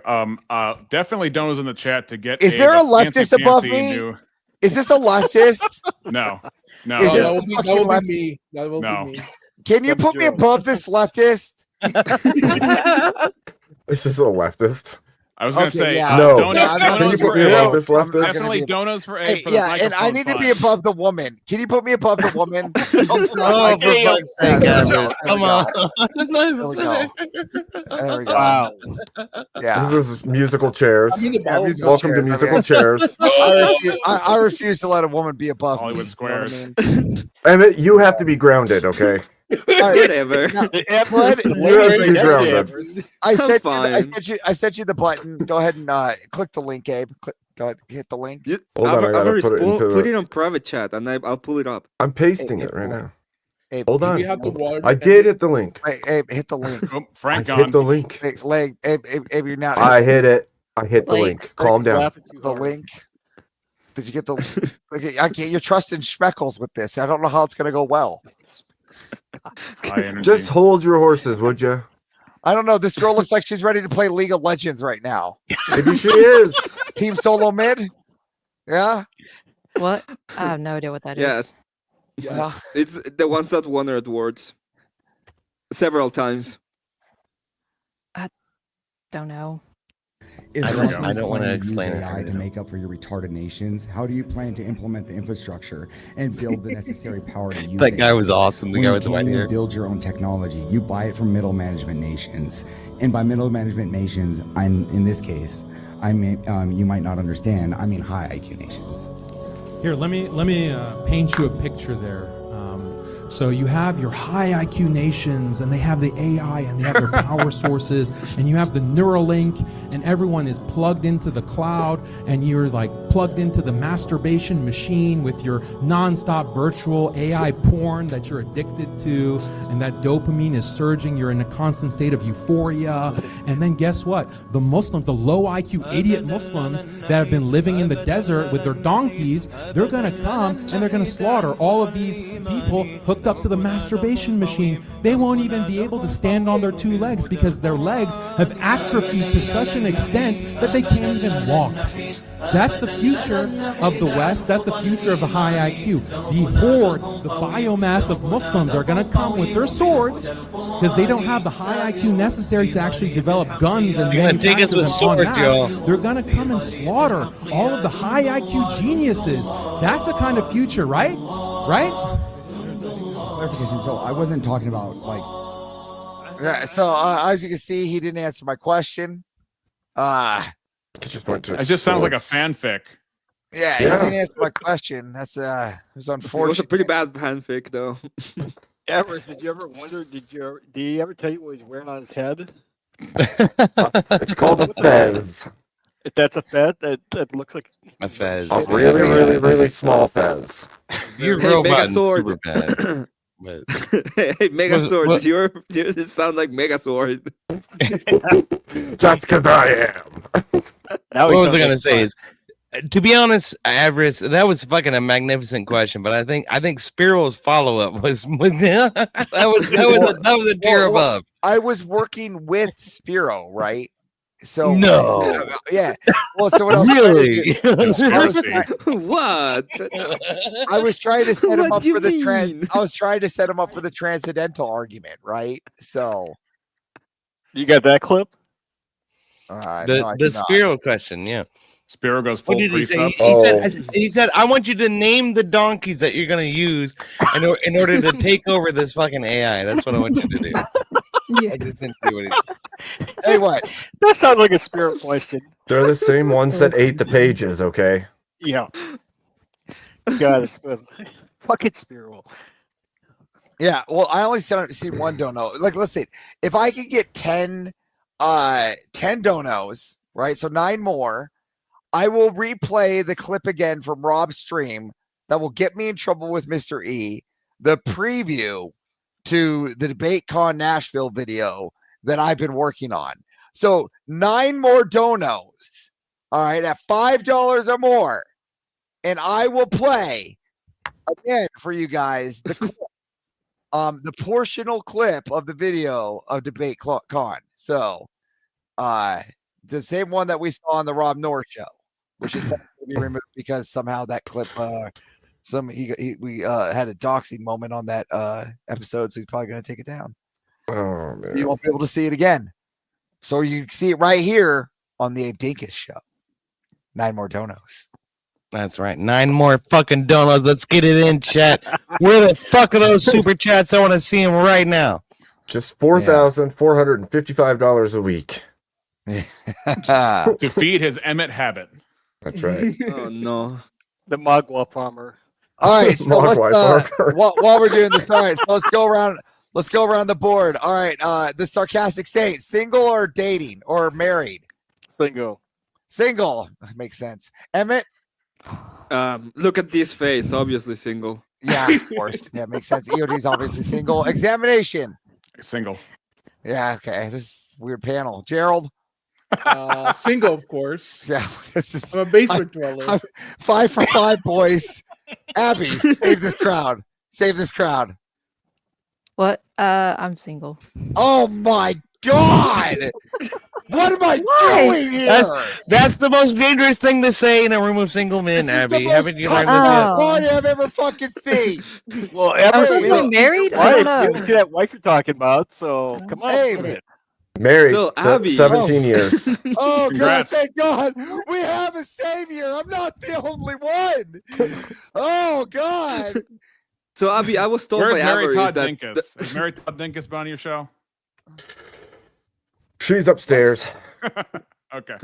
so Abby, I was told by Avery that you can buy. Wow. How much really? is it? Sure.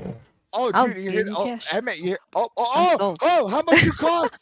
He's in the market. Oh my gosh. Oh, me? I thought we were talking about the Emmett No. thing. No, yeah. How much are you? Oh. He wants to buy you. How much are What? Dumbass. Yeah, like how much to keep you in the kitchen? Oh my god. Oh, you're talking about the I'll do it price? for free. Yeah, Just give like, me the serious question. ingredients. Give me the Let's food. say, like, I'll I cook for you. can't how much actually month- discuss the terms because you would have to speak to my parents. I mean, how Oh. much a month? Okay, okay, please. So, how much a month do you That's think actually a would be, based like, just- response. Like, yeah, give me an example here. Like 5,000 a month. Like, She said you'd have to go to her 7,000 a month? parents. well, I mean, yeah, but, I don't but know. for I don't you, make it. She what, are doesn't you know. in like, are you in a tent right now? I can't tell what's back there either. God. No, it's Is you just in my a curtains. tent?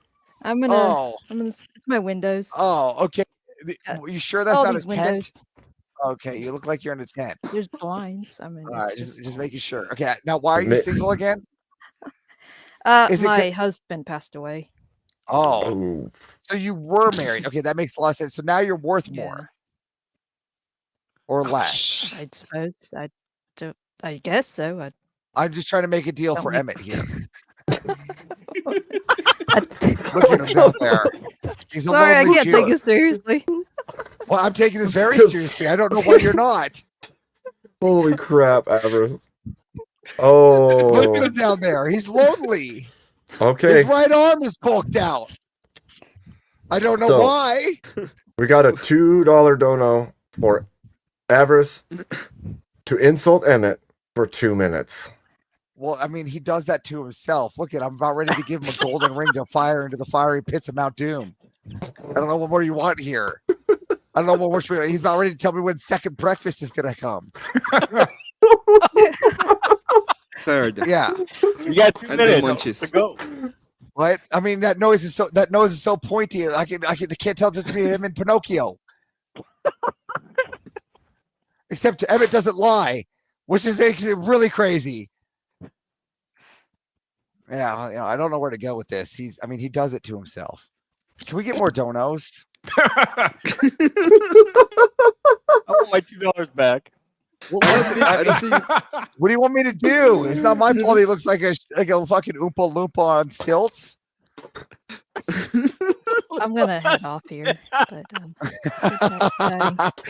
She's Thank like, you, I'm Abby. not ready for this. Oh my gosh. I can run off the whole Abby, party. No. Thank you, Look Abby. at the only women in Thank dating you, talk, and off she goes. Look what I do. EOD's ripping off a chair bit. Oh, the chair. TM chair. Yeah, I need more than $2. You want me to? If you want me to rip on an Oompa Loompa, come on. I mean, I'm from Australia. I said for 2 minutes, loser. And why are you the only cuck left off the camera? Somebody's got to be off the camera, you dumb fuck. Look, you've got to be allowed. Lefties hide behind cameras. Look at Frank and I ain't you. no damn lefty. You're probably bald, aren't you? No, I ain't bald. Yeah. Are you tomfoolery behind that fucking camera? If I was, I'd be more of a man than he was. Are you sure? I Yeah. wouldn't know. I can't see you. I don't sound like him, do I? I mean, if we I could don't get have more a gay, donuts, I don't have a gay voice like he does. I mean, that's questionable. But Well, like, so is your voice. So you well, know, no, my voice is just annoying, but I know this. exactly. Yeah.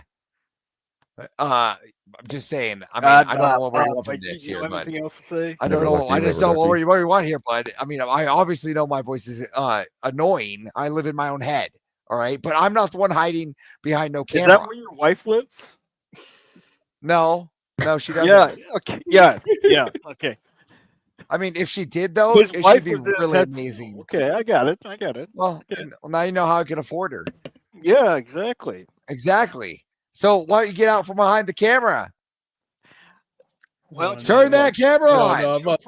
Turn the camera on. One of us. Come on, you ugly goblin. None. I asked you. Come on, goblin boy. For your wife first. You want me to turn? You want me to get my wife first? Is that what you said? Yeah, my go for wife. your wife. That's what we've been asking. Here, woman. Here we Get go. over here. Get over here. All right, look Scared at now, that. guys. Come Help me. here. Get over here, woman. Come on. Up. Out of bed, you pregnant lady. Come on. I need you. I need Yep. you. Wife-tality. Look at her. She's yelling at me. I can't see anything except this I only saw weird you. Doctor pop up. Strange Beautiful emblem in background. space. Very Yeah, it's a beautiful. symbol of avarice. Ah. You gotta break it down to me. I am a normie. Thank you, Abby. Thank you so much.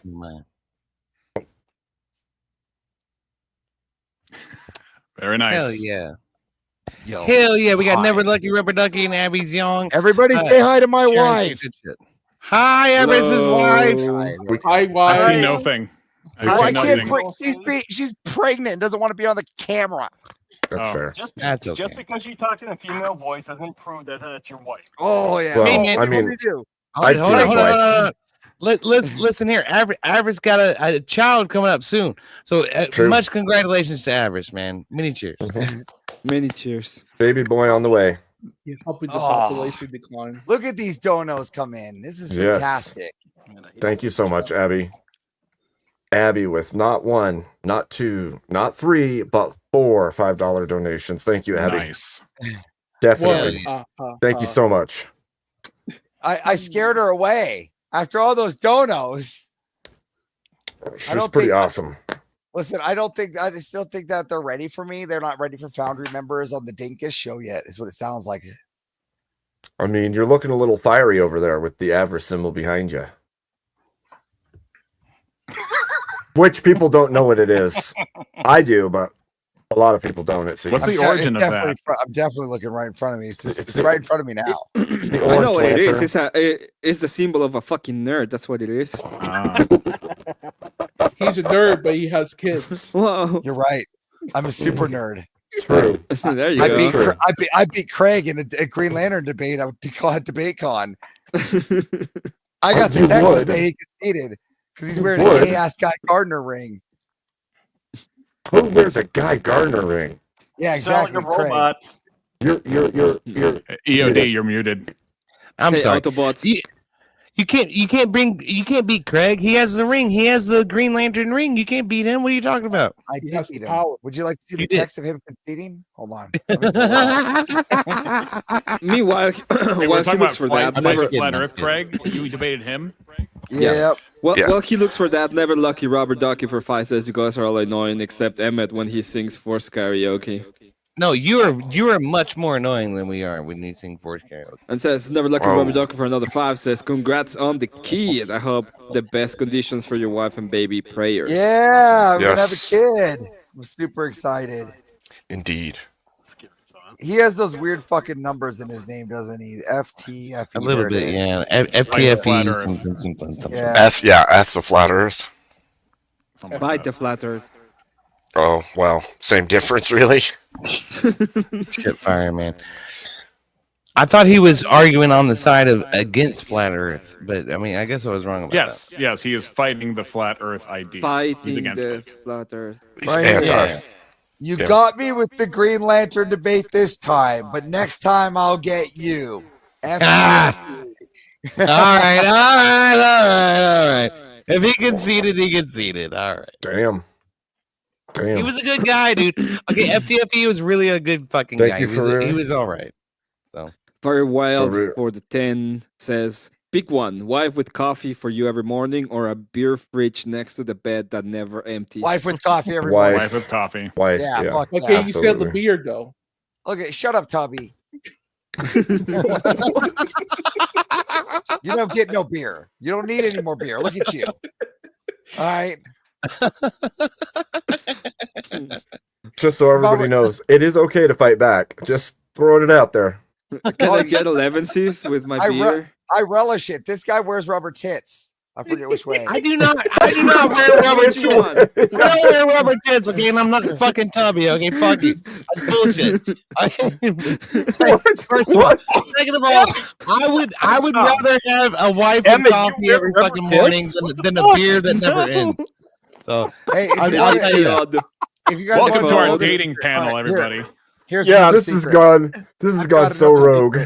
Let me tell you another dating secret, all right? If you guys want to know about something, like if you ever wondered what was in like the back curtain room of Blockbuster, it's in EOD's back room. It's right there.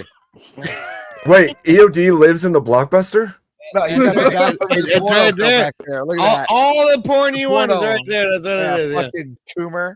Oh Look at that Oh, for degenerate. fuck's sake. Yeah, in the Okay. kitchen. For some reason. It's obviously Oh the my God. kitchen. Sounds like found footage. No, man, it's just my kitchen. It's just my fucking kitchen. I was Listen, trying. if you make some donate fucking more- joke every time. Oh no, Listen, I'm if you talking about don't- Abe.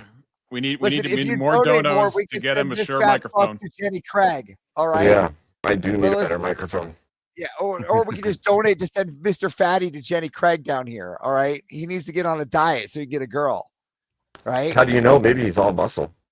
Well, if he Well, was, I is said I have a very- beer gut earlier. I mean, to be. I mean, if he do. was, go up and do me a quick spin there, Cinderella. Stand up. Okay. You're going full Roger Ailes, asking him to twirl for you.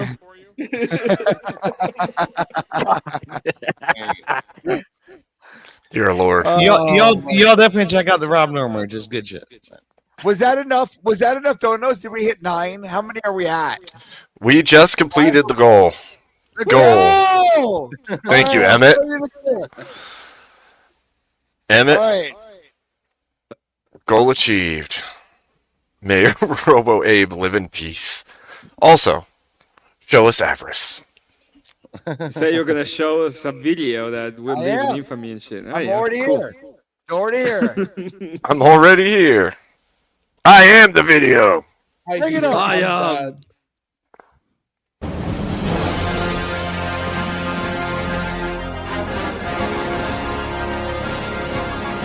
Welcome, citizens of the Crucible, to the Grand Invasion.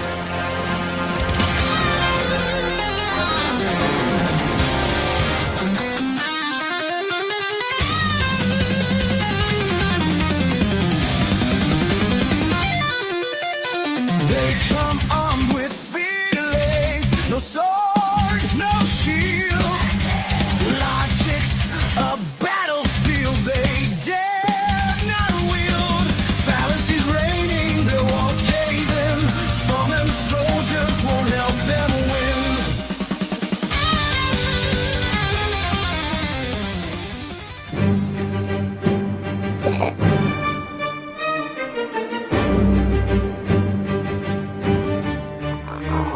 He's got a Marlboro clenched in his teeth, ashes falling like snow on the street, a storm in his eyes, a war in his chest.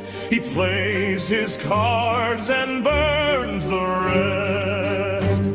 Smoky Man bad, they cry, they shout. Smoky Man bad, but he snuffs them out with a flick of his wrist, a puff of his plan. He laughs through the hay.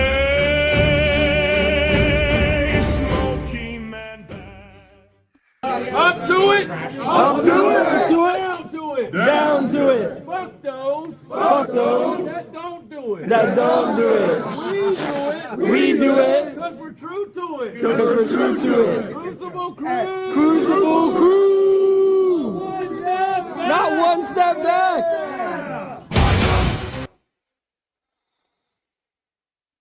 That's all you guys get. That's it. That's it. That's all you get. That's all there is. There isn't any more. For now. It will be released, what? What did you say, Avarice? Fucking Monday. Tuesday? Oh, Monday's when it gets sent into Mr. E. So whenever Mr. E decides to release the rest to the public. Now, Jim Bob and Planet Peterson were both there, right? Did they run into each other? Because I know they had a really contentious debate over evolution. Everything was fine there. Everybody was perfect. Everybody got along. Even I'm here. I'll even show you my cool picture of me and Planet Peterson here. Sure. No, everybody was cool as shit, dude. There wasn't any problems at all except for one or two fucking bad actors. Oh yeah, I heard about the numbers guy, of course. There we go. Thank you, Voltaire. I have I compiled all the pictures. So it takes me a while to find them all because I literally compiled everybody's picture. I sent you a bunch, dude. I took like fucking 50 pictures. I had a great fucking time. EOD was drunk the whole time. I mean, it's kind of not in the daylight hours, but you know, most of the shit happened in the nighttime hours. So let me rephrase this: EOD was drunk the whole time, boys and girls.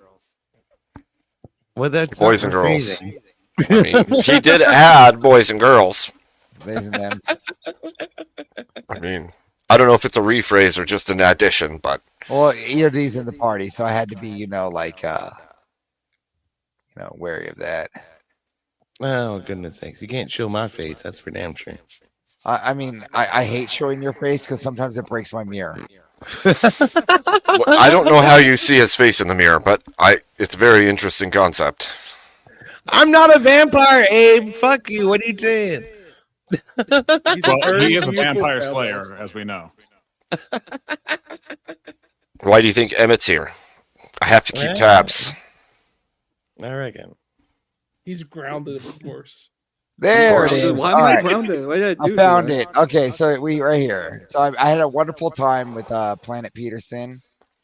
We can see right here. Emmett the Ever Grounded. You go ahead and bring that up. There we go. As you can see, he's wearing a Rob Nor hat. Mm-hmm. There we go. Hell yeah. Fantastic time. Got him. He's also Got a guy him. that debates flat Earth, right? Like this is his specialty, right? You know One what? of them, You know yeah. what? His hat ain't as cool as this hat. Look at this. Look at this. I got Rob Moore's signature on there. Look at that. Oh. Man. Now you're Rob gonna Nor's hat. now you're gonna be a bajillionaire. I took the hat off Rod Nor's head and kept it. How do you feel now? Well, you took the fucking shirt off of Jess Gerald's back and kept it too. Jacket. I took this shirt from White I was goes in naked, comes out with everybody else's clothing. All right, so dude with a fucking gay ass name in the middle and down one. What's your story? Hi. What the? That's re-examination. He hangs out sometimes. I'm not too sure about him myself. Yeah, so I was at the Hammond, Indiana debate with Andrew. Rob saw me there. Rob talked to me for a little bit there. So I'm making videos where I'm responding. Interesting. Tell me interesting things about Well, you. why do you think I did it with hi? Because I'm like, I don't know what's going to interest this guy. I mean, you're the life of the party. So what am I going to do? I'm maximizing your space. Look at you. You're in Spelunker, outer space. You base have this jumper. icon just in flames around you. What am I going to tell you? Look at my background. What am I I'm going to tell wondering, you? You're a spelunker, base jumper. I like playing guitar. I like playing tennis. You know, other than that, I work a lot. Boring. Can you do jump air? Like, The I heck is wish that? you would step back from that. Oh, ledge, dude, that's one of my friend. favorite songs. When I was in Nashville in October, I suggested that to go two get the different fucking musicians. guitar. I can't play that song. Oh, what? God. Oh my gosh. Gerald's gonna go get a guitar Hold right on, now. That's what it hold looks on, like. hold on. We get a guitar. But I Oh can't, man. I'm messing around. Listen, if the fatty outdoes you, it's over, man. Un momento. Oh, I wasn't wrong. What's up, Gerald? Fuck yeah, dude. Hey, Gerald, I'll send you EOD's number. If you could send him those rubber tits you're wearing right now, that'd be fantastic. Shut the fuck up, okay? I'm fucking I'll do it for free. Oh my gosh. What the shit? Turn him up. I fucking saw this guy get out of the fucking car at Grid's event, and then the first thing he says to me is, "Are you gonna put on those rubber tits?" I said, "Fuck you. Here's the beer. Shut up." Not my fault. I was throwing a roll of quarters at the guy in the middle. Did you guys look at each other and say, "Are we best friends now?" No. Not immediately. No. Just checking. What are you talking about? They Just look checking. each other in the eye and they just like had a moment. Yeah, that's what I was thinking. They had a moment. Yeah. No, They had a moment. I put on my mosquito repellent and watched EOD run. Oh, fuck you, Average. You're damn. bullshit. I didn't fucking. Did you just say F you, definitely average? not in tune.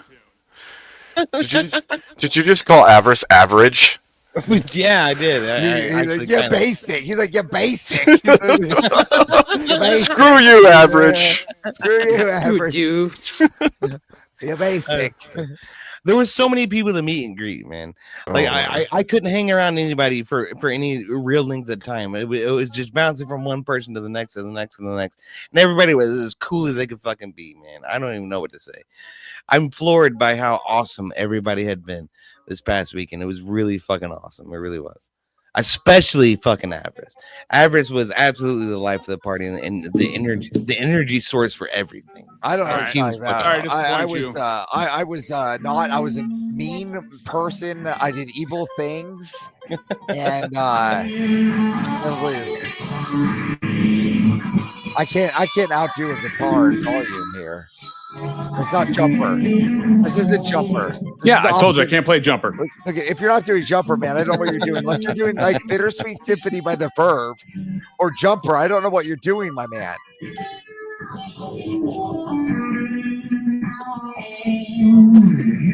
Yeah, this is just noise. Now he's doing Power Rangers. That's Van Halen. That's Van Halen right there. Dinotron, go! Oh, no, oh. I thought I was going to be like Jason David Frank there for a moment. You know, power up. Now it's just going overly annoying. You know, It's for over $10 you might get 'em up. 9,000. Who's in chat? Guys on the panel are getting annoying. Who? I'm not getting annoyed. There you go. You got Master of Puppets. Happy?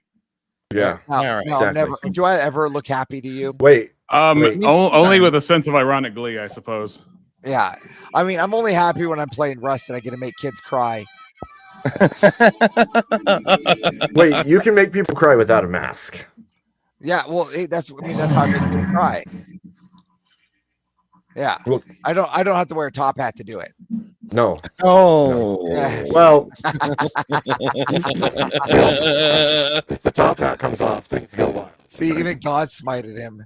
He was like, that was not going to be bad. Do I ever not smile? There. I always smile. I missed the Gerald. Well, Gerald, he's taking his headset off now. Did Gerald play? I missed it. Gerald, did you play your guitar yet? I missed it. I had to practice. Ah, Oh, come on. Come I on. can't play Play the some shit. guitar. Come on. You can show this white boy up. You can fucking do it, dude. I know you can. Hey, fucking Jew bag. Do you got any crepla over there? Do I have any what? Not you. The Jew. Oh. This way. You got any What was the crepla over question? there? Talking It's talking to me. You, He you told got me it. to. You got some crepla? editwits. Krepla? Yeah, crepla. I don't know what the hell that is. No, you got some being mothball honest. soup. Yeah, sometimes. Oh man, you're not ready for getting sick. Yeah, this guy's gonna die if he gets sick. He doesn't have the fucking Jewish ingredients of fucking supremacy. Oh I don't my know how. gosh. I don't know how I you're just gonna have make it I just through have a life. red heifer. That's all I have. Yeah, Oh. without mothball soup and fucking crepla, I don't know how you're making it through a sickness. Fucking the Jew fucking armor, silver armor over there. You don't have any of it. What'd your grandma Nope. teach you? I'm not a Jew. You sure? Look at that nose. I know, right? What's your last name? It's Weinstein? his, it's, Bird? Golden Steinberg. Yeah, I thought. See, I am obviously- learning so much about dating right now. right. Oh my goodness sakes. Oh Well, my I goodness mean, sakes. what are you Well- going to learn about dating here? You all are single. I'm obviously going actually, nowhere for you four. I mean, what do you want it to do? What do you let's wanna be honest. know? I actually How- learned a lot. How I one can I actually woman help- learned the most That's amazing all I thing know. ever. How can I help you about dating? What is your question? Here, you've reached How out much this did it hotline. cost? I'm just saying this is the theme. We have just reached the 420 point, and it's about appropriate as it gets because we are totally incoherent now. Hi, Yep. you've reached Ava- Amber's Avaris. hotline for all your dating Four score needs. and 20 years ago. Please, I send out your have only questions. one question. Yeah. How much? 3,000 a month. Okay. What's next? 407 subs ago. Where are we going? Where's the questions? What's your questions? What, you single How bitches? much? How much was it? I told you 3,000 a month. What's next? Okay, yeah. That I answered your fucking question. Next. Wait, Yeah, wait. that's How did perfect. those? Oh. How did those marital oaths go? It's like every month I will pay, 3,000 in order to keep till death do us part. Shall I pay this whatever subscription service to the Amount. paywall of my wife? Yeah, well, until I put a baby in her. Yeah, then she's stuck. Then the payment's Yeah. over once you've succeeded. You're part of the deal. Yeah, because now I just threatened the child. You leave, it's Oh my my child. gosh. What are you going to do? And dating is solved, ladies and gentlemen. Well, Thank you so much for obviously, joining us. Yeah, that's what it listen, is. she needed my money. Obviously, I'm the breadwinner. All right. I don't know where you're going here. But where's the bread? Next question. Where's the bread? I make her hold the bowl higher. Oh, for crying out loud. Next question. Well, now. That was it. That's all. That's all you got? Base Alright, as well, that's all fuck. dating. Base You as can fuck get right there. 3,000 a month. I'm You here just- to you get- answer. I'm here to answer your dating needs. What do you need to know? Oh, I'm oh, here. dating questions. which cartel Okay. did you get to procure the Wi-Fi? Which And cartel? Oh, do you have the number? I don't do third Do you party have like their that. number? Don't do third party like Oh, that. which like to up cartel? They like to up the Damn, prices. Emmett. I just go straight for the hookers. What's next? Okay. That's a Oh, good. That's a shit, good man. idea. Okay, I'll next. take that into account. Next question. I hope No. your wife is not listening to this, Avarice. What do you mean? She's right next to me. What are you single bitches? Next thing you know, the camera glitches and he's like keeled over on the chair. Can Avarice given any other people with Down syndrome tips? Oh yeah, I can give you a tip on how to get it with Down syndrome. Look for another girl with Down syndrome. There you go. That's right. If you're an inbred Very low Muslim, look for number. another inbred Muslim. If you're Down syndrome, Very look for another easy. Down syndrome. There you Very go. easy. All right. Very That's easy. it. Stereotype. All right. It's easy. Stereotype. You'll find your way. All right. Don't aim high. Don't aim high. All right. Oh, if you have wow. Down syndrome, all right, you already have a low bar. That was utter propaganda from the Air Force, wasn't it? Just aim high. Like, no, that doesn't do it. That doesn't do it. Well, I obviously aimed high because money. Because money. That's right. That's right. Because What are you money. gonna Why? Because money. Wow. Yeah. Okay, next Interesting. question. Do you liquid cool your servers? Like, that's a geek question. That has nothing to do with dating. Shut the fuck I'm up. sorry I said anything. I'm sorry. Hey, Avarice. Hey. I'm Avarice. Look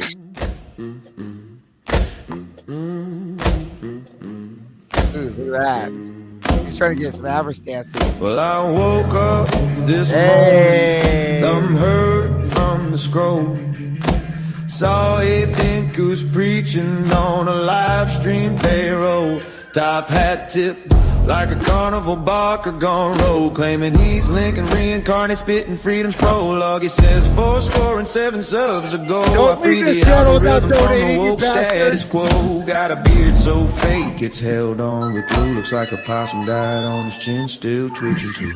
Oh, Dinkus, you grifting son of a gun, selling gold-plated truths for $1.01. Top hat full of hot air, boots full of lies, debating ghosts of the union while the ad revenue flies. How to get those He donuts? challenged Karl Marx to a duel Let's on the fucking gram. Marx go! showed up late, said traffic was a scam. Abe fired first with the super chat donation. Hit Mark Square and the Eagle cost a proletarian commission. Claims that Ghost wrote the Gettysburg Address on the back of a Chick-fil-A bag. Grease stains and all, no less. Says Mary Todd Lincoln DM'd him for clout. Sent him nudes of a hoop skirt. Now that's what I'm talking about. Oh, Abe Dinkus, you grifting son of a gun, turning honest Dave's grave into a merch store run. Limited edition stovepipe hats, only $19.90. Emancipate your wallet, boys, let the grifting begin. Now the FBI's at his door, but it's just a prank, bro. He's live streaming the raid, super thanks, keep the lights on, yo. Says they can take my channel, but not my freedom. Then whispers Patreon backups and the kings need him. He debated a house plant, called it commie field plant, won by photosynthesizing while they bred the Bill of Rights. That is, misquoted every clause, crowd tipped and dogs going, now that's what I call applause. Last I heard he's running for Senate on a Bitcoin ticket, platforms, one plank, A was me, deal with it. Got a tattoo of the Emancipation Proclamation on his left butt cheek, says his founding father vaccination. Oh, Abe Dinkus, you beautiful fraud. Lincoln's rolling in Springfield, applauding the yard. Top hat tip to the grift, boots caked in the mud of American dreams, now sponsored by Bud. So if you say a Dinkus coming down the information pike, hide your wallet, hide your wife, hide your crypto strike. He'll emancipate your common sense with a wink and a nod, then sell you the change back, signed yours and fraud. Abe Dinkus, the people shall Esquire and God.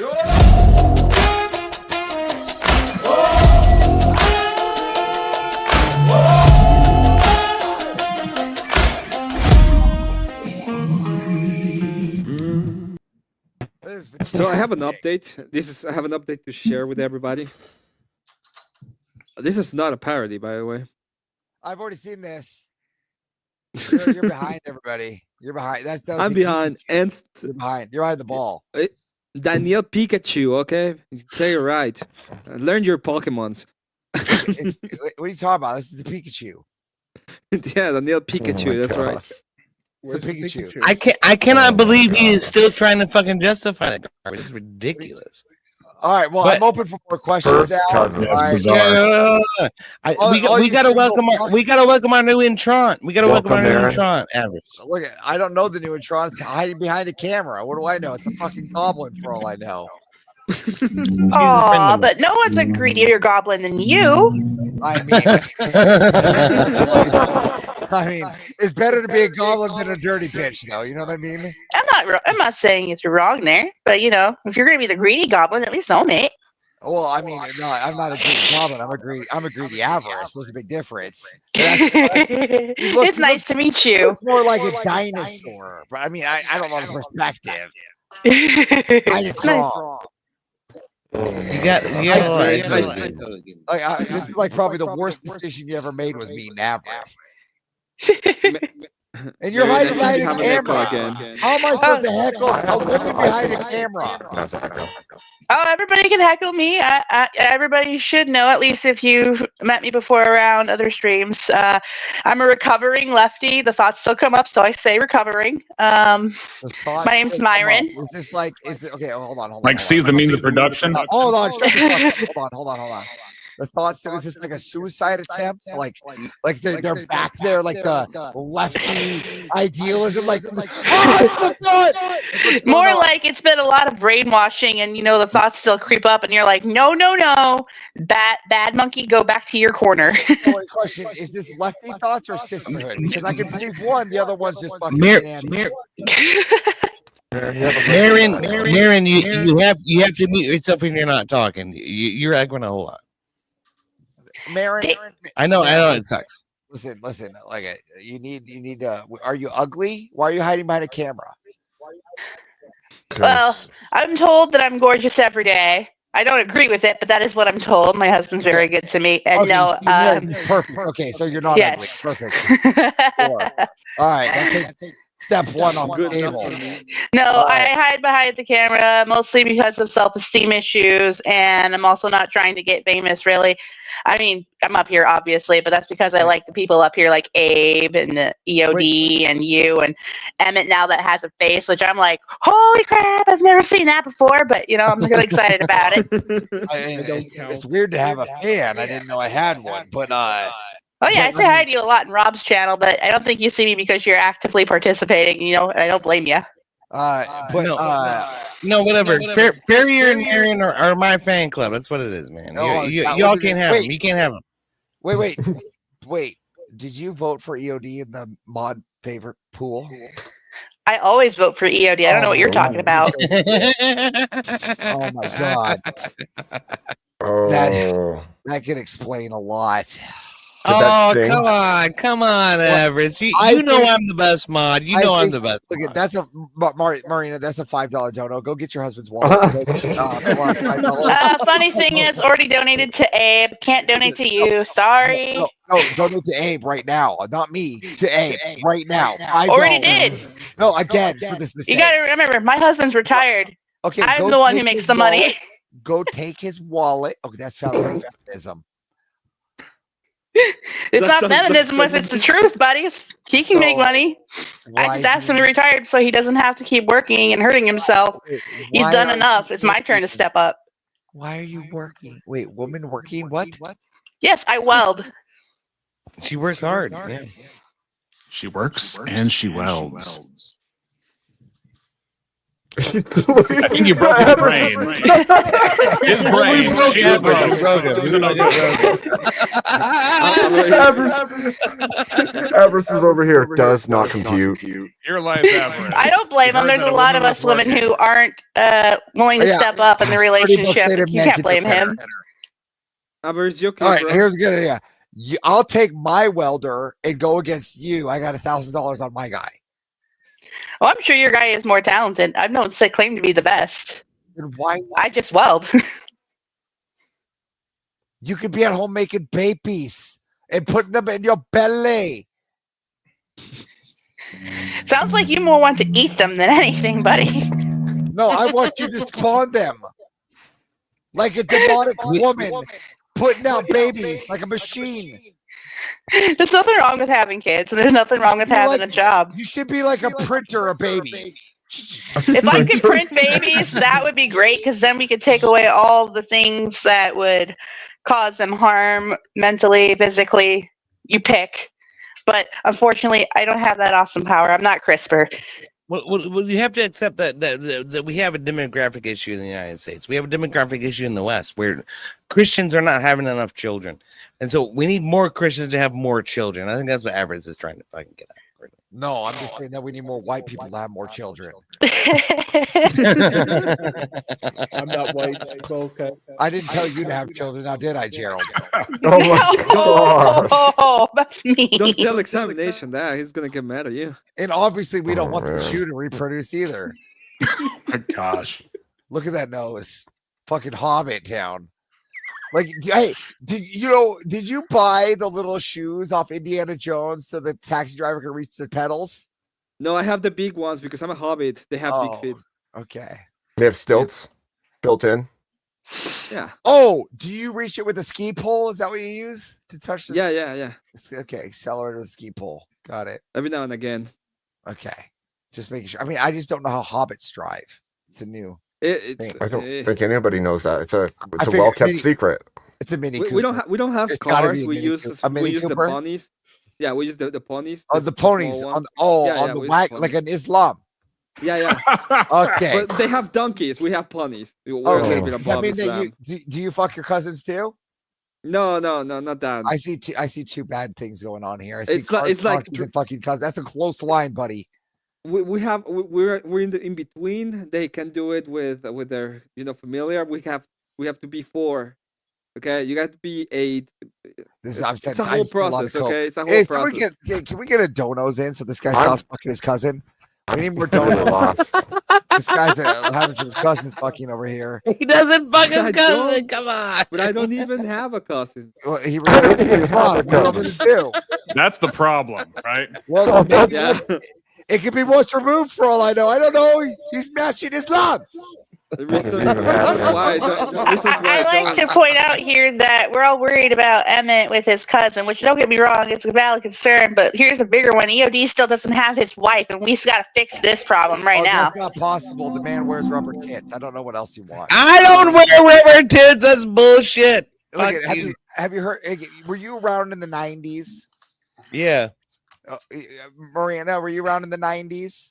Oh. Sure was. Okay, Dennis Rodman, meet EOD. He's gonna marry himself. We already know this. Did you just call EOD Dennis Rodman? Yes. That's what they just Right? did. That's what they just did. Is EOD also going to be friends with Kim Jong Un? Without the No. athletic skills. Like Maybe. like Dennis Rodman, I think could do something with his life. You know what I mean? EOD, are you You gonna hate buy your communism. wife from North What are you Korea? talking Is that what's about? gonna happen? It depends, okay? Listen, if he's got past blue ribbon, we'll hang out. That's all it is. All right. There All right, goes the back- libertarian. Back on the dating. All right, we're now back on Avarice dating questions. Please bring them up to the table. Avarice, Question what's one. your take on the trad movement? The trad movement. More Trad people should be dads, Christian. trad wives. More people should be Trad Christian, and aesthetic. less people should be everything else. Next. What about the red pill movement? What do you think of like fucking Myron Gaines saying that we should fuck everybody and just spread our seed, right? Yeah, I'm a Crucible member. I follow Andrew Wilson, and that's about it. What's next? Go. That's not dating. Next. Best place to find people. Best place to find people. Ooh, good one. Rich or not rich? Church. Middle class. Rich or not rich? Middle class, so not rich. Okay. Well, easy or not easy? Like you try to get it easy or not? Traditional setup. Oh, Sure. I was like saying 18 to 21-year-olds at the mall, but I don't know what you want next. They even go to the mall. Well, Is there even still malls? So regardless of age, 18 gotta to get the 21. Michael Kors somewhere. Regardless They that you could be 60, 18 to 21 at the mall. Hey there. And then, that's what Avarice told me. Well, what you do is you got to lie about your age, right? I tell them I'm 90. You're 90. Yeah, Wow. they think I'm gonna die. Just take. Oh. Right. Ah, that's the game. Yeah. The money game. Jokes on them. I still got like 30 years left in me. They buy that you're 90? Well, I wear a suit. So does Nick Fuente. Anyway, I shouldn't say that. Oh I my mean, he gosh. does wear a suit. I wear a suit. And now I'm like trying to decide if you're talking about just a business suit or if you're saying you like put on an old man suit. Like the whole song. Yeah. To be fair, I've never seen the man wear a suit. I'll say that. I've never seen him wear I would pay 100 dono to Avarice if he wore a zoot suit live. Put Put the $100 in. Do you have a zoot suit? I mean, I'll go put on a suit. No, it has to be a zoot suit. If it's not a zoot suit, it's not the same. All right, it's a pin. How about a pinstripe suit? Do you have a pinstripe suit? He's like trying to figure Googling out. zoots. Yes. I mean, it's broad shoulders and a fucking hat, man. That's all that. So is that like a mask? And a broad. I have super expensive slim fit Ryan Seacrest suits, so that's all I got. That's all I got. Suit. I mean, you put the dono in, and then you put in the order for the zoot suit, and I will don it. It's like Good to know. Good to know. like it's a superhero suit. I'll don it. The fact that you guys think that me dressing up like a monkey for money is above my pay grade is crazy. I'm literally an He'll entertainer. fucking This do is what I it. do. I don't doubt it. He'll fucking do it. But if all he's got in the closet is a suit, Marin, would that suffice? I just think it's not here for my money. Every dono is Abe's. So look, you're not even helping me. You're helping Abe. I meant in like a future stream. I should have clarified. Well, but well, you yeah, know. because I subbed to Avarice lately. You subbed to Avarice lately? Yes, I subbed to you lately. Does that mean that you subbed to the Rob Norris show? Is that what you mean? Oh, I've been a sub to the Rob Noor show. That's how I Okay, met yeah, everybody I mean, else. That's like one of the only places you can find Avarice. Wow, they're finding you here. He doesn't have a fucking channel. He doesn't have a channel. Yeah. I will not have a channel. I will not monetize it. I do not want to be famous on my own channel. Yeah, well, you're famous on everybody else's fucking channel. That's for damn sure. You bring the fucking energy everywhere you go, brother. I'll just Hobbit for a Benjamin. Yeah, super hype. That was awesome, man. Wait. Did you just say you'll be a hobbit for a Benjamin? Wait. You can't, what does it mean to be a dress hobbit in like that something sense? you already dressed like? I'll dress up as a hobbit. That's what it means. You already dress like a hobbit. But What here's the the fuck are real you question: talking are you about? going to be able to get that much fur on in time? Okay, Yeah. how much Look do it we need up. to raise to make that door behind him circular with a knob in the middle? I think. You mean A me? lot. What do you guys don't understand? I think there's magic. You guys don't understand. Look at he's the size of his fucking dresser. Look at do the math. Look at he can pay. He has to go for it like a child. Where's my stuff?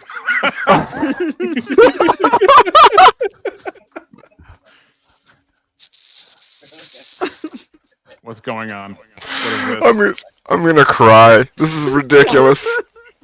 Oh, my fault. Oh shit. Wait, what is this? Oh man. Masterpiece Theater. What's going on? Something's happening. Oh no! Oh. He's a druid. Did you just bring out a Snuggie? I'm not a druid, okay? Look, it's not a Snuggie. This is Gandalf's robe, okay? I got this from Gandalf. It looks like the same And fabric then, as and the then Pikachu's hat. also, I got this pipe from Gandalf. So what I'm going to tell you right now is, the greatest thing in the world right now is the United States of America, and the worst thing in the world is the worthless fucking leftists out here telling us that we can't be fucking Christian, that we can't influence United States fucking policy because we're Christian. That's fucking garbage. And go all eat a dick. Beauty, shut up. Beauty. Just Bergie, quiet. All right, you look like a homeless man yelling. This is like if Gandalf was on a rail car for the rest of his life. This is what it would be Okay, like. wait, let's start with new questions. Now we're going to start with Avarice questions. Now, fuck this. Dating has not moved. Please change the topic to Avarice questioning the panel. EOD, how many drinks have you had tonight? 7. That makes sense. Fucking The only correct answer is all of them. All right. Fucking Magnet Willie. What why are you single? Who are you asking? The guy that looks like the Willie guy in the magnets in the middle, where I could just like bring the magnets and put his hair up on the top, and then give him a beard. The guy in the middle. Re-examination. I believe that's the Examination. Yeah, I don't Magnet understand. Willie. I don't understand the reference to Magnet Willie. You're still young. It's okay. Yeah, I am for now. Okay, why? All right, what was the question? Why are you still single? Because I'm not married. Well, that isn't okay. What about you makes you single? What's your The not flaw? married part. Why do you have a red card? Are you poor? Do you live with your parents? I mean, You live in the probably basement with your mom's? I do not live with my parents, but it's probably all the same reasons that tons and tons of men are You single. have a car? Yep. Truck? Nope. House? Apartment. No house. One room? One bedroom. Sure. Yeah. One bedroom? All right. Are you gonna No ask me roommates? 401k? Are you gonna ask Wait, my credit score? that actually brings a new question, Avarice. Yeah. What happens when you have a huge populace, a completely disjointed dating situation, and tons of disaffected men from their 18 to 30, maybe even to 40, without a wife and the inability to find one? Oh yeah, that's when we initiate the purge in Minecraft. Because I don't think it usually ends well if you don't fix the situation, right? Again, I just said purge, like in Wait, Minecraft. as in killing the singles and then the marrieds go on? Is that where? Look, I can neither confirm nor deny what we. All would right, do here to we go. people. All right. Okay. No, I'm wondering because I think it's a bad. Things out. All No, right. I think that Going the culture full Mad has. Max. It's gonna I be think a that spiked Jeep just impaling people and running along. I think the Go ahead. culture has to get fixed. That seems like because a problem. because it seems to me that there is a growing number of men unable to find women, and things like OF and other stuff becoming more and more powerful. And I think You that have this wrong. You have this wrong. Okay. What there is a lack of strong men to beat their women into submission. All right. That's what's wrong. All right. We're letting our women run wild. All right. Like little whores. All right. All of them. All right. We just need to start putting them back into submission with discipline. All right. I suggest chaining every single one of them to a bedpost and or the oven if you have to. I was going to say dresser, but however you want to put them. We don't have to chain them to the oven. We just have to get them to adhere to. Well, listen, women are feisty. Listen, they've gone too far. They're now feisty. Do you All go right? to Home Depot looking at appliances, figuring out what the best thing is to chain women to? Well, I mean, that's just how I make my traps. Okay. Yeah, like mouse trap. I was a kid. You always had to, make how the ball rolls and. Oh yeah, bitch. Yeah. Yeah. It was trying to always catch. worth it at the end. He's trying to catch the sticky bandits. We Okay. learned this in Alaska a long time ago, right? When we're clubbing seals. All right. You just have to hit them hard enough to knock them out. All right. No more. Next question. Best dating Wow. advice ever. That got dark quick. Well, I'm just saying, giving you guys good advice. Next. Oh, I'm questioning Gerald. All right. Gerald. Yes. Are you ready for this? No. All right. Have you had sex? No. Oh. You never had What? sex? Really? That's if he's not married, that's a good thing, by the way, gentlemen. Good on It you. is. It is. It is. I find it so difficult to believe in today's world, though. Every position wasn't going to go there. All right. Emmett, you there? Where you at, you little Jew? How long's your roster? Why do I feel like that's going to be like the call in the future of the demise of this country? Emmett, you got a roster? Emmett! Someone throw a quarter at that. Someone throw a quarter at that bitch. He's not available. Okay, let's move on. Abe, how many rabbits can you fit in that hat? 3.5.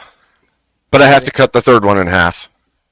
Okay, America bitch down below. All right.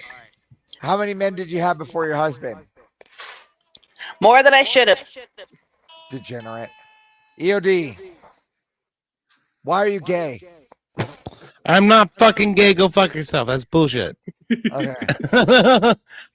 Okay. So my lead mod in my fucking Discord can attest to that, like personally. Okay. And So guess go fuck what? yourself. It's because it's not gay when you look each other in the eye. Is that what you guys tell each other? Okay. When I look you in the eye, Avarice, is it gay? I don't know. You're not looking at me in the eye, nor am I taking it there, Big Chief. Hey, you did look him in the eye at DebateCon, okay? And how would you know? That's very. He's right. It's true. Okay, and you're fucking an awesome dude, man. I fucking love you, Avarice. You're fucking amazing. All right, Magnet Wonka. All right, back to you. Why can't you get a better job? Oh, you're talking to me, Magnet? Yeah. Yeah. Okay. Oh, yeah, availability, education, I suppose, but I'm working on it. Okay, sounds like Cope. Do better. Skills issue. All right, Gerald, next. You ready? Okay. Just gonna be a hard one. All right. How long was your addiction to World of Warcraft? It's like Triumph the Insult Comic Dog. I only played World of Warcraft for like 1 month. I thought it was stupid, so I quit. Oh, good on you. Fantastic. I Not a played cheater. I have 3,000 Savable. hours in Dota 2, though.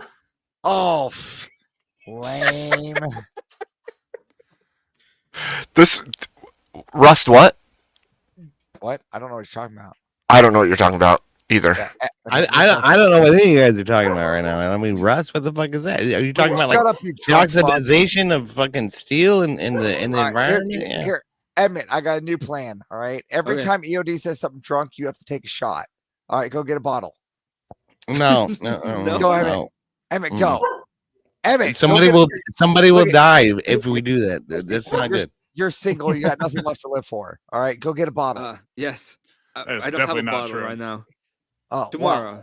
It's gonna Look, be on Saturday. Saturday is gonna be Let drunk me rephrase karaoke that. stream. You got Be nothing there, left be to square. lose. Let's get a bottle. Every time The EOD drunken says karaoke something stream drunk, is gonna be on Saturday. It's gonna be amazing.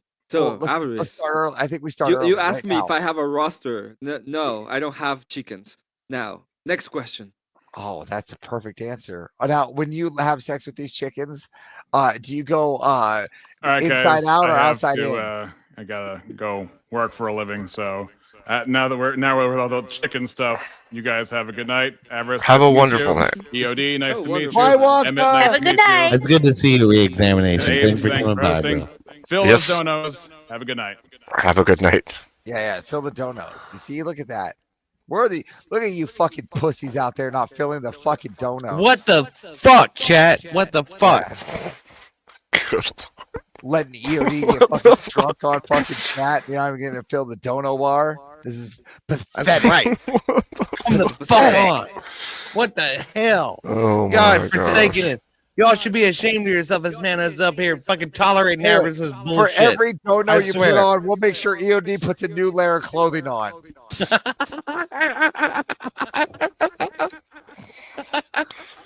To cover my beer gut, yeah. No, to We, cover we, the we diet gotta cover this up. of This, your- this is no good. So Heat exhaustion death. that's what's gonna happen to me eventually. Yeah. So, Oh all my right, gosh. Jewbag, why don't you believe in Jesus Christ? I do. You sure? Yes. Can you check again? Yes. Okay, your voice is saying one thing, but your nose is saying something completely different. I swear, dude. Wow. What? I can't help Where it. are you from? It's- Outer He's space? he's My fucking no- my orthodox, man. Like, come the fuck on. No, he's from I've argued space. with him about fucking Christian monarchy and shit, man. Avarice, my nose is smelling the shekels. That's why it's moving side to side. But it has See? nothing to do with I'm telling you, your nose is very deceptive. Harry. Very Yeah. I know. Yeah, very deceptive nose. I feel like I can put some dreidels would be falling out of that nose sometime soon. We are coming around December. Oh, they Do you don't come want out me- your do you want me nose? to You don't put storm my- there?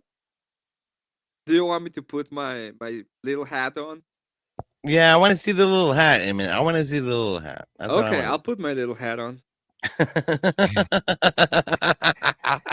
Actually, that's not true, Furry. That was my testing stuff I did before I went into my Rust on my other accounts that has my Rust stuff. So yeah, I guess you could say like I have like 5 videos I did when I first was homeless and poor and useless like the rest of these people on the panel, but I've upgraded to a new and more amazing channel.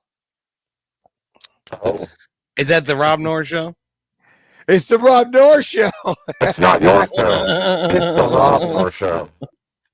It's our show. It is my favorite show. Did you just put a yarmulke on your head? He said, "Do you want to see my small hat?" Oh, dude, how fantastic! You're just fulfilling the fucking, fulfilling that fucking. I also wrapped the Havana Gila, which is pretty good. Did actually. Okay. Put on a burqa. Exactly. Oh. Get it, need to put on a burqa. Okay. Yeah, cover that face. Go get a fucking rag and go make a burqa. Get a rag. Go make yourself a proper burqa. No, this is it. This is it. This is all you get. I don't have anything but that can do a burqa, but other than that. Just put on a fucking proper burqa. Go find the parts. Oh my gosh. Go get it, you little bitch. This is what I got. This is what I got. That's all I got. Oh, come on. You got a pillowcase somewhere. No, this is it. You're like, This is nope. what I got. I can cover my mouth and then I'm in a burqa. Look, we don't even know who you are when you do that. You disappear. I know. It's like I'm not even existent anymore. Yeah. Are you a wizard?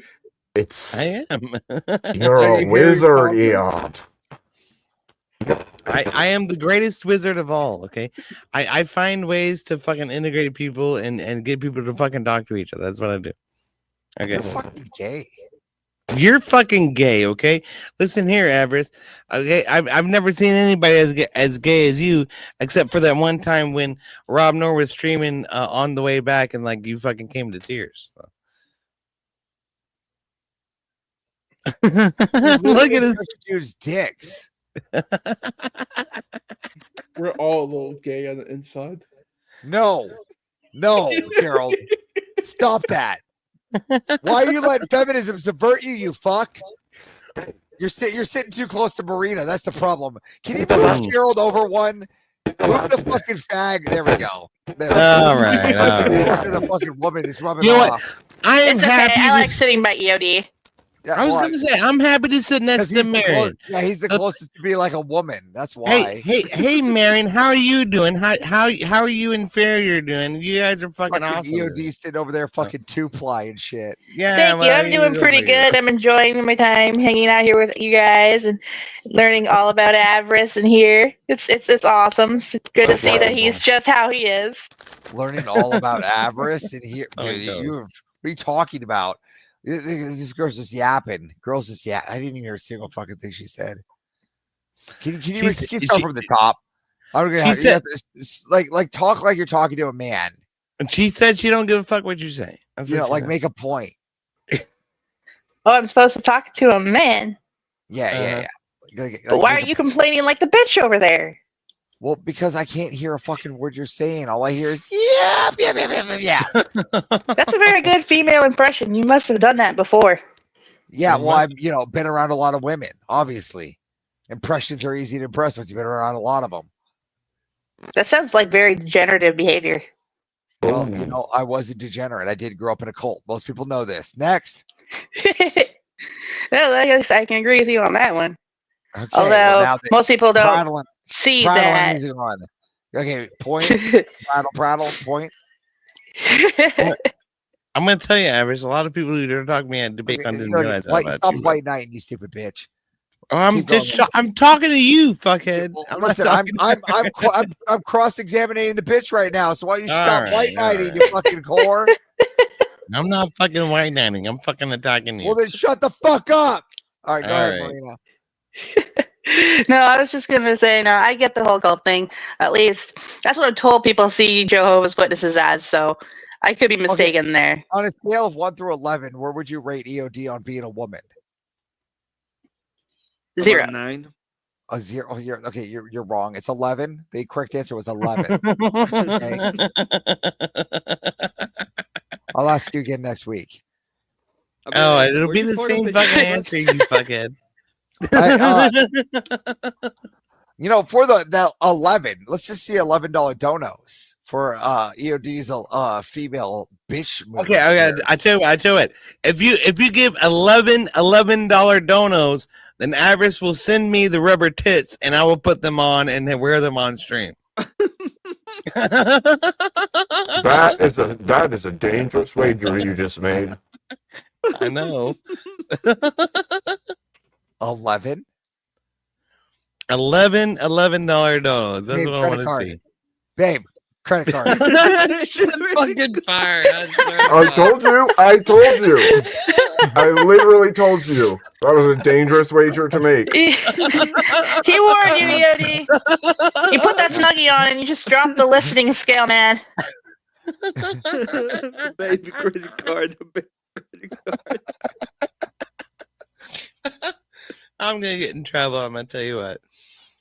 Oh shit, fire. Gerald, I hope you understand that this is all in good fun, man. What? What are you talking about? I'm talking to fucking Gerald. I'm not talking to you. Shit. Oh, look at it. He's just sitting here. All right, leave Tubby alone. All right, he's not in his own. Fuck, he's getting ready he's fucking going to boot camp next week. Getting shaken. Oh shit. David Wayne called. He's in next week. One, Tubby.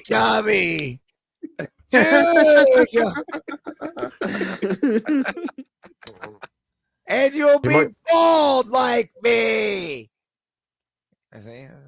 Are you talking about Major Pain? Yeah, absolutely. Major fucking pain. It's a pretty moto movie for how silly it is, right? Mariana 2-1. Women can't win fights. What the fuck are you talking about? There's a stupid thing. Eat my left nut.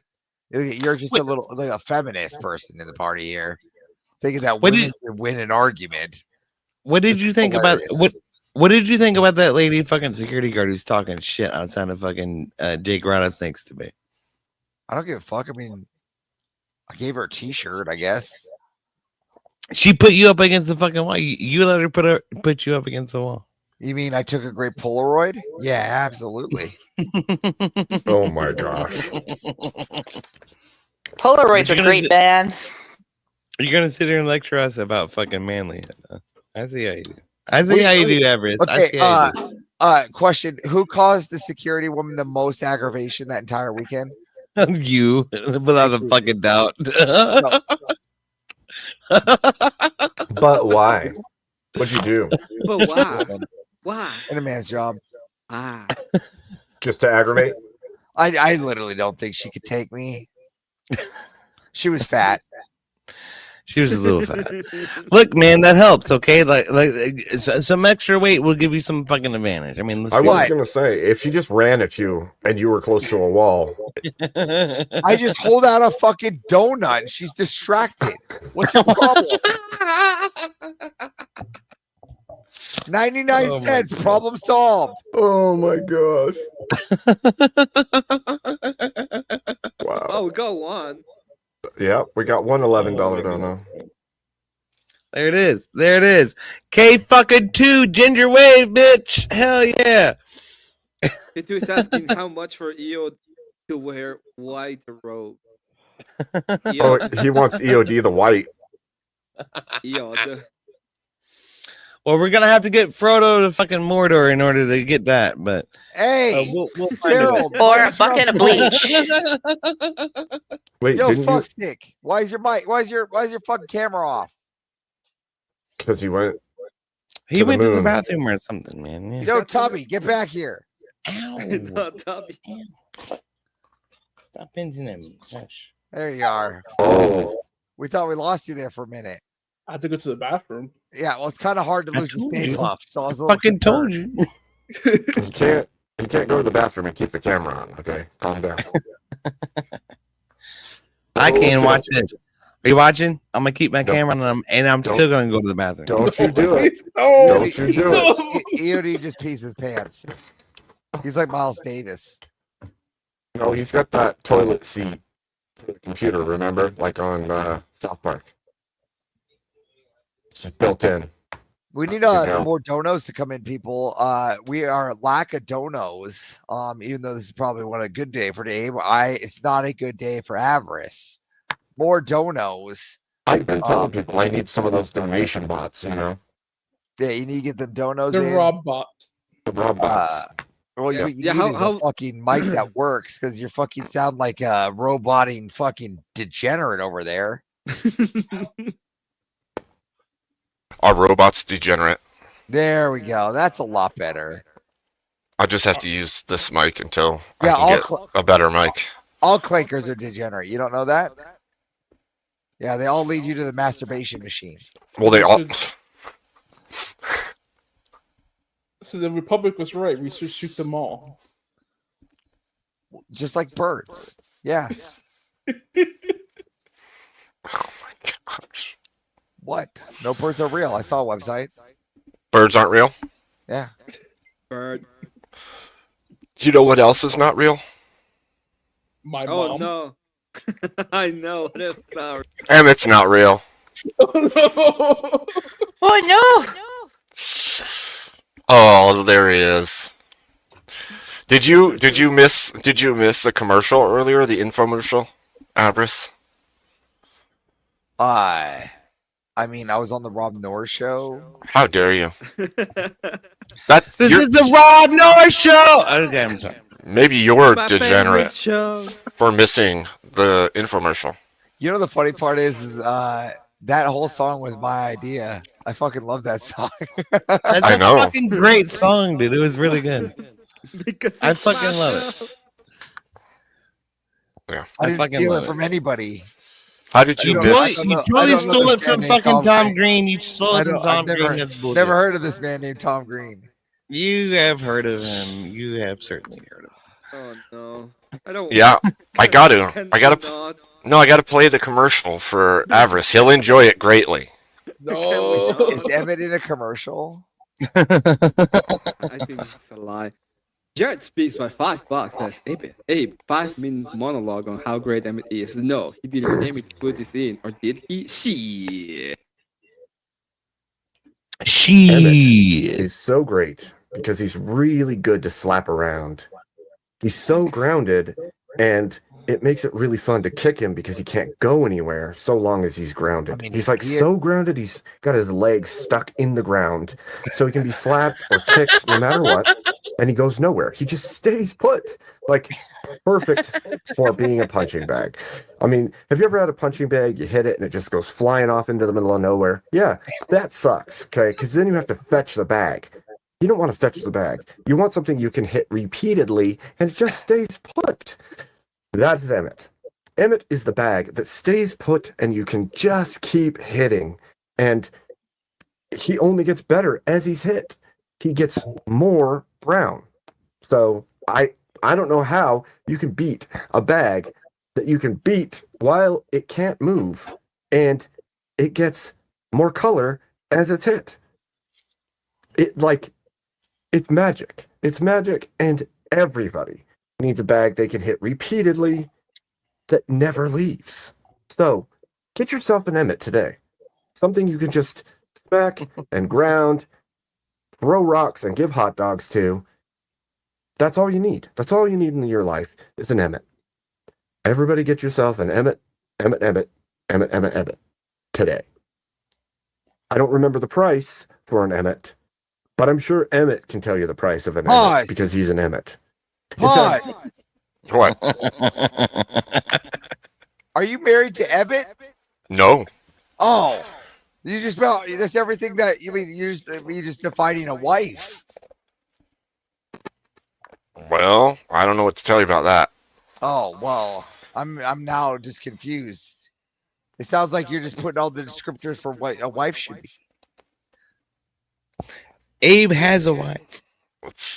Is it Emmett? No. No. Oh, well, I'm just confused. No. Okay. No. Well, buy me. Well, Emmett.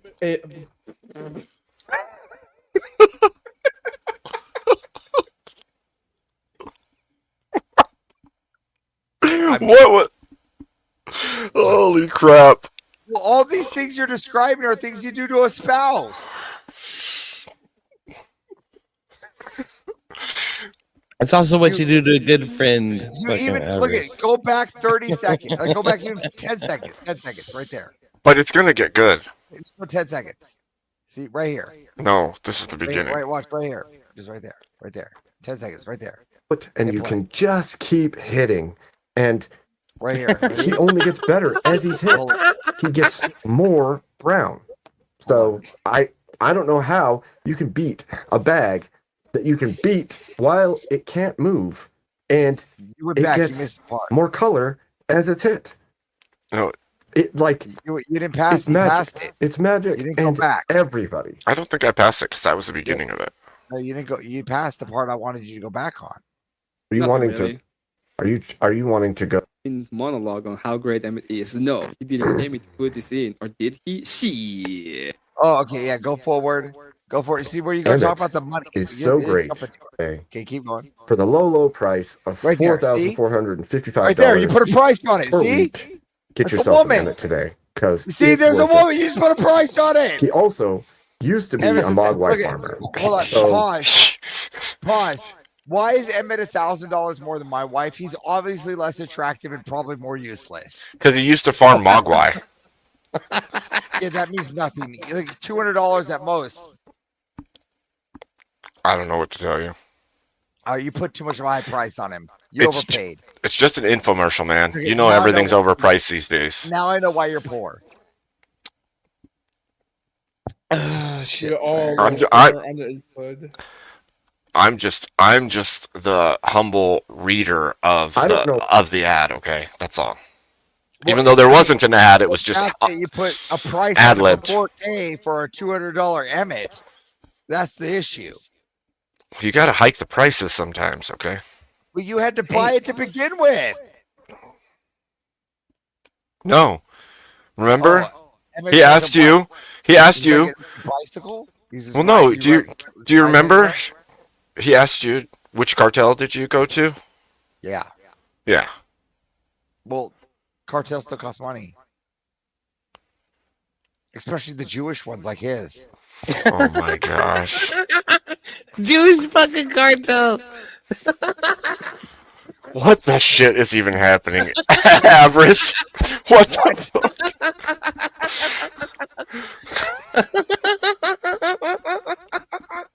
fuck? I think he broke EOD. What the fuck? He's okay. If we're lucky enough, we can get Gerald to laugh hard and he can turn his whole body into a splash pool.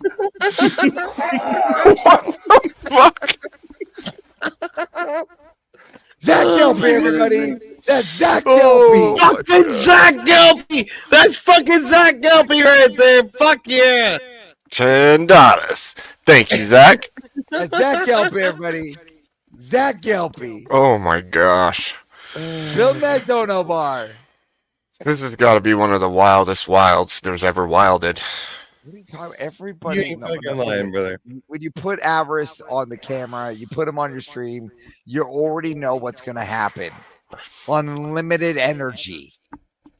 That's true. We should put you in a power plant somewhere. You could like power the West Coast. On a hamster wheel. Yeah. Absolutely good. I think you could. Absolutely. Look, see, the problem is that I actually substitute for Gerald on his new weightlifting or new weight loss program. Oh, you're the stand-in? Thank you. I'm sitting over there like the old man with a fishing pole with a donut. Hey, Gerald. That was so quick. Thank you.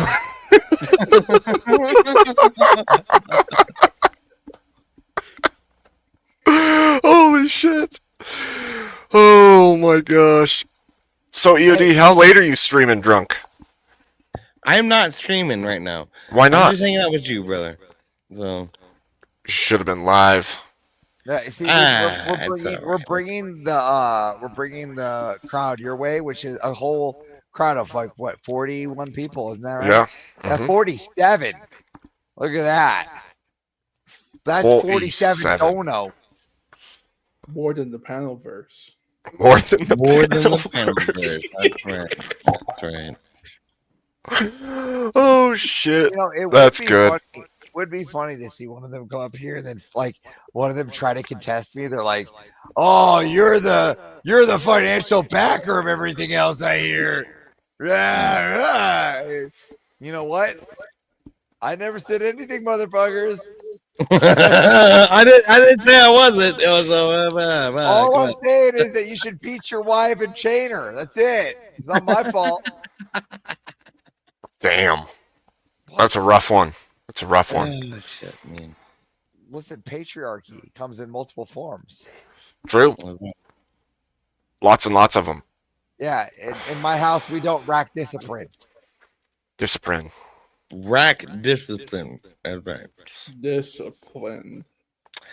Man, what am I gonna say? Is you know what would make me the happiest? What do you say? Faggots have hard time figuring out what to say all the time, don't they? Oh, but don't say that. Okay, don't fucking say that. Okay, so here's what I'm gonna say: is that the best thing that can happen is that the people on the bottom can find their way somewhere to the middle and somewhere to the top, man. Like Zach Gelby, everybody. That's Zach Gelby. Good night, Zach. Thank you so much. Solid. Listen. See, even Zach Gelby had to interrupt you with the dono because it's hard to hear fags talk. You're gonna piss me off. I think that's TOSing. Gotta chill. How? I thought that we were allowed to say that now. No, I don't think you're so. not. Oh, No. well, listen, it's okay. Things happen. We got donuts coming in. Screw the retards. Okay.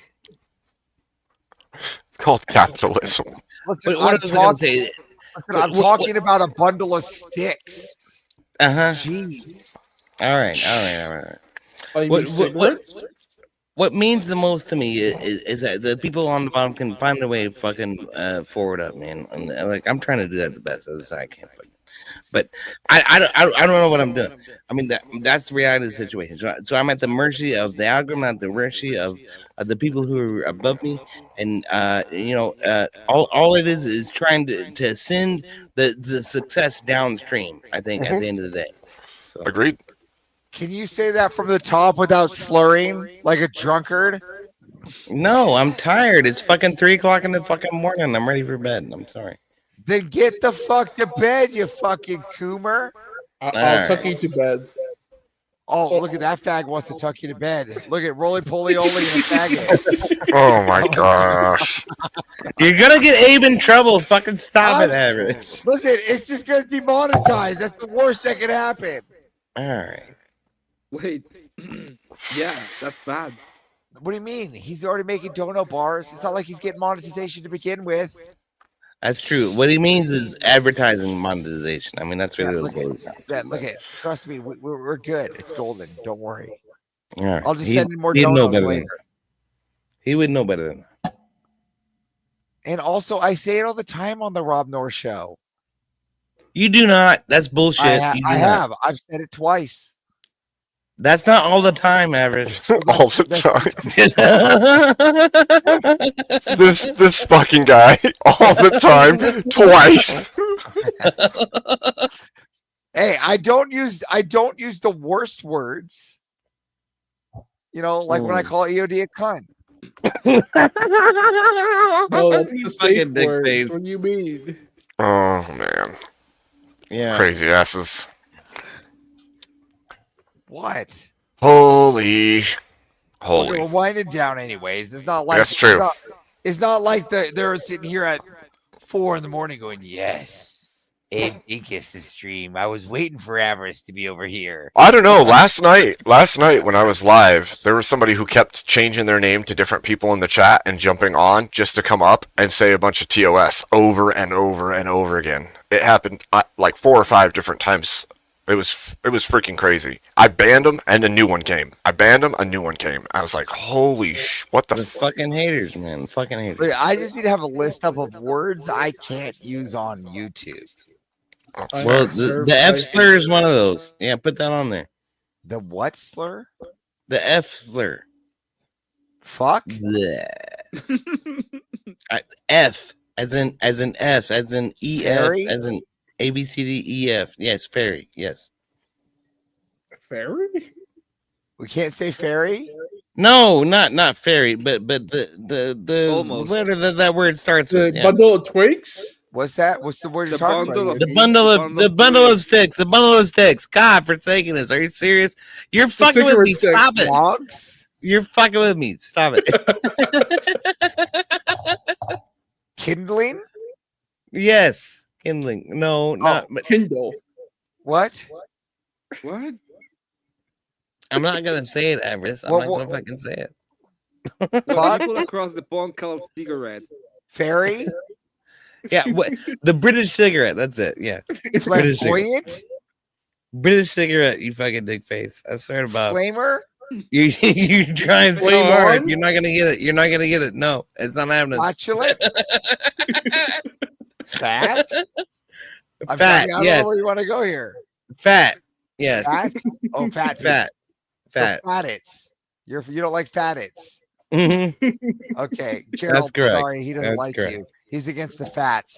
It's okay. That's right. All right. That's If right. you want to say something, Gerald, rebuttal. Tell him that you're on a zucchini diet. Tell him that you're on a zucchini diet. Lie to him. I forgive you. I forgive you. What a Christian response. Oh, that was good. That was You good. act like I'm fucking with his channel. I'm not fucking with his channel. Eat my left I know. eye, I know. bitch. Come up here and tell me that. Here, I did. Give him the link. I'm right here and I'm saying it to you. No, the eat my left nut guy. Watch him hide behind not his camera. I have just a sign here that enters my name. Emmett, why you look tired over there? You going to sleep I'm too? not tired. I have a pussy. Just I'm just playing with my pussy. dear Lord. Sir, that's an animal. Yes, it's a cat. I am losing my mind. That is what the idea was. That was the goal. Was literally Well- come up here and infiltrate chaos. That's right. You're rather good at it. I've told you before, but you're pro chaos for sure. Well, I'm just feeling a little light on this dono bill right now. Me too, man. That's Where are fair. the fucking donuts, chat? What the fuck? Let's get some love brave dingus in this chat right now. Come on, man. $100 dono will kick Avarice off the stream for all you that are annoyed. That is true. $100 does do it. Yep, there you go. You want me off? Does do $100. it. There you go, people. What if I donated $100 to keep Everest on? Well, then it would safeguard him against That's a $100 fine. kick. Then they'd need 200 to We kick all him. know that. We all know you can't afford $100. Sounds like the That's average true. auction right now. It is. It is for the low price of $100. You can pay for Avarice to come or go. Yeah, not for me tonight. It's because you guys don't have it. You guys You are too poor can be proud of bitches. Avarice. They pay $100. Let's see if anyone's willing to put their money where their mouth is. $100, bitches. That's true, Jared. At least it's not $4,455 a week. Use the TV version. Oh shit, fair. No Christmas card for EOD. Ooh. Well, wait. Why don't I get a Christmas card? Why not? Don't look at me. You're the one being a little bitch. What? Come on, man. Maybe because you have rubber tits.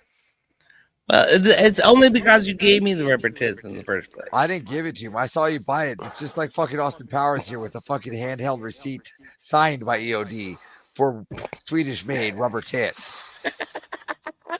Wow. Along with my Swedish made penis pump enlarger. I don't think the echo is coming off me, is it? No. It's coming out of Abe. Oh yeah, it's Abe's. Okay. Mm-hmm. I don't think it's me either, but Oh, there you go. The kick cover No, is it's fun. 100 even, Jared. 100 even. Did you know you could pay $600 to kick the whole panel off? There's no crowdfunding. That could for happen. this bitch, Jared. You know them rules. They're like, You I know the want the rules. show to end. I'm gonna pay $600. This is over.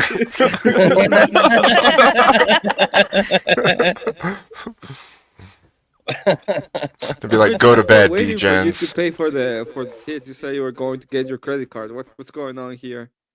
For Avarice. $200, I'll officiate the wedding between Chubby and fucking Jew Boy over here. No. You said that you were gonna send Yod the teats, and you were Yeah, I'm gonna not- crowdfund it. Like I'm here. I don't. What's going it's on actually here? against me. I don't waste while I'm on. I don't actually donate when I'm on a stream. It's actually like You not. don't waste while you're on. No, I'll donate when I'm off a stream, but not when I'm on a stream. It's actually bad etiquette. I see. Yeah. Are you telling me that I am bad etiquette because I donated?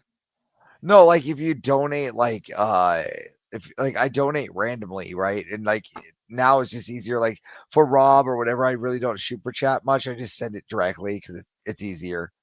So like it's just easier to do bigger hits like that. I'm already doing things for Abe, which are involve different ends. So I just do it that way.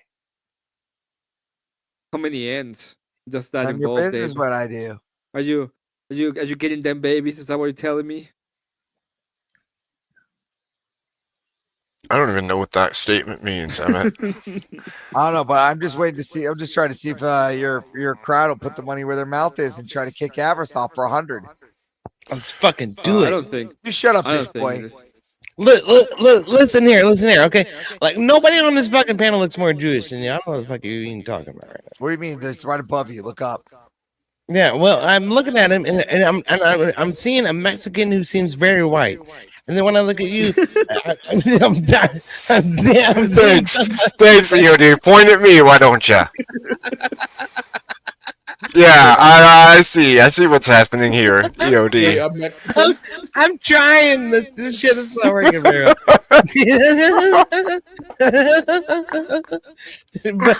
Oh shit! Oh, Wow. I don't know how Mexican he can be that knows I've- to convince me. I've been You're asked. Mexican. I've also been asked plenty, so just throwing it out there. Yeah, I don't believe you're Mexican. Porque no, Well, señor. What? You speak Spanish. Who gives a fuck? That Sí, doesn't mean claro you're que hablo Mexican. español, pues soy mexicano. No ¿por qué mames, le- güey. Now what? Hablos inglés. I Holy told you I'm crap. Mexican. What you Doesn't matter. Oh, just because you speak Spanish means you're Mexican? He's the whitest have- Mexican. I actually What speak is it? Spanish. What is it? What about The familiar Cubans? combo. What about Spanish? Cubans? They speak Mexican. Then Pero apparently, los are they cubanos hablan Mexican? así, mijo. Los cubanos hablan así. Yo no hablo así. Mexican is not the language. It's not my It's fault. for Listen, he's just a fucking Jewish man undercover. We all know that. That's I what- am undercover. I do work for the FBI. I mean, I never do. You see, look at No, never. No. No, not I will once, never no. do. Fuck you. There are many open doors, fed boy. He's like, I would never. I would never ever. I would never. This main door is Ed Boy. I mean Emmett Boy. All right, now where are those Oh my donos, gosh. you sick fucks? Oh my goodness sakes. Oh man. I don't know. I might send you off to somewhere, like to some random. Y'all are gonna get sent to the fucking gulag is what's gonna happen. Abe Dinkus is gonna suspend habeas corpus and send you all to the fucking gulag, and Stalin is gonna take your soul. That's what's gonna happen. Thank you, Yes, Achilles. sir. Achilles. What's up, Achilles? This is not fun when there's no donos. Let's recharge the Avarice so I can make fun of Tubby, Gay Boy, and Jewish man over there. Shit, fire, man. Oh shit. You're There. not you wrong. you come after me. Come after me, average. Fuck you, okay? Oh no. Like if anybody's hold on this way. If anybody here is fucking Jewish, it's fucking you. I mean, give me a fucking break. Looks like it's gonna be. I have to talk about avarice now. Well, Take that, bitch. That's right. how great he is. Avarice is so great. Why is Avarice so great? Because Avarice can take a 9-volt battery, shove it in his ass, and go for days and days and days. Don't ask me how. He doesn't even need nutrition or protein of any kind. He just goes. He goes for days. One time, somebody told me that Avarice can go 9 days on one charge. One charge. I asked, one charge of what? And they said, don't ask, don't tell. What does that mean to you?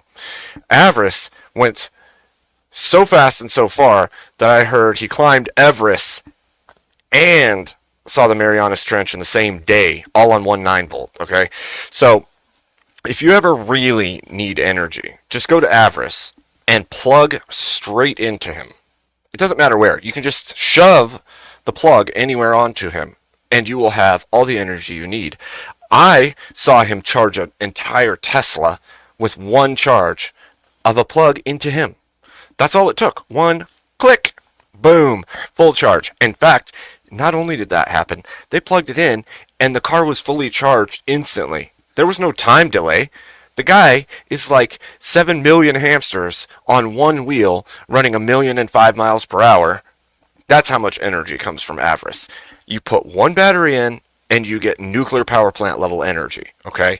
So, if you're ever looking to power small cities with no cost to you, just shackle an Avarice and put him in the dungeon. He will power everything you've ever wanted. And he eats crystals. I don't know if you've heard this about Avarice, but if you bring crystals to him, he will eat the crystals and he will shit out batteries. So he's like a recycling plant. You give him crystals, he shits batteries, put the batteries back in, he's good to go. All it takes is crystals. You could put him in a cave and he would live forever and never run out of power. In fact, we should build a power plant under Everest that is the Avarice plant. And Avarice and Everest will power the world for eternity because I'm sure there's crystals under that mountain. Why would all these people be climbing it if there wasn't? That's what I'm saying. You just need to put Avarice in Everest and wait. And humanity will have free power for generations to come. That is the kind of man Avarice is. Now, if you have any questions, you can call 867-5309 and order an Avarice today. He's only 722 cents every half a second for the next 77 years. So, order your Avarice today. $7.22. Good lord. Are you serious? You're that fucking cheap? I didn't know it was a I said.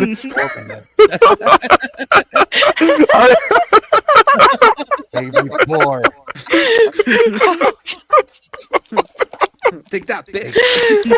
Make me poor. The weirdest, dude, the weirdest shit resides in the deep reservoir of my weird ass mind, okay?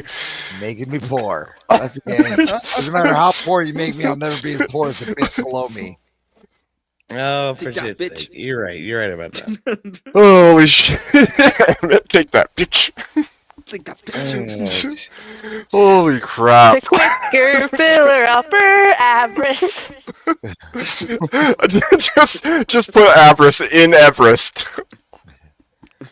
I don't know, man. It was the weirdest shit ever.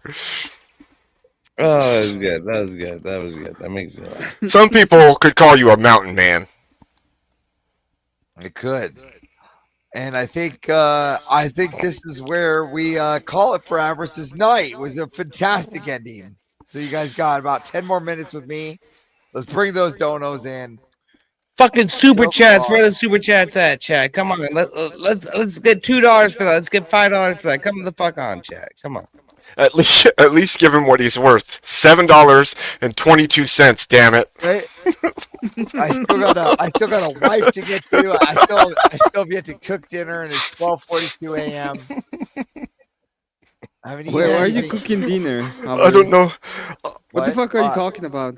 My wife is pregnant, and I'm making myself eggs so that I do it right. Oh my god. I make dinner He often lied because to us. He said that he because had I'm a good change in the cook. kitchen. She's Well, pregnant. There's that doesn't passes mean in pregnancy. yeah, that doesn't mean that she has to be cooking in the Here's the kitchen. thing, Just yeah, saying. you never trust a woman with cooking a perfect egg. Just don't do it. That's true. Yeah. I don't think that's true. Okay. Listen. My grandmother used to put on fucking huge fucking barbecues for people, man, all by herself. How come it's So, always EOD that comes into White Night for the bitches? Have you guys listen, noticed this? man. Okay.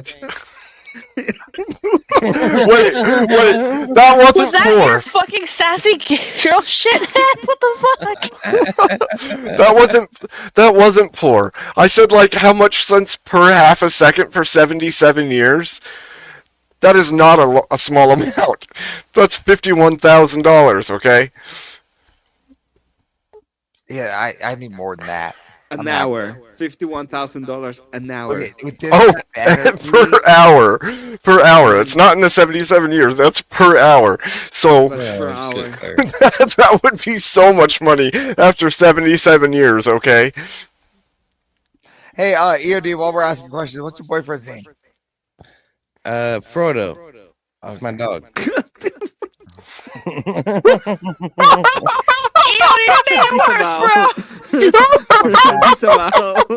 I don't want to die. I don't want to die. You asked my boyfriend's name. The only boyfriend I have is my dog. That's it. This a fucking bow. And this is why we need to redouble our efforts on getting EOD a wife. Oh shit! Oh shit! That was too perfect. He's called a freaking hobbit the whole night. Yes.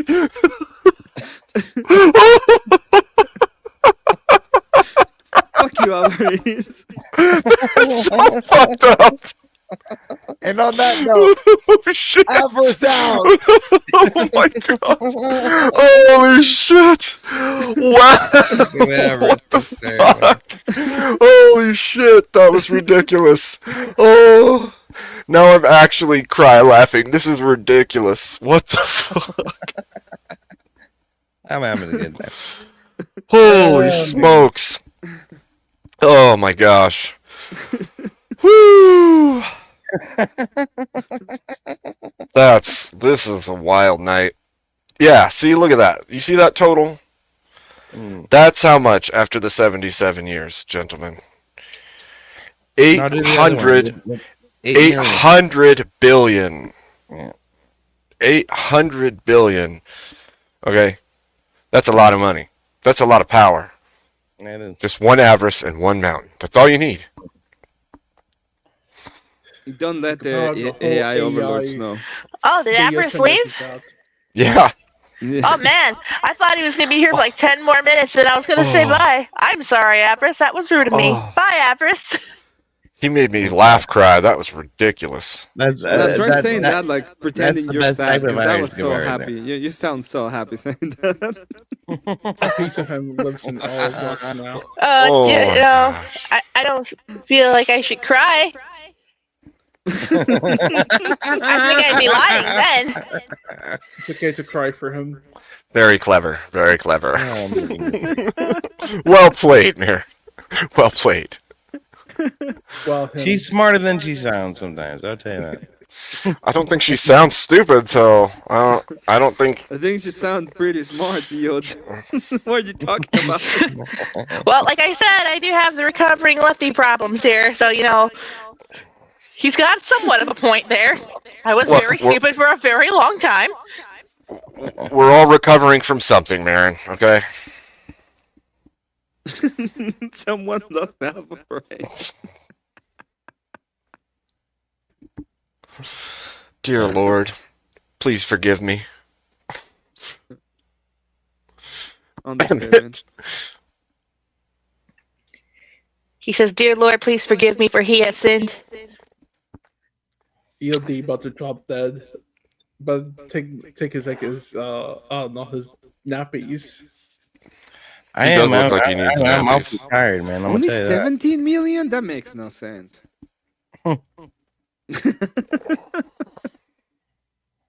When One Emmett. Well, see, folks, this is the moral of the story. One Emmett is more affordable than one Avarice. Do yourself a favor. Get an Emmett. That's true. It is more affordable. But they can't cook for me. But I does can cook. the I mean, Emmet generate the same amount of energy as an Avarice? Is the ratio the same? It's No, potential but- energy. You just gotta hit him hard enough. No but one, imagine- no one can match Avarice's energy, man. I'm gonna Oh. But imagine the amount of annoyance you're gonna get after a couple of weeks with that. You buy an Abbott and have the Abbott to get the Emmett. It'll pay itself out. Yes. Yes. Holy smokes, you guys. What a funny show. What a wild one. That got every kind of weird I can imagine all at once. Yes, dear. Oh, she's talking to her husband. Mhm. I'm still getting echo somewhere. That's probably you. That's fair. Your mom goes to college.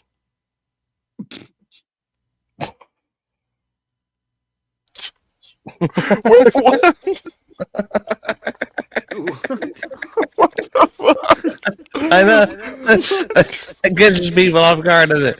Just random. You gotta think about it for just a second.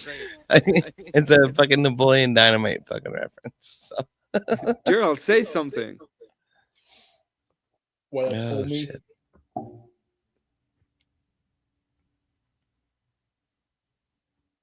Is that all we get? Yeah. What? I was muted. I don't know what is happening. He said something. That's what he said. He said the word something. Yeah. And then he said, yeah. Yeah. Fair enough. Fair enough. All right. So, where are we going, chat and gentlemen and lady? To bed. Barbecue. What is the best barbecue in the fucking United States? I want to say Texas. Kentucky Fried Chicken. That's not fucking barbecue. It says, in my left nut says, I buy an Emmett, but Mexican gang will steal him back. You mean cartels? Hey, I didn't make any claim that you got to keep him. That's all. Okay? Well, But if at you don't least just he's. keep him, it's not renting. I said per week, didn't I? There are week-long rentals. Indeed, there are. Look at him, he's all mad now. It's like, don't rent me. Don't rent me just to hit me. At this I'm point, fucking- whatever. Yeah. If it's a woman, I accept. Whatever. Oh, did you, Voltaire? No. Let's check it out. Not You Voltaire can sent prove me. shit. You can prove shit. Okay. Here we Emmett, go. Emmett, I have a very pertinent question for you. Okay, how old are you? I'm old. Like 20s, 30s, 40s? What? I'm in my Three. I'm in my 30s. I'm in my mid 30s. Mid 30s. All right. Yeah. He might be 30,000 though. We're not sure yet. Just saying. True. I'm an antediluvian. Antediluvian. Okay. Yeah, you're not. Just a number. Ready? I'm ready. What's up, degenerates? Hey, Dinky's live! Let's get these questions poppin'! Here we go.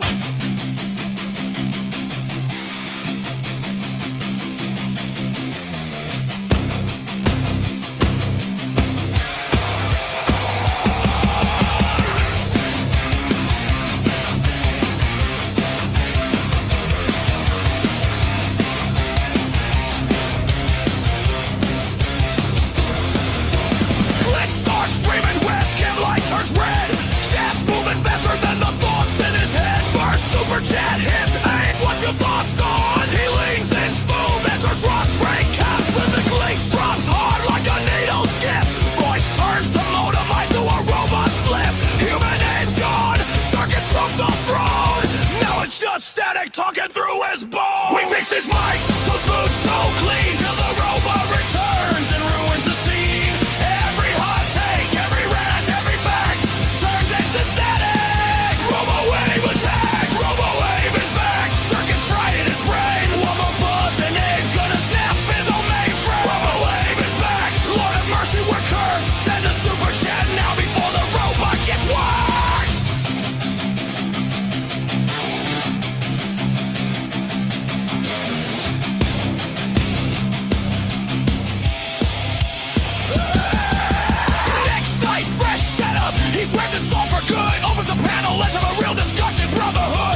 Wow. Crying, laughing, emotes moving like a flood. Isolation stage left, stuck in motherboard blood. We fix his mic, so smooth, so clean, till the robot returns and ruins the scene. Every hot take, every rant, every fact turns into static. From a wave attack, from a wave is back. Circuit fry in his brain. One more buzz and eight's gonna snap his whole mainframe. From a wave is back. Lord have mercy, we're cursed. Send a super chat now before the robot gets worse.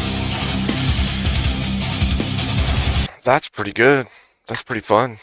That's pretty heavy. Nice. It's not bad at Yeah. all. I dig it. I dig it. Indeed. Do you dig it? Can you dig it? No? Yes. I mean, yeah. I just said I did. Yeah. You're grounded too now. Why am I grounded? I'm just fucking being cordial. Why am I grounded? Oh, that was good. Emmett, why do you look like you're gonna destroy something right now? Your eyes look like you're It's fucking focusing on true destruction. Probably because I am going to Going to what? destroy something. Oh. Wasn't that the Wow. Wow. Oh. One of the donkeys stepped in his coffee. About to destroy the dating scene. He's scheming. It is a schemy face, isn't it? Looks like he's looking into the future. Yes, sir. He's I'm gonna. squinting because I have trouble reading, you fuck. You didn't have to say that. You could have just said, "I am looking into the future, and all the enemies I will crush." That's what you could have Well, said. It would have been better. I can't. do Especially it. I with was your informed- accent. I was informed today that that to be a good Christian, I just have to accept whatever the secularists have to say and do No. nothing.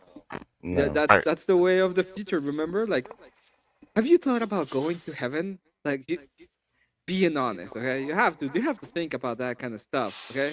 I think the thought process is you probably shouldn't, harm a whole bunch of people to save some other ones if you don't have to. That's all. Who am I harming by making them go to church? I don't. I don't think that's. Your I don't. demons, your sins. Yeah, it's like, That's where you're harming. don't harm the demon. I don't think. The fly. Okay, that one doesn't make sense. Okay, I get that. That one doesn't make sense. But the other one. What other? Never mind. I'm not even gonna go down that road again. I'm not going down that rabbit hole a You done whole went other down- time. You done went down. We done took the turn, Abe. We're on the road right now. So Trading. Never mind. I'm not. Yeah, no. I'm gonna do that later. That's gonna be a whole nother show because I'm not doing it tonight. 'Cause Trading it's too. what? What It's am I too late. trading? it is too late. It is too late. It is too late for me. It's And it too is- late to apologize. That's It's right. too late. That's right. So what I'll tell you guys is fucking check me out on MUD696. We're gonna be hanging out with Abe Dinkus on Saturday. Come 10 o'clock and doing some D&D. So that's good fucking shit. I love you, Emmett. I love you, Marion. And it's nice to meet you, Gerald, man. How you doing? So Love you, Ian. Go ahead and be a degenerate destructor of communities or whatever somewhere else. all right. You know what I'm gonna do is I'm gonna go be Bye, a structure. I'm gonna be a structure of degeneracy in my fucking bed.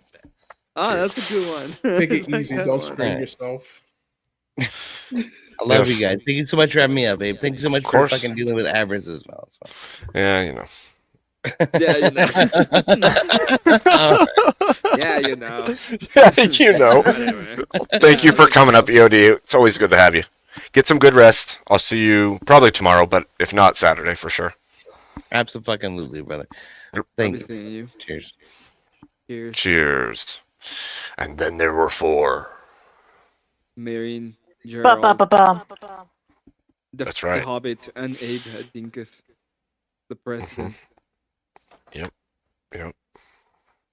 So, who gets the raid That's the question. Gerald, are Emmett. you on right now? Are you live?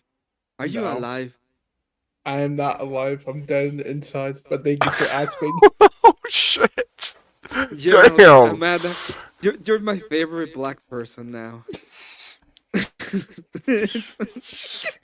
I've never met another black person that is so good, so nice. You're so I nice. am white. What do you mean? Oh, that explains everything. It's not the content. It's not the amount of melanin on your skin. It's the whiteness of your soul. Oh I see. shit! Oh, Gerald, do you have a channel? No. Okay. Oh my gosh, this has been the weirdest night. Again, this again has been the weirdest night. I say this is the worst part. I'm pretty sure I say this a few nights a week, at least. This is the weirdest night. It's just getting weirder every time. He's Thanks. coping. I mean, tell me I'm wrong. It's cope month. It's fine. Yeah, Gerald, when's the last you're my time you... favorite Caucasian.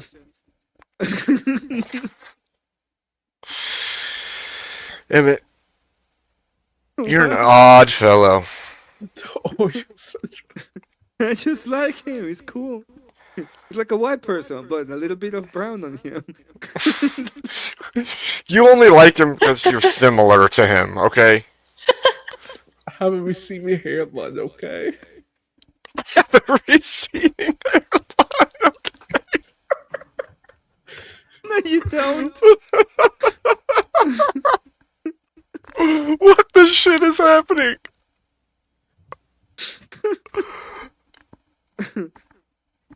Is there a specific age for like Oh black my people to get gosh. the receding hairline and it's like immediate? 28. If you have like a fall of hair, you get 28 and the next day you're completely shaven. Yep. It's okay. I can always go bald. Embrace it. Embrace the baldness. I have heard that.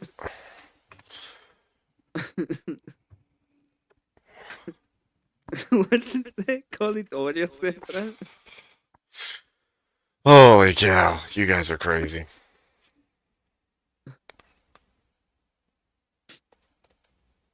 You want to see something funny? Where is it? Where is mine? You listen, sassy one. You have the ability to post yours in the chat at any time. Look, there's my HTTP for anybody who wants it. It's Emmett. HTTP // and that's it. That's because You find me on the internet. that's because Emmett doesn't exist. He's not real. Let me put it on. You're so grounded.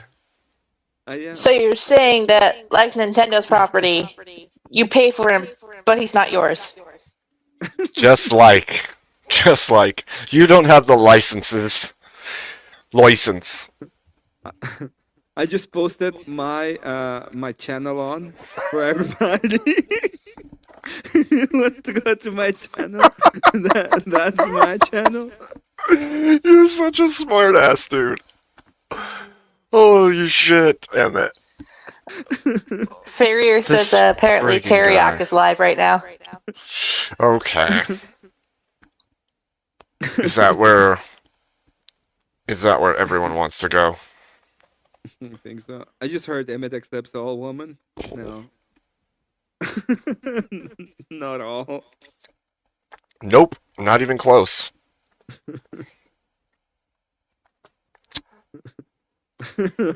Your central HTTP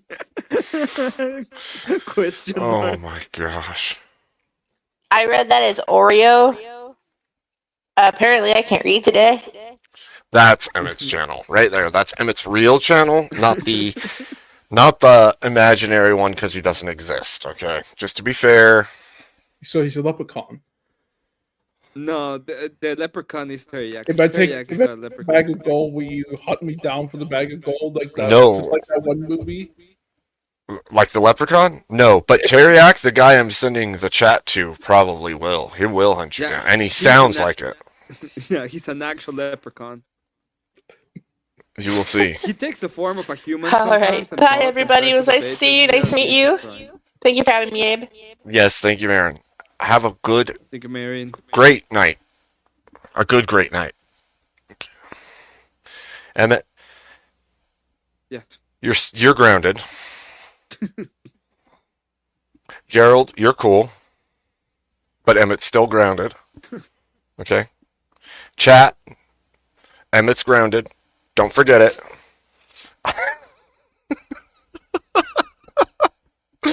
Emmett, your reaction is gold, dude. You're like, really? What the? What? Everybody needs to know. Yes.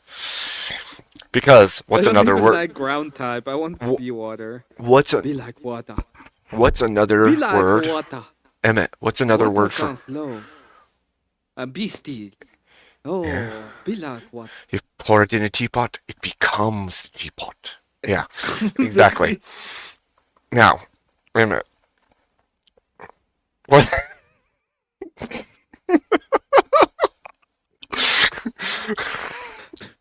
What's?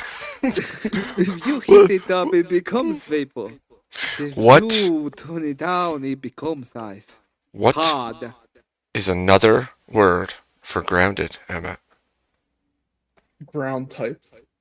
What's another? What's another? What the fuck? What's another word? What's another word for grounded? Sun slash. Based.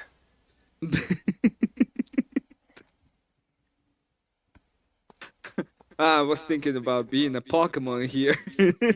Sun slash. And that's why you're grounded. To my chat. Wait, Gerald, do you have anything to say before we leave? No. Yeah. Fuck this, why am I here? Fix that for you, Gerald. I just picked that for you, Gerald. Yes. Yeah. Emmett, do you have anything to say before we leave? Yes. So Emmett Woods Golden Steinberg will be live this Saturday for Drunken Karaoke. It's gonna be Drunken Force Karaoke, which is gonna be funnier than the normal Force Karaoke. Only because I'm gonna be drunk apparently. It was not even my idea. I was forced into it. So go there. Remember, put it on your calendar, watch it. So the way that it works, Gerald, because I know you're thinking about it, is people can donate $5 and you can ask for any song. Includes rap, DJ songs, any song, including the HHS. It just has to be the last one because it's not allowed. But any song you want, it can be there. And that will be my outro for tonight for everyone. Have an excellent night. Gerald's still thinking, what the fuck am I doing here? I think that's for you again. And always a pleasure. Thank you, Emmett. Dear chat, God bless you all. Have a good night. Sorry for the craziness. Maybe, kinda. I'm not sure I don't even know what happened tonight. But God bless you either way. And I'll see you tomorrow or Saturday at EOD's.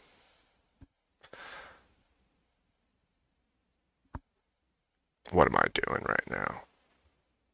That one. That's the one. Good night. You can't handle the truth. Son, we live in a world that has walls, and those walls have to be guarded by men with guns. Who's gonna do it? You? You, Lieutenant Weinberg? I have a greater responsibility than you can possibly fathom.